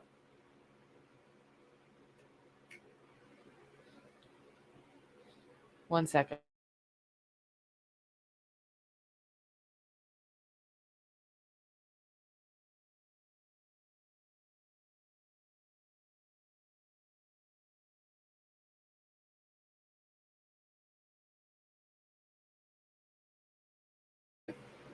Okay. I can do comments to get the bar location. Okay. I'm fixing to probably get off of here in just a second, y'all.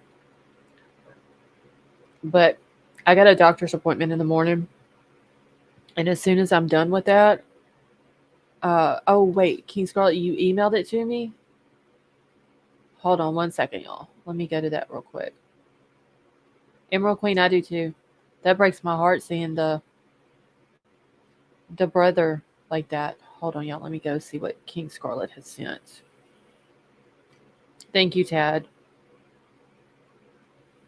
It should be fine. I'll probably have to do lab work and all that, but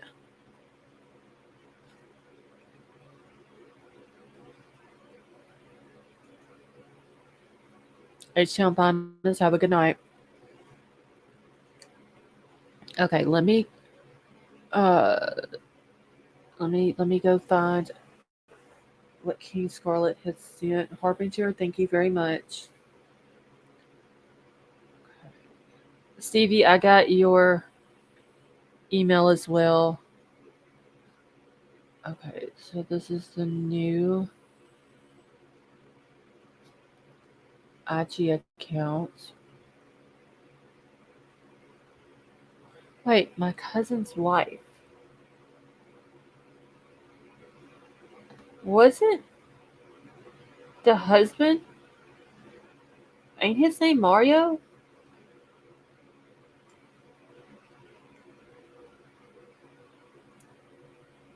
So why is a Mario Morales saying my cousin's wife, Jessica, has been missing if the husband's name is Mario? There is no essay that has been made to look like something that is not with her being half clothed. If it's not the husband, I'm gonna say somebody followed her from the bar. Maybe that was the reason why she wasn't having a good shift and she wanted to come home. It's because someone at the bar was bothering her.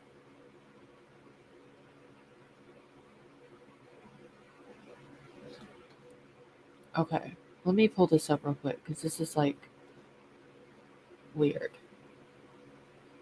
Okay. Yeah, it's either gonna have to be somebody from the bar or somebody or the husband. I hate to put it out there like that, but just him, the way he's acting super weird.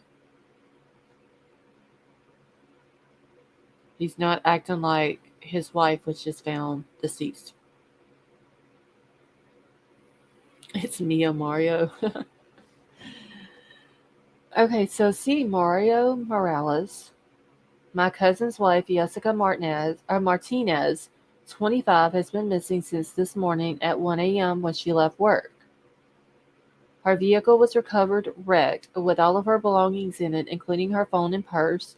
Her vehicle, a 2016 black Expedition, was found at Woodall Rogers Freeway. Police received a phone call from her at 12:58. Police will only say that she was arguing with an unknown on the phone call. Her family is extremely worried. She has a 1-year-old daughter waiting for her at home. Please share and message me if you have any info or contact her husband Mario at Nave. So see, they keep throwing out this Woodall Rogers Freeway. Okay, don't forget the video said purse, phone, passport, and her glasses.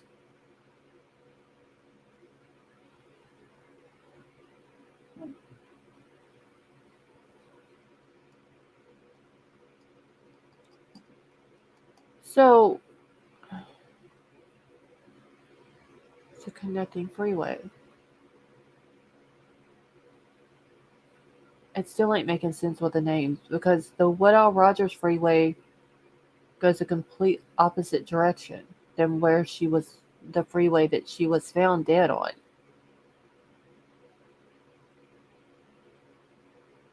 Because you realize the Woodall Rogers Freeway, that's a completely different one than where she was found. So how the hell was her car found on a Woodall Rogers Freeway and her body was found on the other freeway?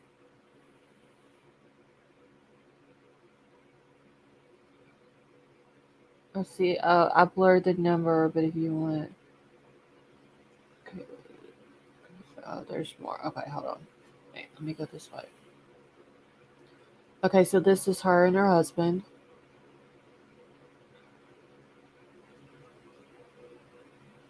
So, baby, you are my world. I'm hurting and I miss you. I love you.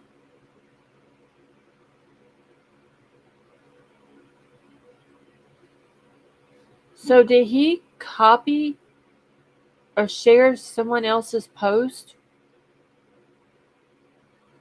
I guess his cousin's post on here? Mm-hmm. That must have been what he did. He must have shared his cousin's post on his social media.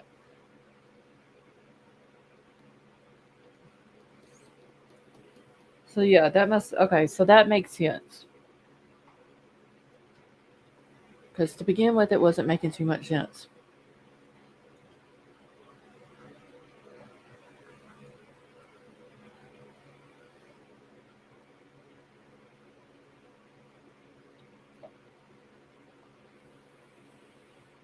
Okay.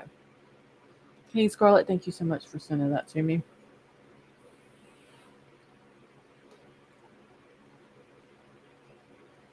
I'm going to get this map thing figured out, y'all.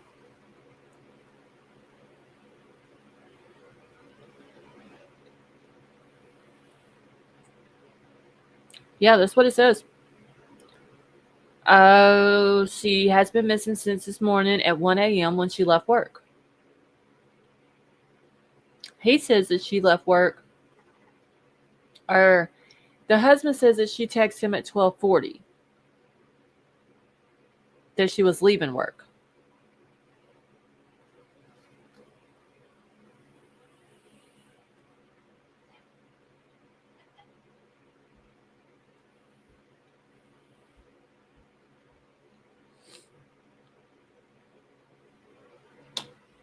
Something don't seem right here.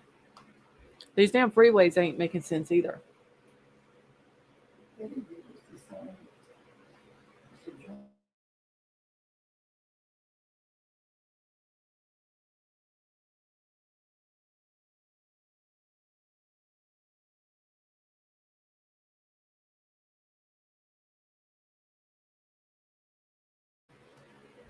Okay, when did this all happen? Happy Cactus, it happened this past Friday morning about 1 o'clock.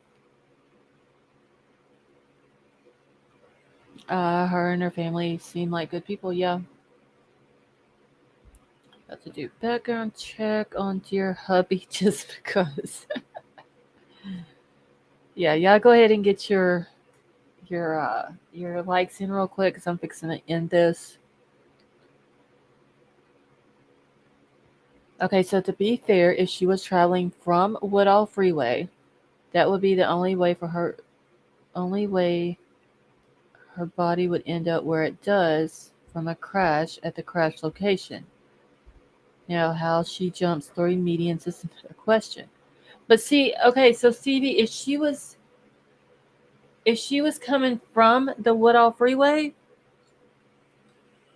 where her body was found, she would have had to have crossed the opposite direction of lanes. You see what I'm saying? Because she would have been going northeast, and she would have had to have crossed the southeast lanes of the freeway to get to where her body was found. Mhm. Which, the way they were explaining it, when they were saying the Woodall Rogers Freeway at Field Street, and then they said the car was found a mile from where the crash originally happened, it would make sense that she wrecked at Woodall Rogers and then went up to, what was the other freeway she was found? Shit, I didn't write it down, but the Singleton Boulevard exit up there, and then her body was found next to the abandoned building. But yeah, she would literally have to jump over about, I think, 8 lanes of traffic. The southeast, it wouldn't be the southeast, it would be the southwest lanes, plus the exit lanes, plus the service road.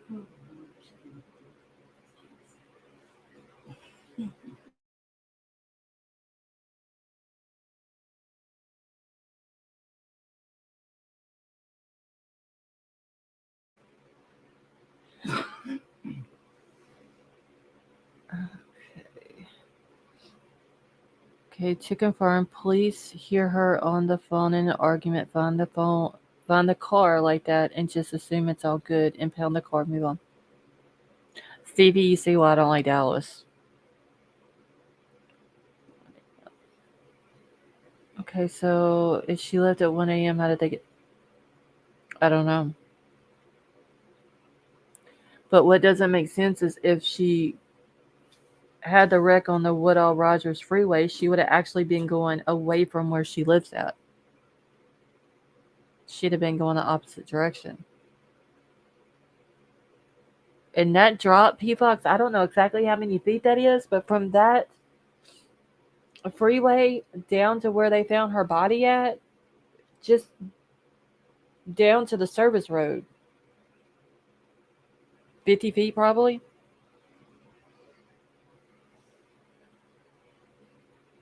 I'm going to say if it's not the husband, then it's somebody from the bar. And I'm going to think that if it possibly is the husband, just based on the way he's acting, that it started because of the bar.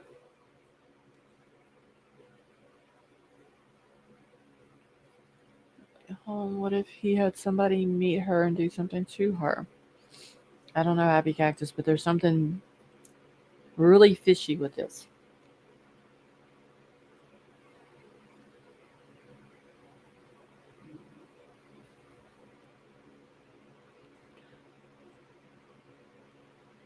So you would break them. Yeah, you would break bones more than likely. Or hurt yourself really badly just jumping off the freeway down to the service road. She could be half undressed. But it don't explain why she was partially clothed in between an iron fence and a concrete wall.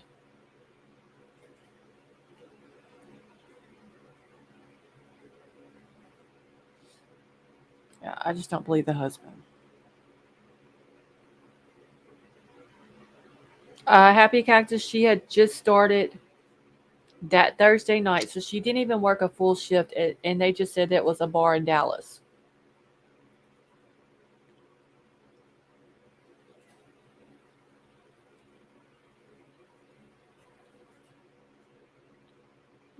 Yeah, Angie, that's what the article said.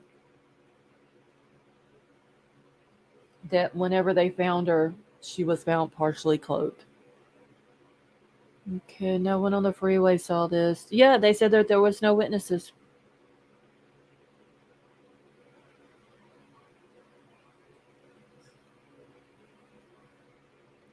You could have lied about the call from her. Our phone could be deleted, but the data never truly deletes. All evidence can be collected, I'm sure. Yeah, hopefully they looked on his phone records to make sure that she really did text him. And I think someone said that there was video of her getting in her vehicle at the bar.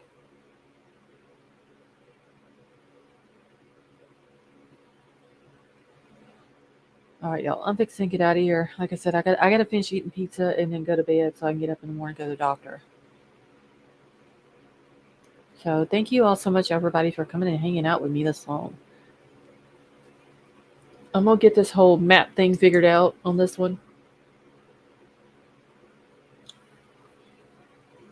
And try to keep up with it. Stevie, thank you so much for helping me out with that earlier. Okay, we need to stay with the store. Yes, P-Fox, I am. Because this is like super weird. I can completely understand someone getting ejected out of a vehicle. But this here, there's no way that this girl got ejected out of a vehicle and flew 500 feet and just happened to land partially clothed and her body beaten up pretty badly and landed between a concrete wall and an iron fence. I just don't believe it. K-Mesh, have a wonderful night. MJ, thank you. You too.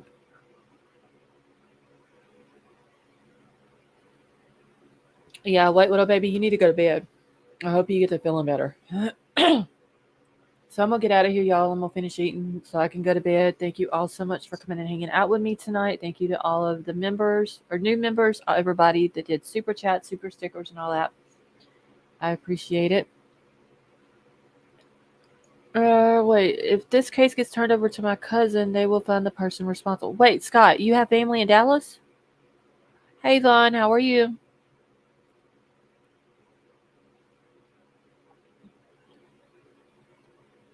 Hold on, let me see what Scott says. Emerald Queen, have a good night.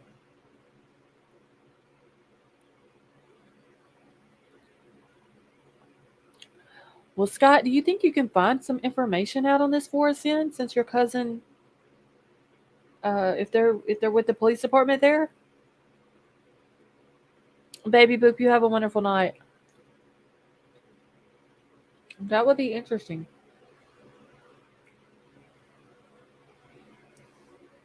A happy cactus, you're good. Thank you, King Scarlet.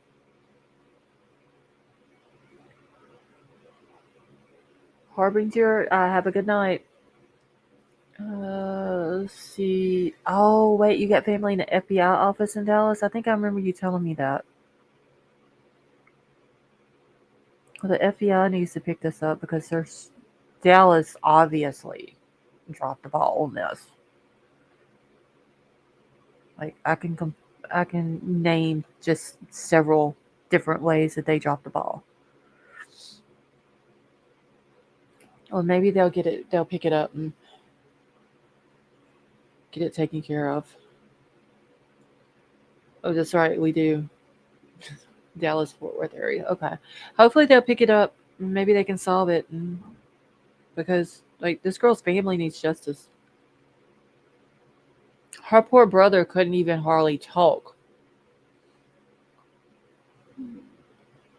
Yes, baby boop, I do need to email you. But you have a good night. All right, y'all. I'm just going to get out of here. I got to finish eating. So I can go to bed. I love you all so much. Thank you all so much for coming and hanging out with me tonight. I'm going to be working on this case tomorrow. Once I get back from the doctor. And then whatever I find, we'll go over tomorrow night. Sima, we love you too. Baby Boop, we love you as well. So I'm out of here. I love you all. Have a good night, and I will talk to y'all tomorrow.